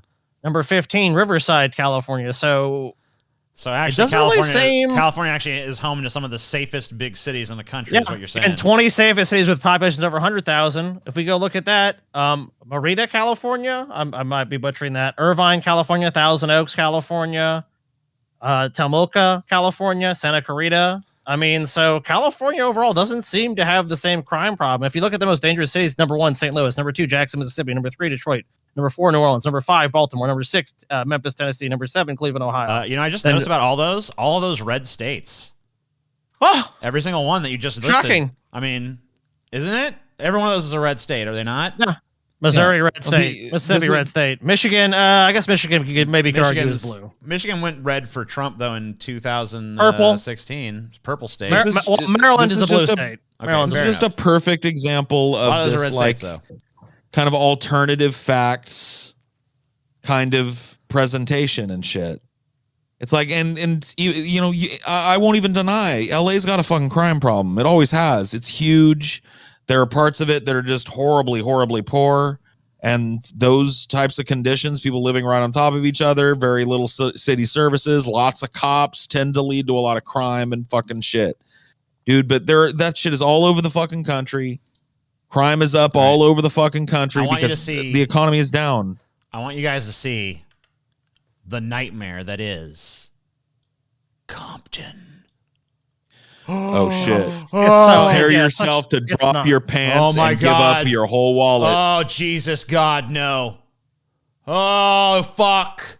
You in Compton now, motherfucker? Oh shit! They're rolling deep down there in Compton. Oh, you gonna get shot by this guy? This guy gonna shoot him? I think I just saw a station wagon there. Oh fuck, man! There might be a mom or two in there doing some shopping. Oh no, is that a tobacco shop back in there? Oh fuck, man! Oh no! You know what they selling up in there? Just hit Compton. What oh man, this? dude! Oh shit! No. Oh my god! It's like being in a nightmare. It's like I've died and gone straight to hell. Oh, help me! It's actually the courthouse where they shot part of that Straight Outta Compton movie when Dre gets out of jail and Easy meets him there or whatever. Mm-hmm. Yeah, this is Compton. The scariest, Compton is fine. Place that you've ever seen. Light rail. Oh, dangerous. Compton. Woo. Compton is a little suburban city that's part of a patchwork of South Central communities that have a lot of little shops and mom and pop eateries. Probably less now after COVID, to be honest with you. Probably. But the point is that Compton is not like some like dystopian nightmare place that's like, oh my God, Compton. Compton didn't even really like there was never a point where Compton burned in the Watts riots and the Rodney King riots, but it's just, you know, it's not like they never rebuilt it or anything. Mm-hmm. People think it's still like rubble with a bunch of fucking like gangsters with no shirts on, just having AKs pointed at you as you walk and going. They you know what they do? They think of that scene in Training Day where Alonzo takes the rookie into that fucking neighborhood and he's like, don't come here without me. You know what I mean? And everybody's like looking at him like, you better, what you doing here, white boy? You know what I mean? They're like yelling at him and shit and like giving him the evil eye and shit. People think that like all of Compton is that, dude. It's just a troughed off neighborhood where some dude is flipping pigeons to warn you that 5-0 might be walking up and everybody's just giving you this leering, menacing shit. It's just that shit doesn't really exist. So to answer your question, the no-go zones, pretty much the answer is no. If there are no-go zones, they're in any city has a lot. Even small cities have like areas of town that are fucking bad. You know, the wrong side of the tracks or whatever the fuck. Dude, there's fucking shit like even on the fucking the North Shore where you drive through and you're like, oh fuck, where am I? I fucking made a wrong turn. This is a fucking nasty ass little fucking area here. Yep. Like, you know, it's usually like it's like usually like trailer park kind of shit. But it's no fuck. I mean, it looks fucking a lot shittier than what we just saw in Compton just now. Yeah. Authorities do nothing. Or If the police do make arrests, the prosecutors simply let everyone go. Oh yeah, this fucking old this old chestnut. California is like home of the three strikes laws. So a lot of people fucking go to jail for a very long time in California. It fucking executes almost as many people as Texas. So this idea that California has this like laissez-faire, soft on crime attitude is total bullshit. Just walk into a Walgreens and take whatever you want, right?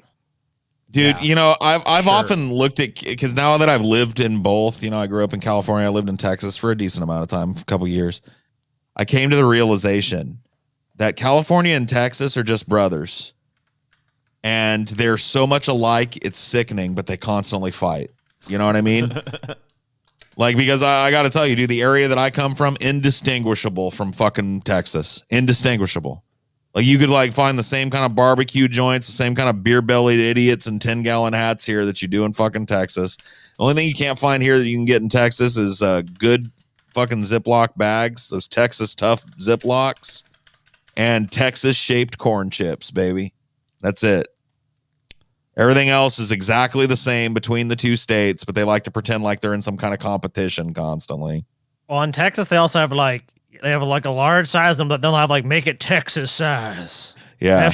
Also weed. Yeah, California's got that right over Texas. Yeah, California is like the gay hippie brother, and Texas is like the hard-working, tobacco-chewing fucking construction worker brother, and they both think that they're really different, but everybody that knows them is like, dude, these guys are basically the same dude. It's ridiculous. Stores are closing all over, citing rampant theft. The culture is suffocating. Carry the wrong type of shopping bag, drink through the wrong kind of straw, or call someone the wrong pronoun and expect to be ostracized or worse. You don't call anybody a pronoun. Yeah, you never don't. do that. You fucking construct me a sentence where you call someone a pronoun. I guess maybe like she. if you say like sir or something, but like they're not gender. They'd be like you don't ever say like she or he to a person. Hey, he, what's up? How you doing, him? Like that doesn't fucking and happen. I have never once been in California, and I've been in some real lefty areas, and because I can imagine like a situation like think about a Starbucks, for example. You're standing there for a while and somebody asks you like, oh, hey, are you waiting long? And I know that the person on the bar has it, and I say, no, she has it. You know what I mean? Yeah. That I've done that a million fucking times in California. I've never once been told like, actually, it's gay. Yeah, did you just gender that person? Never once. Never once have I been ostracized over a straw or what else did they allege there? All right, so let's see if you some other that was rampant something or another. All right, here we go. Oh, your grocery bag. If you use plastic, I guess. Yeah, wrong grocery bag. The culture is suffocating. Carry the wrong type of shopping bag, drink through the wrong kind of straw, or call someone the wrong pronoun and expect to be ostracized or worse. The closest I've ever seen that come to in a city is Portland. That's in Oregon. Yeah, that's a whole different fucking ball of wax. That's a different ball of wax there. The public schools, lavishly funded, are abysmal. And of course, the taxes, especially sales and income, are... Is that all we get on the school? Just abysmal. And it's actually not true. Not even true. It's actually not true. Some of the best fucking K through 6 schools in America or in California, they're just in wealthy districts. So, yeah, the underfunded schools in the ghettos are abysmal. And the well-funded, and you think, well, they're public schools. It should be. Look, dude, they run fundraisers, and moms and dads give hundreds of thousands of dollars a year to make sure to fill in the gaps that the state doesn't supply. And in fucking places where people don't have money to pay an extra surcharge for their children not to get a shitty education, kids are sitting in fucking little temporary trailers that have been made permanent, and there's 40 of them and one teacher in there. Are among the highest in the nation. This gross simplification you could do this with any state. The schools are abysmal. Crime rate is out of control. What state am I talking about? California? It sounds like you're talking about Louisiana to me, because both of those are fucking true of Louisiana. California also just had a $97 billion surplus. Yes, they did. So, I mean, the Louisiana, surplus, they have a crazy we had a surplus. tiny one.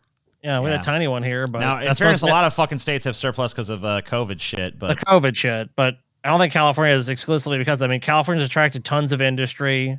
California has some of the best universities California in the world. has a giant surplus right now, gigantic. So it's like, really, what it is that it just shows that a lefty state can succeed. So they can't stand it. They just cannot stand it. Well, the taxes are too high. Oh, well, the shopping bag you have is wrong. It's like they cannot fucking come to terms that California is a very successful place. Yes, there's shitty things about it. Of course, there's shitty things about every fucking place on the planet.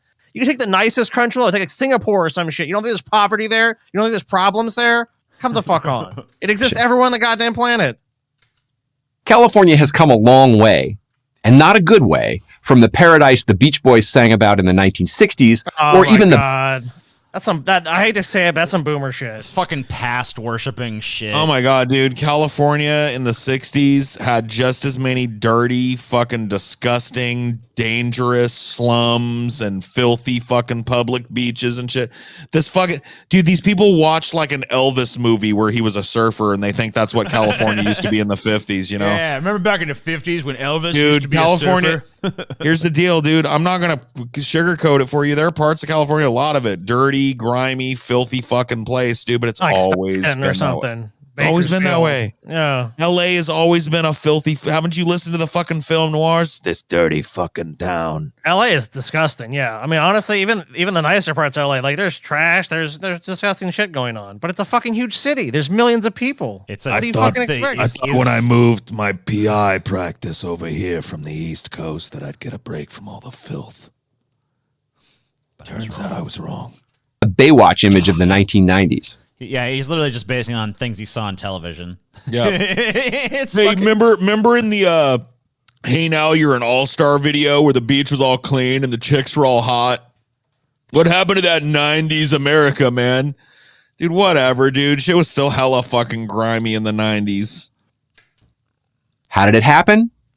Bad policy. Yeah. Some of it active, some passive, all of it deliberate. Mm-hmm. Okay. The active includes draconian zoning, one-sided labor laws, and environmental regulations that make it extremely difficult to build new homes or one-sided labor laws. Dude, California is like, if you take it in aggregate, it's slightly more supportive of unions than your average state is. California is just ever so slightly better to labor than your average state is, and it's like one-sided labor laws destroyed everything. Like, fuck you, dude. The do-nothing ping-pong back-and-forth legislature and the constant fucking clown show that is the governorship of California has, slowly but surely sold the state down the river. I agree with this dude. California's got a lot of potential, but if he wants to act like it was all this, like, it's just this left-wing stuff. Oh, yeah. That's PragerU. Right. The passive includes, above all, ignoring immigration laws. California is a sanctuary state. Right. And California is also one of the, as I said before, a producer of about 30 to 40% of America's produce, depending on what type of produce you're talking about and the time of year. And most of that is picked by immigrant labor. Yeah, 25% of our produce. Next time you go to the fucking store and get yourself a nice fat bunch of grapes, or, some fucking nice almonds, or some nice fucking, a bottle of wine or two, you better be thankful that there's a bunch of fucking immigrants in America and California, that we don't turn them away, because there's not a goddamn person that's going to go out there and pick all that shit and farm all that shit for slave wages. Yeah, I think they don't want those liberal almonds, huh? Give me a break, dude. They don't give a fuck. The Central Valley grows 25% of our produce. And these people have a fucking issue with it's a bread basket. Yet again, another point to California, it's not convincing me of anything. Like, oh, we have some sanity with policy, and we don't fucking treat people like shit and dehumanize them. Oh my God, why? Yeah.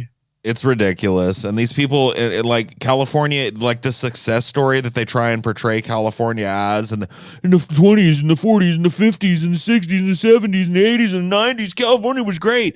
Dude, if that's true, and I do agree that in some ways California is great, it's because it's always been an immigrant state. It's always been a state that drew people not only from all over the country, but from all over the fucking world. It's a magnetic place. It's always been, I know this is a no word to say, but it's always been a melting pot kind of state where tons of different cultures are represented. Dude, you go to LA, you're going to see fucking black culture. Oh my God. You're going to see 17 different types of Hispanic culture. You're going to see 17 different types of Asian culture on display. It's nothing if not a giant melting pot. Some of the best food you'll ever have in your fucking life, too. Oh my God. Even like at places you wouldn't expect. Yeah, there's a reason for that. So this anti-immigrant sentiment, if California was like that, it wouldn't be half of the shit that he extols it for as virtuous. And you know what? A lot of immigrants are business owners. They're people that start businesses. So it's nothing but a net benefit to California to have such a wide range of people and diversity. Dude, the area that I grew up in, the area that I grew up in is filled with famous family names. They're all Hispanic names. People that came here, their ancestors came here illegally, that now own farms, own factories around the fucking area, are part like high up on the school board, principals of schools and shit. Second and third generation immigrants to California. Yep. So this idea that immigrants cheapen the state, or that the fact that California isn't, number one, California is incredibly draconian, and ICE operates in California almost fucking like out of control crazy. So this idea that California doesn't do anything draconian with illegal immigrants is just ridiculous. But another thing is there's huge parts of California that are fucking very like red right-wing places. Oh, I was like, deep red. Yeah. Trump red. Yeah, I mean, this is not, California is not just like this like solid blue wall of fucking progressivism or something. It's really stupid to think it is. The passive and active often combine. California politicians and businesses have actually encouraged illegal immigration for a generation. Politicians for the votes, businesses to keep wages down. If it weren't for the weather... So wait a minute, PragerU, are you anti-capitalism then? Are you saying that it's illegal for a business to keep its labor costs down? That's starting to sound like communism to me, boy. What's the state got to do with what wages are getting paid now? That sounds like communism to me, PragerU. PragerU's a fucking commie outlet disguised as a Republican network. Y'all, they're anti-Q. Boo, PragerU. See, it just goes to show you how easy it is for them to slip into some like, there needs to be heavy regulations on businesses. Anyway, if there was in California, took the time to put some regulations on businesses, then there wouldn't be such an immigration problem there, California GDP growth of the state is pretty high compared to other states. It's ranked, let's see here, according to this Forbes article, another Forbes article, number 7 in the country. But shouldn't those isn't it such a bad place to do business? Yeah. Can't That's even crazy. do business there. What about like the income? Let's say states with the highest income levels. So let's take a look at that. States with the highest income levels. Sky, don't bring facts into this. Come on. Oh my God, let's just take a look real quick. I'm sure California at the bottom. Oh, California per capita. Let's see. Where's California at? Oh, gee, I wonder. Sorry, number 5, 106,000, highest average income. Oops. Oh man. Only thing politicians can't screw up. The state today would have little to recommend it. What is to be done? Okay, tell us. It's tempting to turn it into a fucking hillbilly boondoggle like Mississippi or Kentucky, y'all. Let's turn California into Mississippi West. Yeah, let's do that. Where's Mississippi income? Oh, it's at the bottom. Oh shit. Oops. Mississippi and West Virginia at the bottom right there. Oh, but man. Those are blue states too. The Democrats mismanaged those. Oh wait, no, never mind. To do nothing. Just let it go. If this is what those left coast loonies want, let them have it. Yeah, if they just want to be like demonstrably better than everybody, better off than most 90% of everybody else in the country, let those loonies do it. They don't want to be fucking pestilential, fucking crime-riddled shitholes like we are down here in Louisiana in the South. Fuck this fucking one-sided PragerU bullshit. This is like jerk-off material for my fucking Uncle Dean, who was he used to buy all the fucking like Bill O'Reilly books and shit. You know what I mean? I wonder where this dude lives. I gotta see where this dude actually lives. What is his name? Michael Anton. Michael Anton. I want to see what fucking state his ass lives in. Yet, California is still a part of America, part of our country and our civilization. It was a huge asset to the nation. Thanks, buddy. Thanks for letting me know. Really? It's part of the country. Good. I never knew that. Thank you. And could be again if, and it's a big motherfucking piece of shit. Sane leadership were once immigrant. What's that? This motherfucking piece of shit that just got done telling us California is a shithole because it allows in immigrants is a Lebanese immigrant. He also graduated from Berkeley, which, for those you don't know, is in California. A very prestigious school. Yeah. I'm pretty sure he lives in California, dude. I'm thinking he does. Hold on, I'm trying to figure it out. It sucks, but I happen to live there too. Yeah, I fucking hate it and stuff, but that's where I live. Remember, a bunch of conservatives had to leave, like Dave Rubin, Ben Shapiro. They had to head for the hills because it was like their conservative credentials were on the line. Like, you live in L.A. though. Oh, he grew up in Loomis, California. He has his first degree from UC Berkeley. And St. John's and Claremont. So he's been to a bunch of fucking California schools. Yep. I'm trying to figure out where he lives now. I mean, he might live on the East Coast now because he's done some shit for like the Trump administration. It sounds like he's probably like a DC guy now, maybe. He might be in the DC area or whatever, but who the fuck cares? He's definitely not living in Fiddle DD. You know what I mean? Yeah, he's not living in fucking Misship. I live in Mississippi. I live in the Charlotte. Let me move to Kansas. Yeah. In September 2020, Anton wrote a conspiracy essay titled "The Coming Coup." In the essay, Anton suggested that Democrats, aided by George Soros, were planning a coup d'etat to take over the United States by way of domestic color revolution coordinated by the so-called deep state and influential operatives of the Democratic Party. So we're basically listening to a fucking conspiracy nut psychopath right now. I don't know. This is fucking pretty crazy shit. Whatever. Again, to take charge. What would that require? Simple. California voters would need to vote out the frauds and posers who are currently running their lives and ruining their state. To do that, they'd need to rethink some of their most cherished opinions. Simple, but not easy. There are signs of change, though. In early 2022, wouldn't they vote out the people because those people don't do anything for their cherished opinions?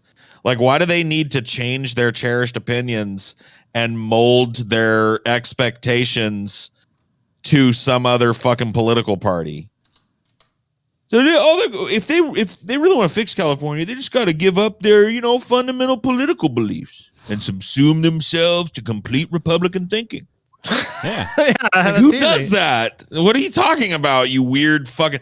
That sounds like a fucking alien describing like how they reproduce or some shit. You know what I mean? Then the ovum is biomechanically moved from the cervical area and implanted into the egg sac.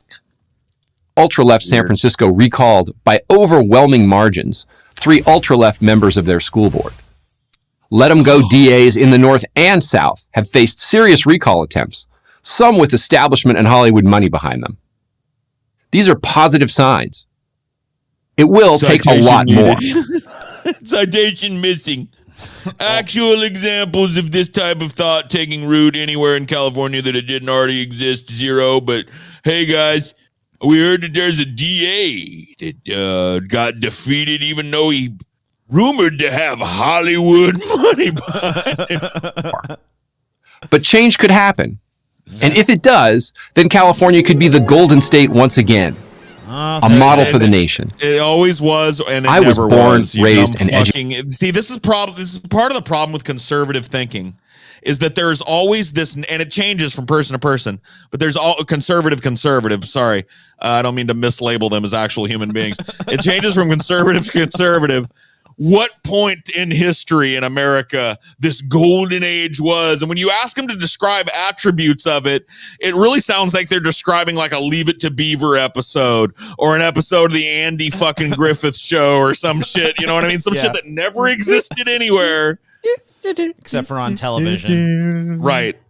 And it's just like, he does, dude. He really has this idea in his head from watching old movies that there used to just be a Marilyn Monroe on every corner in fucking California, and there was never a criminal, never a darky, never an immigrant, just a bunch of white people just being fucking great and living on the beach. And then all of a sudden, all these darkies come to the state. It's just like they started here before white people came here. We took it from them. A lot of them never left. So what do you do about them?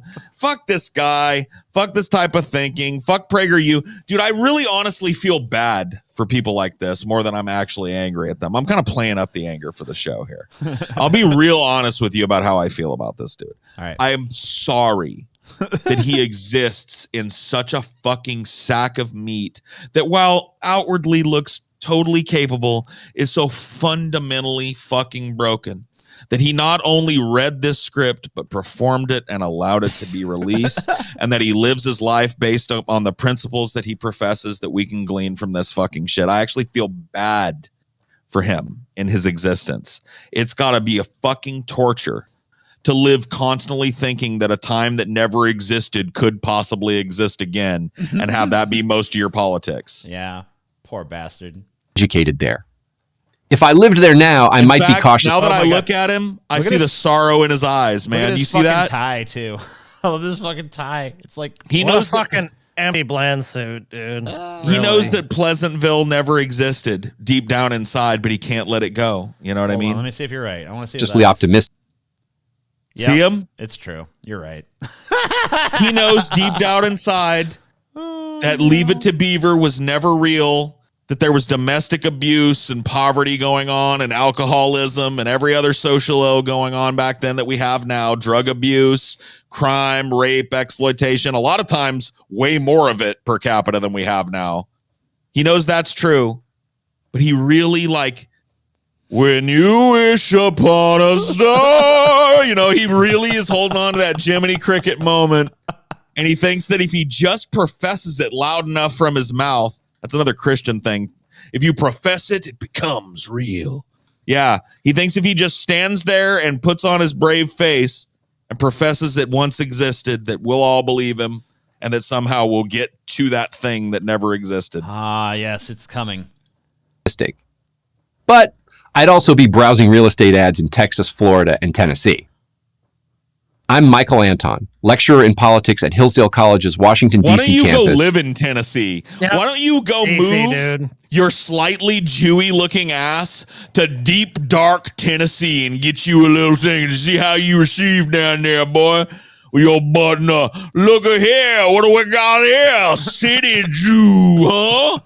Got us a city Jew here down here in Tennessee, boy. You fucking huckster. You wouldn't dip a pinky toe into most of Tennessee. He'd be reviled. He'd be fucking reviled, dude. He has nothing in common with any of those people. I'd be browsing the ads in Florida. You live in a fucking major metropolitan rich part of the country on the East Coast. You went from one coast to the other. Give me a fucking break. Well, we got ourselves a Berkeley boy, huh?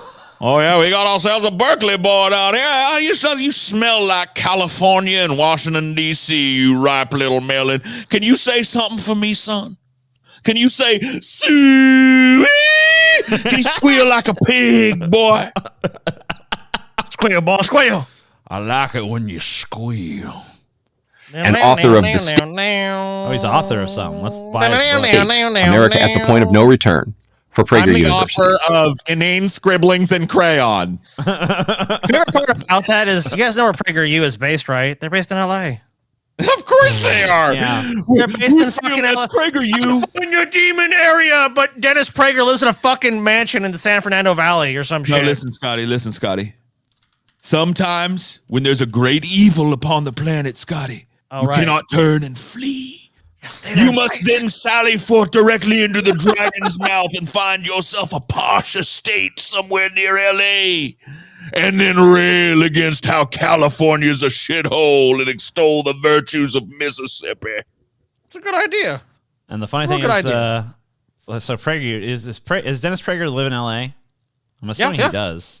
Yeah, Prager lives in L.A. He almost has to if he runs his business from there. I guess he doesn't have to, but I'm pretty sure Dennis Prager lives in the Los Angeles. I do know that PragerU is based in LA. He went clear across the country to get there because he was born in fucking Brooklyn, New York. So if he's born in Brooklyn and fucking found his way to California, he literally had to traverse. He had to go clear across the country from where his roots were. So in California. Despite the fact that he puts this kind of anti-leftist, anti-fucking democratic propaganda out for a living, this motherfucker went from it has never even existed in a lot of the places he extols the virtues of, and went from one liberal bastion to the next. Basically. Yeah, he lives in California. I don't know. I think Fucking Ben Shapiro, I think, used to live in California. I think he might have moved. He did. He moved.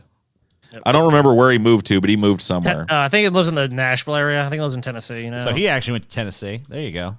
Ruben went to Florida. Yeah. Dave Rubin, he decided to go down to Florida. Obviously, Joe Rogan went out to Texas. I mean, a lot of these guys have they moved out of California. Hey, Cletus. Oh no! You know what? I was no. He didn't, Scotty. He didn't. In September 2020, Shapiro announced that he and his family were moving out of California. Shapiro relocated the headquarters of his Daily Wire enterprise to Nashville, Tennessee, but he resettled in South Florida. Okay. All right. Yeah. Well, dude, so he moved his business to Tennessee, but he moved to Florida. I see. Yeah. It's cheaper to run his business up there than he can, of course, has his mansion. Which down part of fucking South Florida? Like Miami? Is he in fucking Miami now? Is that where does Trump live? Probably Boca Raton or some shit. He's some richy area of South Florida. Oh, so you don't live in fucking Nashville at all. What a fucking phony, dude. Oh, that's too south for me. I need to be somewhere safe. Boca fucking Raton. Piece of shit, motherfucker. He does live in Boca Raton? Uh-huh. Of course. Fucking I have a question that I know. What a fraud. I have a question for you that I know has been on the minds of the people, and I want to get a straight answer. All right, gotcha. We all know that you're going on Tim Pool at an indeterminate date in the future. Truth. Will you or will you not rip that beanie off of his bald pate and let us all see what's under there? I can either confirm nor deny what's happening with that. Do you realize that if you go all the way up there and you don't rip that beanie off of his fucking head and show us all what's up under there, you will have failed us, TJ. Dude, really? Whenever the episode goes up, does he live stream? You're putting him on alert now, though, because like now he's gonna have like security standing on both sides of his beanie. You know, he's got his machine guns. People are gonna show it to him. People will be like, "Just so you know, TJ saying he's gonna rip off your beanie, dog." Is this show done live? Yeah. Yeah, he does it. All right, Paul. So I mean, you got to cover the episode TJ's on. There's gonna be armed guards around that beanie now, thanks to you saying that shit. Dude, I want to see it. We're gonna live stream. We do our commentary, TJ, as you do the show. So we'll be there live with you. No, dude. I think TJ can just proudly proclaim publicly, I intend to rip off that beanie, and he could do it. You think? Yeah.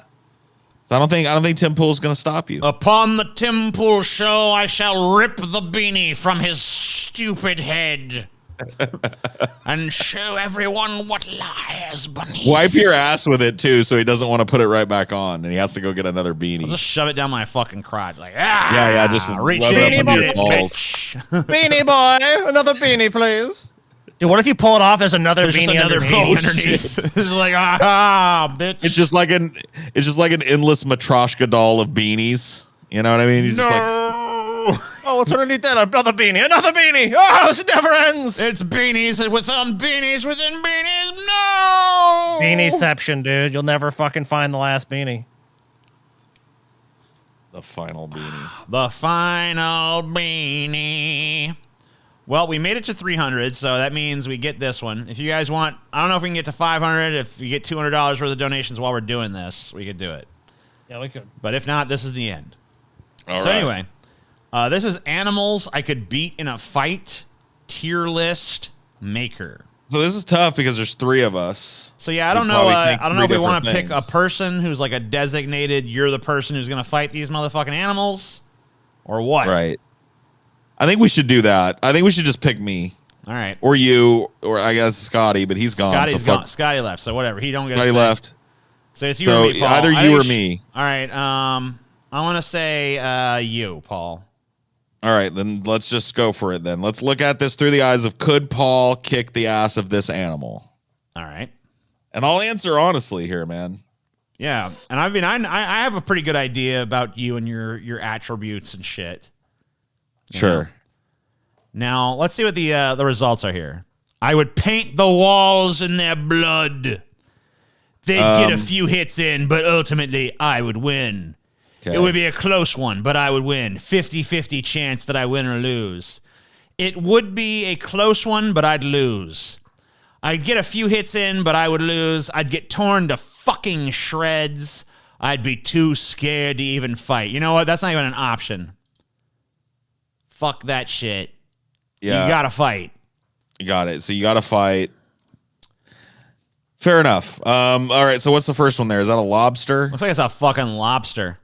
I have defeated I have painted many walls with the blood of lobsters. I feel like, what is a lobster really going to do? It's got its pincers and stuff, but all you got to do is grab it people by that its get tail scared. and smash it on the wall, Yeah, there are people that get scared of like crustaceans and stuff. I'm not one of those people. I saw I'll walk your right ad- up in I a mean, tide pool. Yeah, and I've seen you fucking grab a rat with a towel, so I know you're not fucking like No, I'm super not. squeamish about fucking, animals, even ones that could That fucking do some damage. lobster is fucking dead, dude. Yeah, I would paint the walls. That with, lobster don't stand a clarified fucking butter. chance. Yeah. Some fucking A lobster. zebra. A zebra? Oh shit, they're pretty fucking Zebras big, are dude. pretty ornery Now, motherfuckers. They got that Zebras kick. are known for being particularly ornery. They're actually And, like zoo trainers say that like they're pretty much untamable. Like you cannot get a zebra to not be a piece of shit. There was a guy that actually did that back in the day, in like Victorian times. He actually trained zebras and shit. Wow, it is crazy. possible, but it's very difficult. But in a fight against one, I don't think I would do very well in a fight against a zebra. I'm pretty I sure a think zebra would just kick you in the fucking head. I think I might get a few hits in. Yeah. But I would lose. that's how I feel too. I feel like I'd punch it a couple times and it would just trample me. Yeah. Yeah, I don't think any human being could have a very reasonable expectation of beating a zebra in a fight, honestly. I mean, maybe we got like a lucky shot in and just I like don't killed know. it. Maybe like some fucking top tier martial artist that could like get on top of it and strangle it or something. I don't know. Yeah. Even that'd be hard. A little mouse. This thing is dead. God, dude, I don't want to kill it, but yeah, I'd paint the walls. Well, we're just doing Paul because there's so many. There's three of us.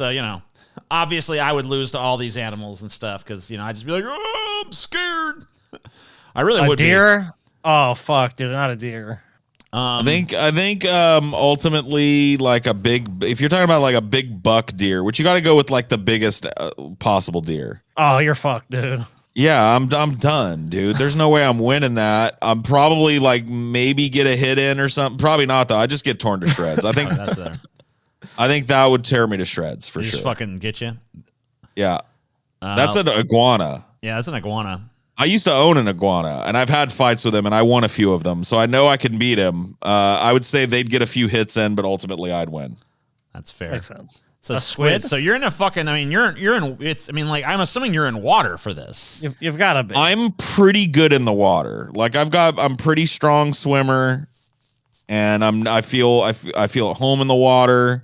But are we fucking talking like a colossal squid? Or are we talking like a normal size squid? We have to talk one that's at least like maybe my size or a little smaller than me or something. Okay. You know what I mean? We got to make it fair for the squid. Because if we're just talking a little calamari, of course I'm going to grab that motherfucker, bread him, fry him, and eat him with some fucking tartar sauce, No. I don't think a squid that's like anywhere near my size or near, like even if it was like one shade smaller than me, I think eventually I'm losing that. Because like I have to breathe. Yeah. And so even if I'm winning against the squid, if it can drag me underwater for a couple of minutes, I'm dead, right? Yeah, and it's got so many hands too. True. Like not hands, but arms. It's just gonna fucking fuck you up. So I guess I'd I'd get a few hits in, but I would lose. So a fucking gigantic ass Shreds. fucking yeah. Yeah, Like you're just fucking dead. A hippo? Shreds. Yeah, Yeah, you're fucked up. Little sea turtle. This is brutal to have to think about, but I really don't think this animal could raise a welt on my fanny. I'm pretty sure, like maybe, like I'll give it some respect. I'll say it's so sad to think about you stomping a turtle's head. I know, but I really think if it came down to like, man, there's nothing to eat, we got to kill that big mama sea turtle or something. I could probably kill that sea turtle pretty easy. I was like, I'm hungry. I gotta kill something. Yeah. Yeah. I don't think it'd have much of a chance. I don't even think it slow. would matter if they were in the water either. I think I could just grab onto that shell. Yeah, and I don't break really that know neck what or defense. stab I them mean, or I know they whatever. have their shell for defense, but like They know can how to bite get in you there. probably pretty hard and flip you with them flippers. You're but probably not gonna. Yeah, you're probably just gonna like, I don't know, stomp on it or something. It's sad but true. Now this next one, I think we all. There's now that I'm doing against a tiger. It's a fucking tiger. I mean, it's a Dude, a timber wolf? wolf. I mean, you might be able to get a hit in or two on that one. Yeah, I don't think I would like get nothing in, but definitely like only a hit or two. It would probably shred me pretty bad. A parrot, A you parrot? paint the wall with that motherfucker's blood. Yeah, That's dude, fucking dead. I've known some smart ass parrot, and they can I mean, bite all you hard might and get- shit. You might get hit a couple times as it because they're nowhere near. I've been around parrots. They're nowhere near as vicious as fucking iguanas are. Like I had a big male iguana that was like almost 7 feet from nose to tail. Yeah, fucker was huge. I got in fights with him. No. Put the parrot up there. I would paint. There's nothing they could do. Oh shit, the Komodo dragon. Yeah, I don't like my odds here. I really don't like the death that comes with losing this one either. Yeah, that's not a fun one. I think it'd be a close one, but I'd lose honestly. Or just you got good leverage on it, and you could stomp it a few times, but I feel like ultimately it's just gonna bite your ass, and you're gonna get infected and die. Right, and then the rest of them are gonna come eat me and the one that I injured. That's a lion. You're gonna die. Yeah, I'm dead. You're gonna die really badly. I don't underestimate the eagle. I think it would be a close one, but I think I could win against an eagle. So but those motherfuckers are powerful. Yeah, you get torn the fuck up. A little bit better than 50-50. I give myself better than 50-50 against the eagle mano a mano. But next one's a rhino. Rhino fucking tramples me. Yeah. Even if you did get a hit in, like it's not gonna do anything. Yeah, there's nothing you could do. Well, this little fucker's just dead. He's a little fucking... Yeah, what is he going to do? Dude, pandas are kind of soft, but they can be vicious. Yeah, they got some strength to them. They're strong. They got big teeth. Yeah, I mean, I've never really seen a panda fight, though. I don't really know. I give myself 50-50 against a panda, dude. That makes sense. It's a wild card. Is that a fucking ferret, dude? That's a weasel or a ferret or something. That's a ferret. And that thing is definitely gonna get some like bites in on you and shit. For sure. They're wily little fuckers. I'd paint the walls with their fucking blood for real, dude. I hate ferrets. Put that thing up there with Iggy. It might get a little fucking nasty mongoose bite on me, but ultimately I'm killing. I mean, I think we know how this one's gonna go. It's gorilla. I mean, come on. You need to add. No. Stop. I demand that you add another line that just says gorilla on it, and you put it at the very bottom of this. Gorilla doesn't even belong in the same tier. Torn to shreds is so that's so beneath what would actually happen to me if I went against gorilla. So he needs his own category, and he needs to just be there. Yep. There you go. Is that an orangutan next? Yeah. Man, I've heard those dudes are freakishly strong, They're right? Insane. They are strong. And the big bull ones are like man size, right? Yeah, they're huge. Let me see how big. Let me see how big a fucking. How big? Yeah, tell me how big an orangutan gets. So they can get about 5 feet tall. They weigh about 110 to 198 pounds.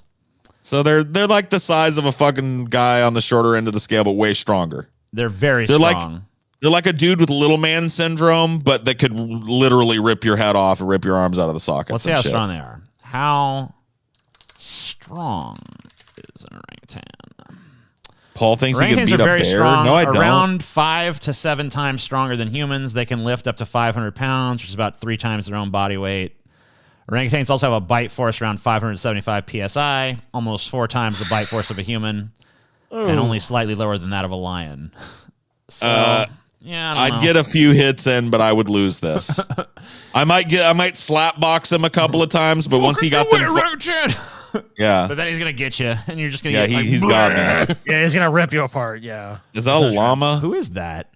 Or an alpaca? I can't even. I think it's an alpaca. Maybe I can't even really tell. It's cut off. They're so fucking much. vicious, dude. They're more vicious than people think. Yeah, llamas bite. They got a real strong kick. I would say that like 50-50 against the llama, man. It depends on if I catch a bitch-made llama or if I catch a real meanie.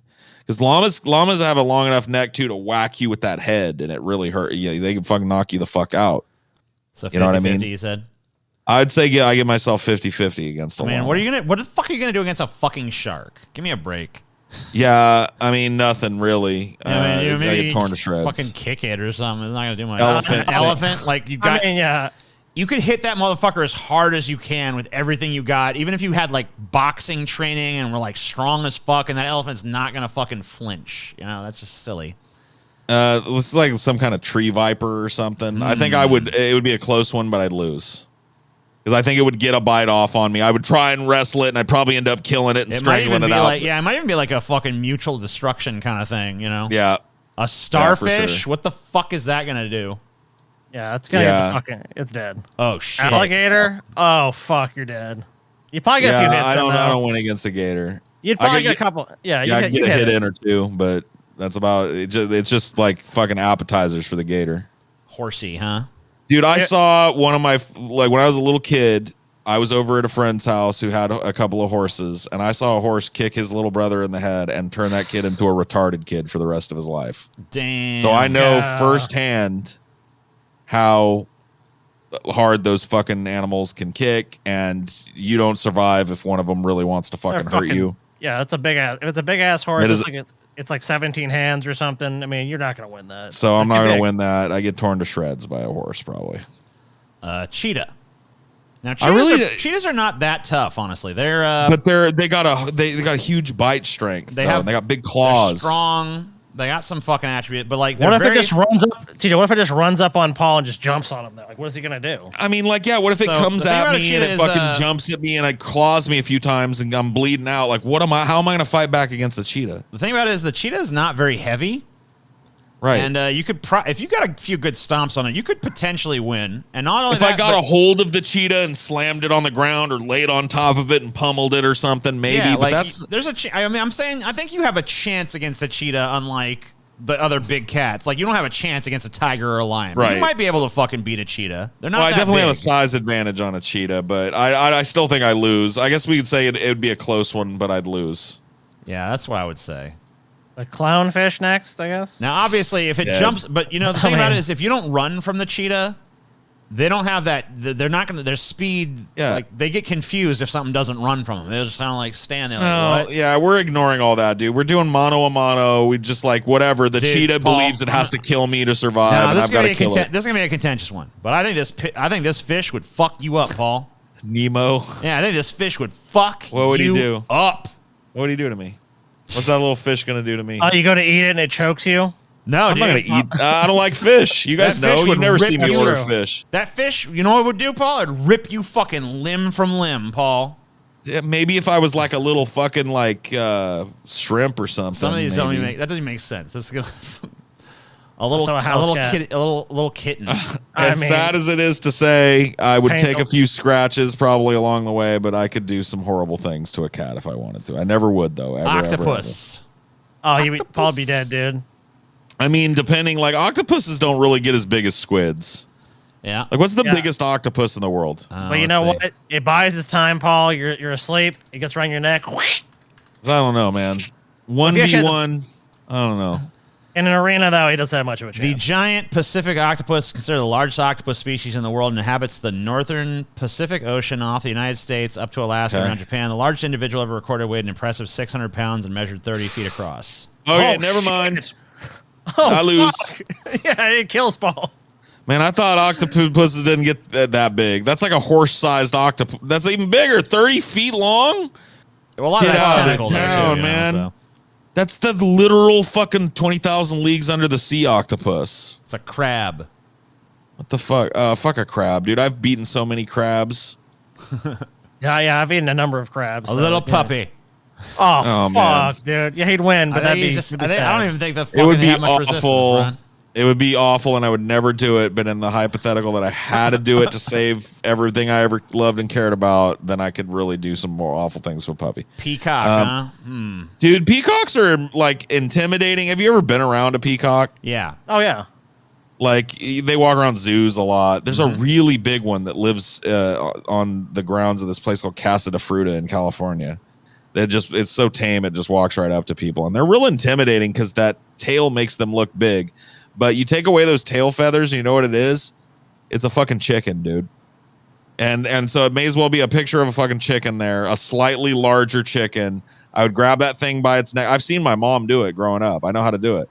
You grab that fucking thing by its neck and you just swing it like this. And that neck will come off, and there ain't no fucking that. Dude, I beat a peacock's bitch ass, dude. Peacock got no chance. Bitch. Is it a sheep? A shoot? Now, like, if we're going against the biggest and the baddest, we're talking about a ram, right? Which is a different fucking beast. This shows a goddamn sheep, though. So I mean, I don't know. Right, but we said we were going to take the example of the fucking animal at its baddest, and you'd have to make it a ram, which is a sheep. Yeah, well, I can do some damage. And those rams, man, they can hit with like the force of a truck and shit. They can hit you pretty good.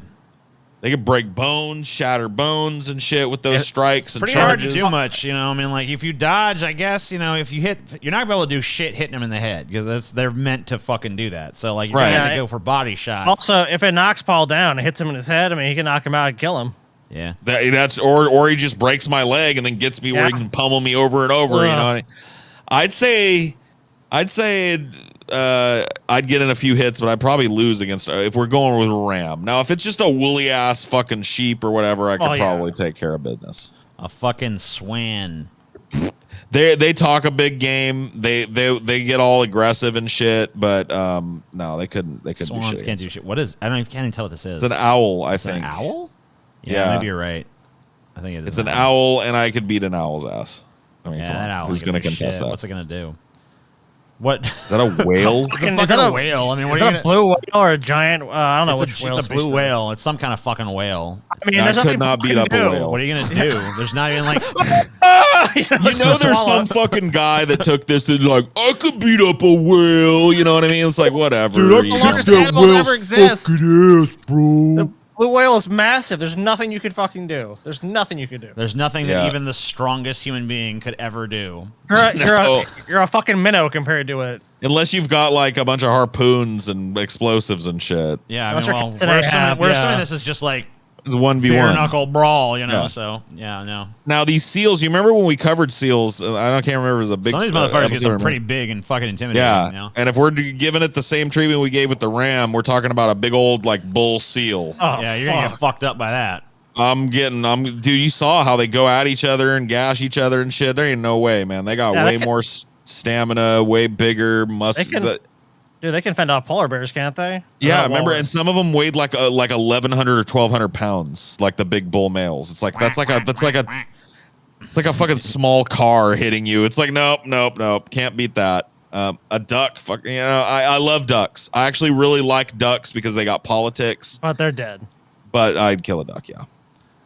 A cow. Bull. Oh my god! Well, that'd be a bull, right? A giant bull, yeah. A Texas Longhorn or some shit. Oh, dude, you're dead, Paul. You're fucking dead. What if it was one of those like muscle bro bulls? Have you ever seen those bulls with the genetic defect that makes them all fucking ripped? Oh fuck. But anyway, yeah, I die against a bull. Now, a lot of people would say, I could beat a dolphin's ass. Dude, dolphins are brutal. No, dolphins fuck you up. No. When occasionally dolphins will fuck with a person and they will kill you good.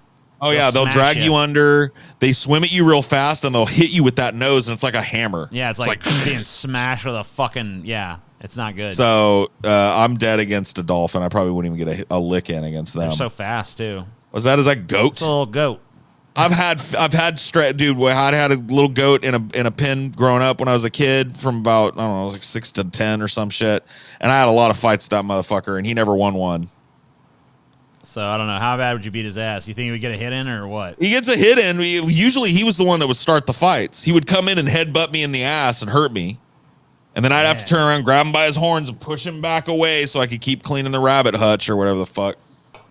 So he was an asshole, and he would start a fight, but I would finish it usually. So little asshole goat piece of shit. All right, well, that concludes our shit. We will do our crazy kooky cops section on one of the patron shows. Yeah, the first upcoming patron show. Well, it probably won't be the first one because the first one is going to be the Shapiro gauntlet. Oh, that's right. Dun, dun, dun, dun. 2 hours of pure Shapiro torture. But for every 100 new patrons we add between now and the 15th of June, another hour is added to the gauntlet with no limits. So become a patron now. There's no reason not to do it. There's so much fucking shit you get. I could easily see this, and maybe I'm being optimistic, but I could easily see this getting up to be like a 5-6 hour show. Oh yeah, maybe. Potentially. Yeah, I mean, like if we got 400 of you motherfuckers just decided to give us $7, you could fucking literally sign up and then cancel the next fucking month. Doesn't matter. I don't see why you would because we offer so much shit, but you could try it. And you know what? There's a lot of stuff you get. We do every Tuesday, we do the grease trap. Every Friday, we got fucking exclusive shows that we do.